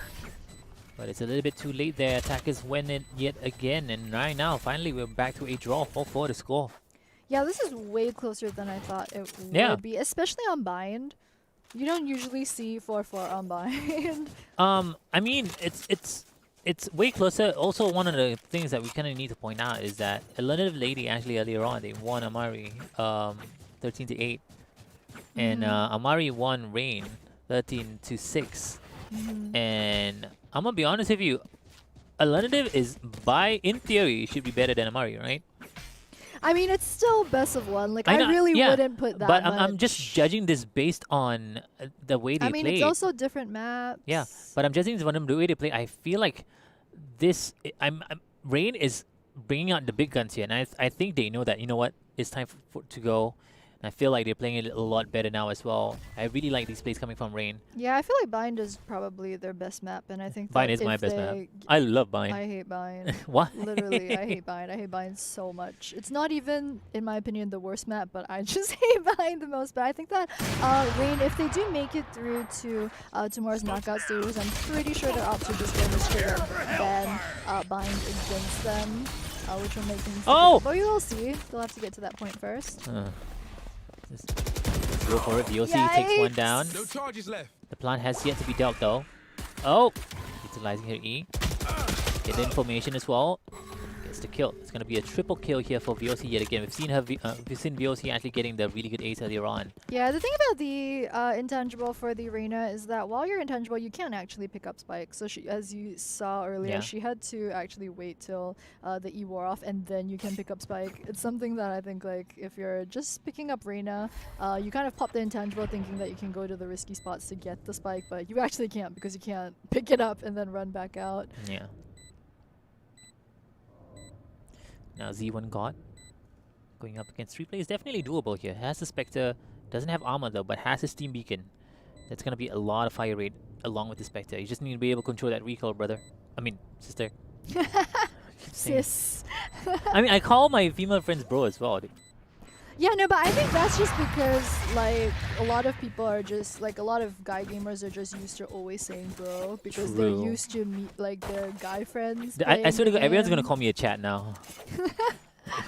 That's the thing, because it's interesting because most of the time my co-caster for FSL is usually male, so it's just interesting to see what they refer to people as. So for season 1, when I was casting with Phil just referred to everyone as she, whereas I think for me personally, my style is if the agent is female, I say she. It's kind of like in League, if it's like Sona That or is whatever, true. I say she. No, the thing Yeah. is, for you just Joke's flat out over. use You're he, dead. even if it's a female. Like, oh, it's a Sage and you call them he. I'm like, oh, this is Yeah, I call my female friends bro. This is a 180. This is a you're yeah. So it's just interesting. So right I now, mean, she's been everyone utilizing her uses ult different- for almost every single round, which is kind of nice, and I like that a lot as well. Very convincing, and you know how meta AWP is right now. Yep, double op even in the meta. Ooh, that's gonna be a lot of Oh, those are information. nice shots through Yeah. the smoke.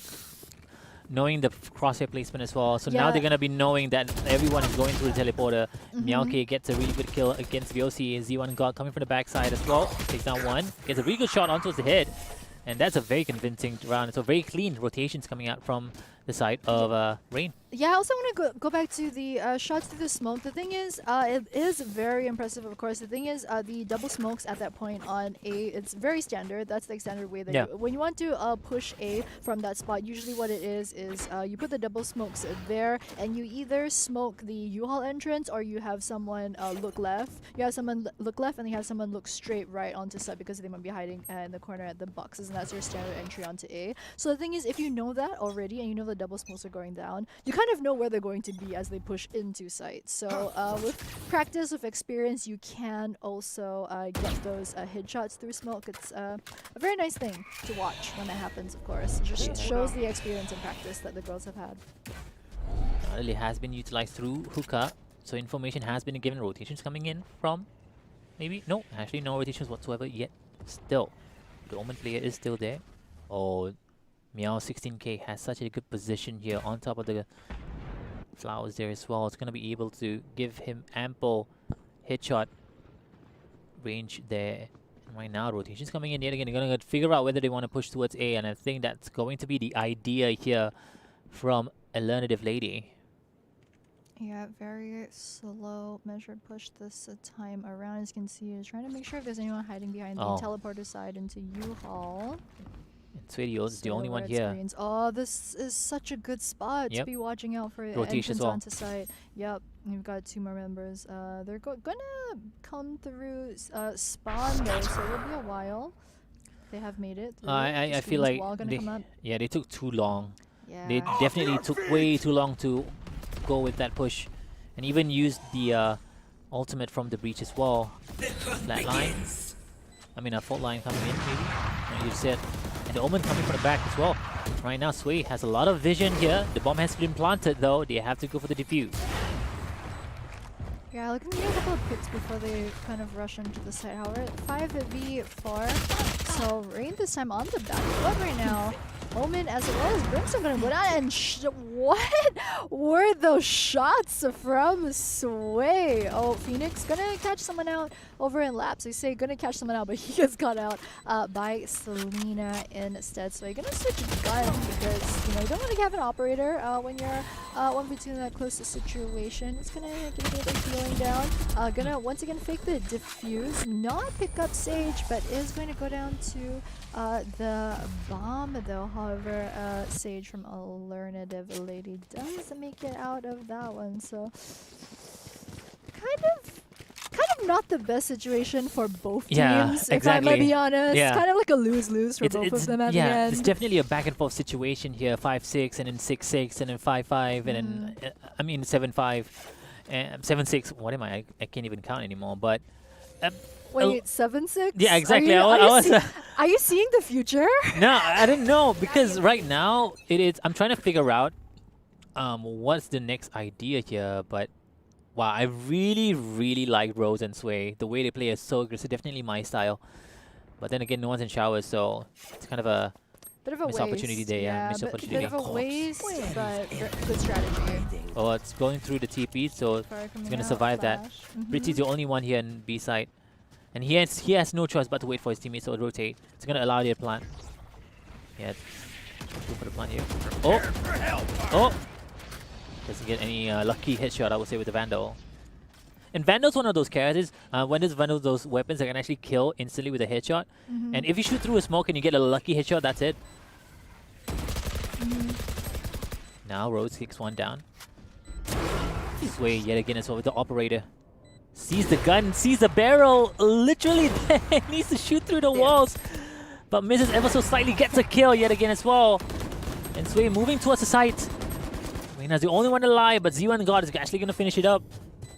And yo, this girl's operator is on point, I would say. Yep, she's definitely proficient at her sniper. One thing I want to point out, operators are usually better when you're playing on defense, right? Attacking, when you're trying to play attacking operator is really difficult because you have to peek. And peeking in Valorant is a lot more different than peeking in other games. And so I'm really curious to see whether Sway can actually opt out for the operator as well yet again. Yeah, I want to see how this translates after they swap because as you mentioned, the thing is your peak advantage is always going to come from the defender side because you'll always get the faster angle onto the sniping positions. So we'll see how this translates after the swap. Also, the thing that really surprises me about Rain is that for their composition, generally I think most teams on Bind, they go for the 3 core of Sage, Brimstone, as well as Cypher. Cypher's one of those agents that actually is so useful on Bind. A lot of the times you see something like a Cypher and Sage combo right now. You see the Cypher and Killjoy a lot, just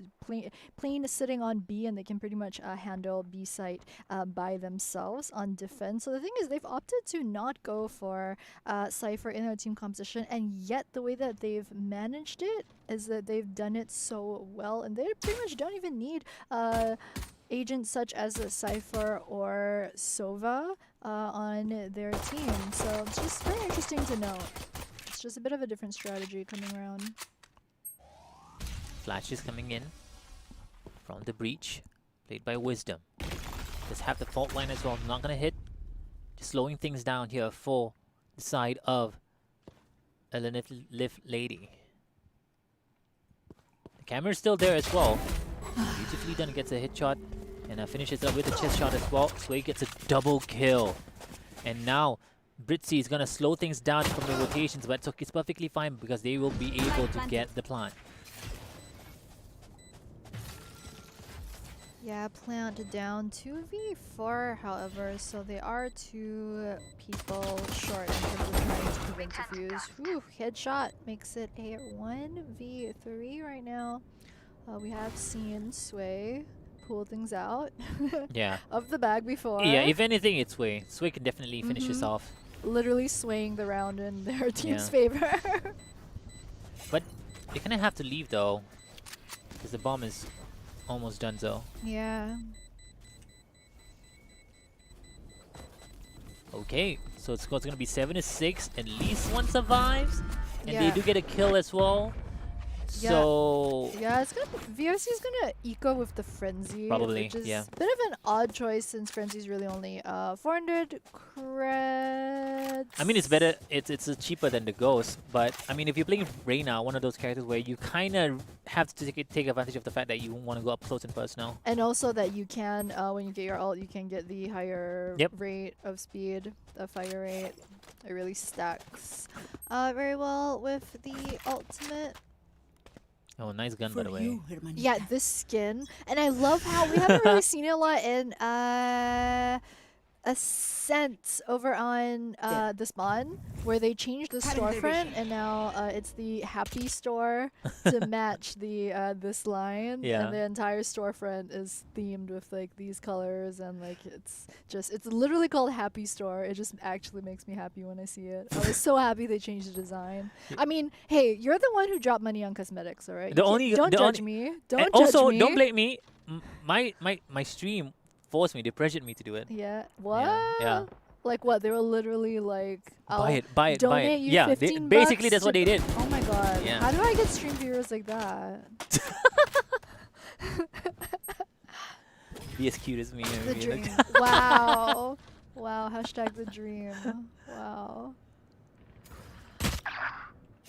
Alright, it's 2v3 already. This round, Spike has been dropped pretty far back, so they are really looking to see if they can get a good scope on the situation. Reyna's really at the teleporters right now. It's really just doesn't quite know that Breach is over on the right side, along with Cypher though over at Showers. Yikes, misses all of her shots really low. 231. Needs to get a kill so he can get the overheal down. Yeah. I don't think, but the Omen's still there as well. Omen, waiting for Omen to come through. Cypher's really low in HP. Meow 16k did definitely finishes up. With the classic instead. What? Oh my god, that would have been insane if she had pulled that off, because that was what we were just talking about a few games ago about just having the confidence to not reload. You saw her there, got the first kill, she had 10 bullets left, didn't reload, got the second kill, had 3 bullets. I was like, okay, now I'll swap to pistol. If she had gotten that pistol headshot down, that would have been such a sick triple. Yeah, I mean, honestly speaking, classic right click is so broken. I love it. I love it. Well, one of us can shoot. It's really can't relate. no, it's really not that hard. Just click the hit. Not that hard, he says. Just click the hit. What do you think I've been trying to do this whole time? Clicking feet? Come on. Basically, I mean, yeah. Oh my god, you've never even seen me play, alright? That's true. Jeez. That's true. You just assumed? Wow. Alright, push through hookah this time. It's gonna be Sage and Phoenix. They don't know that Reyna's just crouching behind the box. Oh, timing! Oh! The timing! But Rose actually won that round, and she doesn't have her ultimate yet against her. Oh, tries to go for the headshot. But Wisdom will be able to finish it up with the Spectre as well. Z1 God, you can actually finish this up. There you go. Oh, just still actually managed to survive that. He needs to pick up the gun. Oh my god. No, the thing is, no, see, he was greeting for the gun and that's why he died. If he had like backed off at that point, reloaded the shorty. That's true. Yeah, the thing about the shorty is that you actually only get 2 bullets before you have to reload, which has come back to bite me a lot of times. A lot of times. Imagine it having more than 2 Yeah, bullets. because you get so tempted because it's only 200 credits and then you buy it. And That's like, true. I first round buy it and I'm like, you know, I mean, I Oh, could, you're one of those players, no, huh? you see, the thing is, hey. You're one of those players. Hey. Haven garage door, just waiting for someone to come. Oh my god. No, I'm at hookah at B. And the Same thing. thing. And I'm at the left. I'm not even at the right. I'm at the left. Wow. Yeah, that's me with the shorty. Yeah, no, the thing is, you buy Ghost, you can't buy Light Shield. So you want to That's go for true. the ultimate cheese, you need to shorty, and then Light Shield, and then the idiots on the other team who bought Ghost headshot you, and you're still alive. Or you can just, you know, buy light armor and request the good. cherry from someone else. Oh my god. I've seen that happen before, by the Wait, way. what? In Yeah, like a 5 in pro stack games. or like a yeah, in 5 stack. Oh wow. But if I believe in one of my carries, I'll be like, you know what, you want it? Joke's I'll give over. it to you. You're dead. Imagine trying that in solo queue. I think like it's just instant FF. You would just Oh. see like whoever has queued their surrender vote. Right now, the score is going to be 7-8. Alernative.lady finally back in the lead. And phew, it's too close to actually figure out who's going to be able to take this round. I mean, Yeah. take this match. Yeah, I mean, we said this a few times throughout the day, that whatever game we were casting was the closest game. We are wrong. This is actually the closest game that we've seen this entire day. Right now, push onto the... it's going to be a 4v4, so they are even. Right now I say that, but Stimbeacon to go down. It's going to be Breach as well as Sage, which isn't the best composition that you really want at the end. Weak. Whoa! Almost got it there. Wisdom even got the So the close. ultimate actually on all of the players on the site. So kudos to the Breach players. For those who know, Breach is probably one of the most fun play from agents to actually play. But the reason why it's really hard to play Breach right now is because his utilities don't really is really easy to avoid, and at the same time, it switches back to the gun super late. Yeah, it doesn't do damage, and Breach has the same problem that some agents such as I'm gonna say the worst other offender is going to be Killjoy. Raze has a bit of that problem as well, where as you mentioned, the delay between say putting your turret down or like switching to your Molly, not Molly, might be yeah, your Breach abilities. What? Has that delay, so it's going to be hard. Yeah, that was a funky. That was kill very over at the unfortunate, wall. actually. Yeah, he's still there in the wall, right in that spot. That was very unfortunate. Could have actually gotten a hit shot, which is kind of surprising that wasn't a hit shot. But yeah, going back to Breach, the thing is, Breach right now, in the past, you see Breach being used as a good setup for entry fraggers, essentially. That's the main point of Breach. However, right now, I think Breach, in high-level professional play, you really only see Breach being played on Ascent, just because Ascent has so many open areas, all these long corridors that are very good for you to lay down your ultimate, lay down your disorientation as well. You don't really see him as much on the other maps, I think, in the current meta. Stunned yet again as well.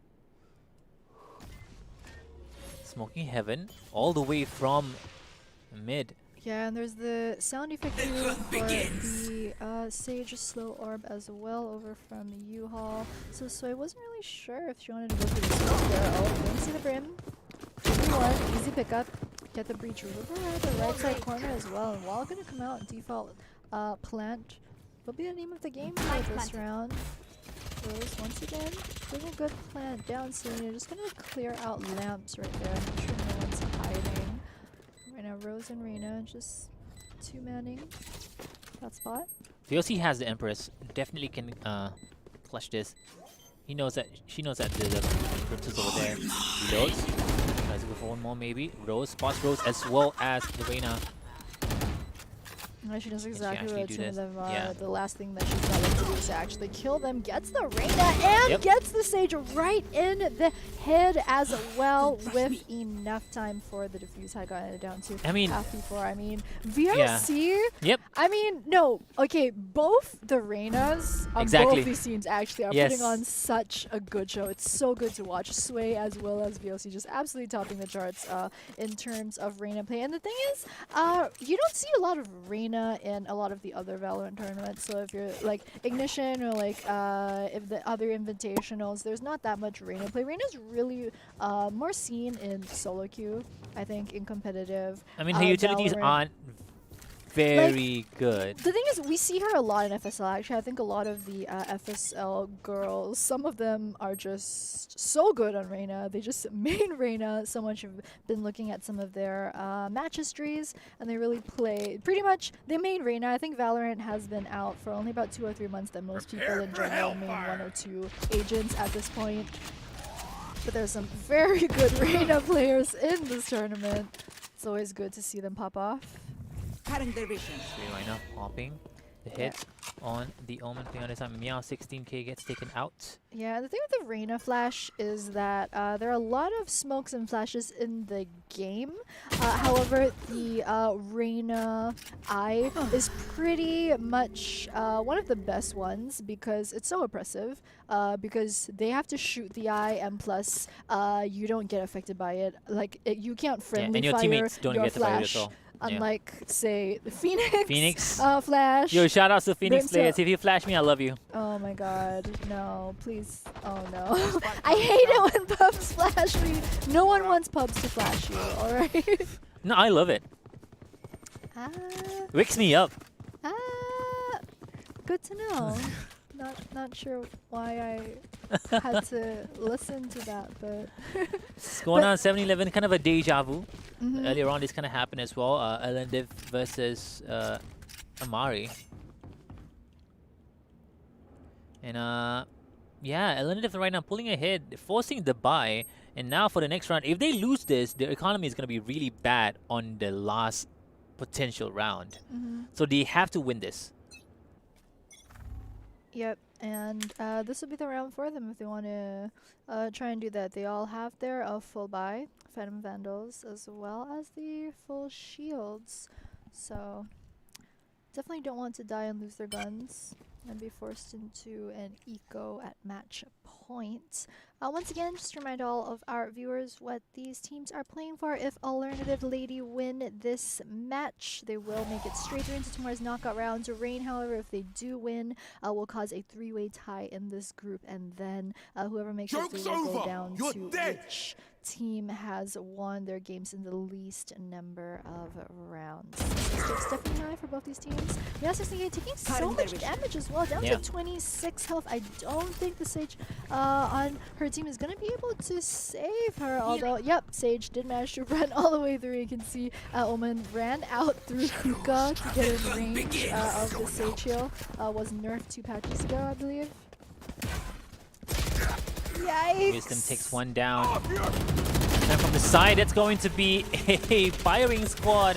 Sway yet again as well, doing magic. Now it's going to be a 2 versus 4 situation. Brimstone's really low. Now it's going to be a 1 versus 4. And VOC, I mean, I'm going to be honest, if you do it again, I'm going to be super impressed. But I guess not this time. 8-11 finally. They managed to stop the momentum that's coming out from Alernative.lady. And I think Rain definitely still has it in the back here. Yeah, I think it just comes down to how confident, how practiced they are at playing attack on Bind, because we've been saying Bind is one of their comfort maps so far. Oh, but, yeah. I mean, Bind is... We're going to call a spade a spade. It's easier to defend on Bind, not going to lie. So it's definitely an uphill battle for them if they want to take the last 5 rounds of this match, knowing that they can only drop a maximum of 1 round. So the second they lose a round, their economy is going to be in a poorer situation than they are right now. We do have a pause. However, we're trying to start out with League Ops right now to see what the pause is about. Since we have a small pause here, I want to give a few shout outs to our dear sponsors that made this happen. Yeah, we have Yahoo. You know, we have Super Solid, Dreamcall with the PCs. And other than that, you know, it's Intel. Coming back with a bang here, bro. Yep, Like, joining us for this season of the Fsl Valorant Open. Massive props, massive thanks, of course, to all these sponsors. Also, it's really cool. I think that you know that our stream is also going on to Yahoo. It is watchable over on Yahoo as well. I think when you watch a lot of esports streams, like, you know, there's a typical YouTube, Twitch, Facebook Gaming as well that the streams are available on, but because Yahoo is also our media partner, the stream also goes live on Yahoo. Yeah. Which is and your mom and dad might be pretty watching cool. this on Yahoo. I mean, on their phones, because it's 2020. No. On their Intel Dream Core Super Solid PCs. Yes. Exactly that. That's what your parents want for Christmas, guys. No, that's what my parents should buy for me for Christmas. That is true. That is true. You should buy one for yourself. And then, no, the thing is, like, whenever you buy a new phone or like a new computer, and then Yeah. I feel like your dad or your mom is always like, "Hey, what you buy? Yeah, like, wow, so fast, ah." And then they buy one too, like, Really?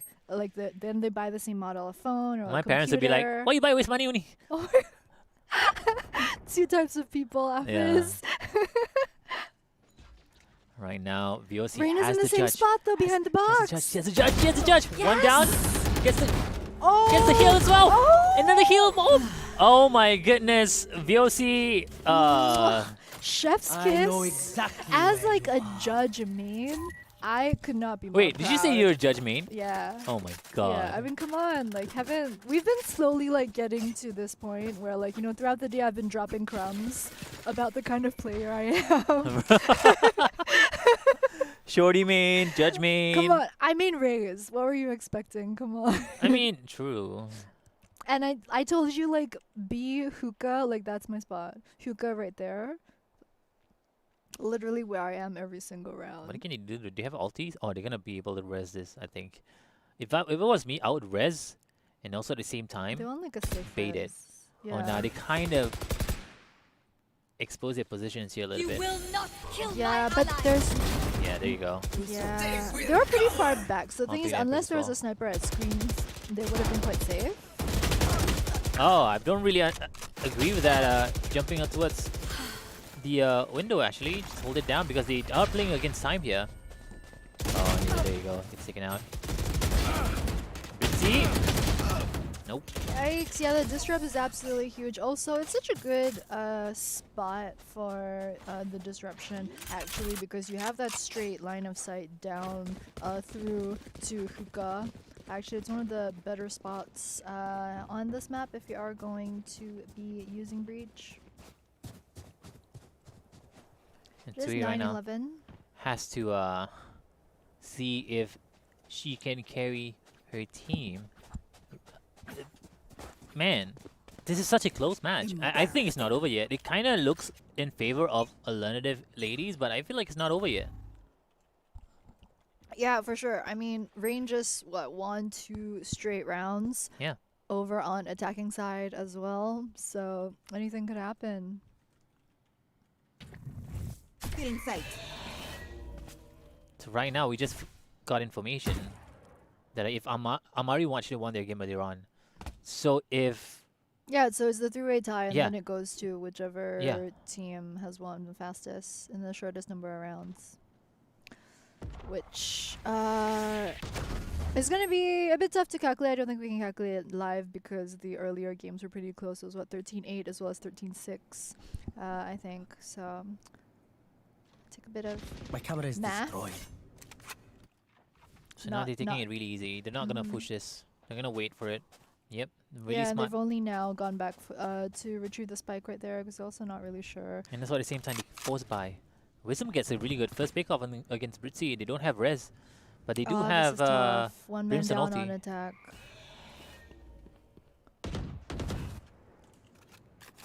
Look at VOC's positioning as well. Just look at VOC's positioning here. Just look at VOC's position. How are you still alive here, VOC? I'm not really sure, but there you go. Finally gets taken out. I have this fight. Right, they do take down the stage as well. They only have 14 seconds remaining here. Z1 God takes one down. They only have 10 seconds remaining. Sway Yeah, they're goes gonna have in. to straight run 6 to the front of HP. container and plant on the left. Literally land on the side. Coyote will be able to take down both of them. No. And they don't have time to do 1v1. bomb. Yeah. 1v1. They don't have time to get the bomb down. Wow, this is such a close match. And Oh my- it feels like both of them are super nervous right now. Yeah, I mean, definitely, as we've been talking about, stakes are high for both these teams, but right now, match point for Alernative.lady. All the games that they've played today, really leading up to this point. As we've been talking about, only 8 teams can make it through into tomorrow's knockout stages out of a total of 32 teams that registered for this season of the Fsl Female Esports League Valorant Open. Rain and Alernative.lady both looking to be one of those teams, but only one of them can make it through. Stim beacon They will down. shoot down the wall. Molly. Molly. One of the 4 pillars on the wall. Now he has an orbital strike sword. Oh, whoa, whoa. Trigger happy there. Just chill a little bit, but I guess not. He's going for it. Yeah. Now they know that the orbital strike has been utilized, so they can just rush in this A side, and they know that the Brimstone is in mid as well. Yeah, that's the thing about Brimstone. His smokes in particular have very short range. So actually, if you're looking to smoke on either site, it's a lot more efficient to have your Brimstone playing in the center of the map. That way your smokes can't reach either side. But it looks like the push gonna come in onto A. Oh, Wisdom and Coyote doing God's work there. And now Miguel's right in front of the enemy lines here. Two of them's right in front of him. Pops the ultimate as well. Gets the res onto its way. So he's back alive. Oh, 39 HP right now onto his Meow. Gonna be a 3 versus 3. Oh, beautiful shot onto its VOC. Yeah, and that's VOC taken out. It's going to be the top fragger on their team down. And now it's just only going to be Cypher left at 1v3. And whew, Rain going to breathe a sigh of relief with that one. Very tense round. I think both these teams, that when like that moment when VOC, when they saw each other over in lamps and they both backed away from each other, like wow, that was something that we didn't really see them do in the last 21 rounds of this game. It's just really testament to how important the last round was. They saw each other and they backed out, which I don't think would have been something that, you know, 10 rounds ago, VOC would have seen someone gone straight for the kill. And now Sway has dropped the 30 bomb officially. The first 30 bomb of day number 1, I think, on stream at least. And now they are forcing the eco coming out from the side of... Well, no, it's really easy. It's going to be half by, which is kind of interesting. They could have actually saved one round and then go for the full-on finish up. Yeah, because they're 12-10, so they can't actually afford to lose 2 rounds. No, 1 round. If not, you're going to force a draw, and it's going to be overtime. It's going to be tough. Yeah, so our the FSL rules are a bit different from pro play. Oh. It just goes into sudden death. So then you have a 5,000 buy, and then whoever wins that round will win. Yeah, it doesn't go into. And that's too risky. Yeah. And Rose takes down one instantly, really low on HP. Popping the ultimate here from the shadows, going straight into its U-Haul, knowing that U-Haul is clear. And now they do know that it's only 2 players remaining here on the other side. And I mean, next round they're not going to be have any money at all. And yeah, it's disaster of a situation, to be honest.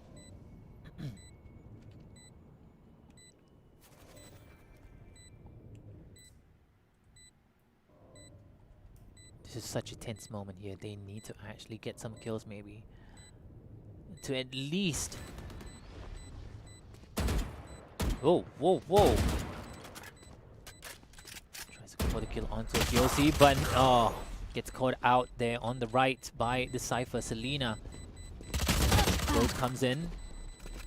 Gets taken down instead as well. But at least they got 2 exit frags there, which is pretty decent, I would say. But Redsea takes one down, maybe just one more to seal the deal, and that's going to ruin the economy even more. And this, you might actually go for a tie here. You might actually see a tie here. Yeah, we got word from production that we have changed the tie rules this season. So we are going to follow the same rules as like Valorant ranked games and the tournaments. Just that no draws. Yeah, so there won't be a draw, but for the overtime mode, you have to win by 2 rounds. Yeah. So potentially... you might see a 15, 18, 18, 18, 18 16. Yeah, 15, 15. 17, 15. It will be just like your solo queue all over again. Oh man, flashbacks. Oh. So like last night. Oh man. The night before. The night before that. Yikes. And, F. yeah, I don't think going to Asuka, whenever they go to Asuka, they always lose out. And this is a great opportunity for them to not go to Asuka because there's a Bucky literally waiting for them. Yeah, Hookah's been a 50-50. They've won the Hookah push when they had to go through. So VOC, they trade 1-1 and then the second person picks up VOC. So worth or not? It's a bit debatable, but they're deciding not to go through hookah this time. They've got 2 down B long. They don't want to pick up the orb right here Yeah. because it will make a sound. Also, they're pretty far from getting there. Ultimately, they know that, like, it will go into the draw rounds, so it doesn't really quite matter.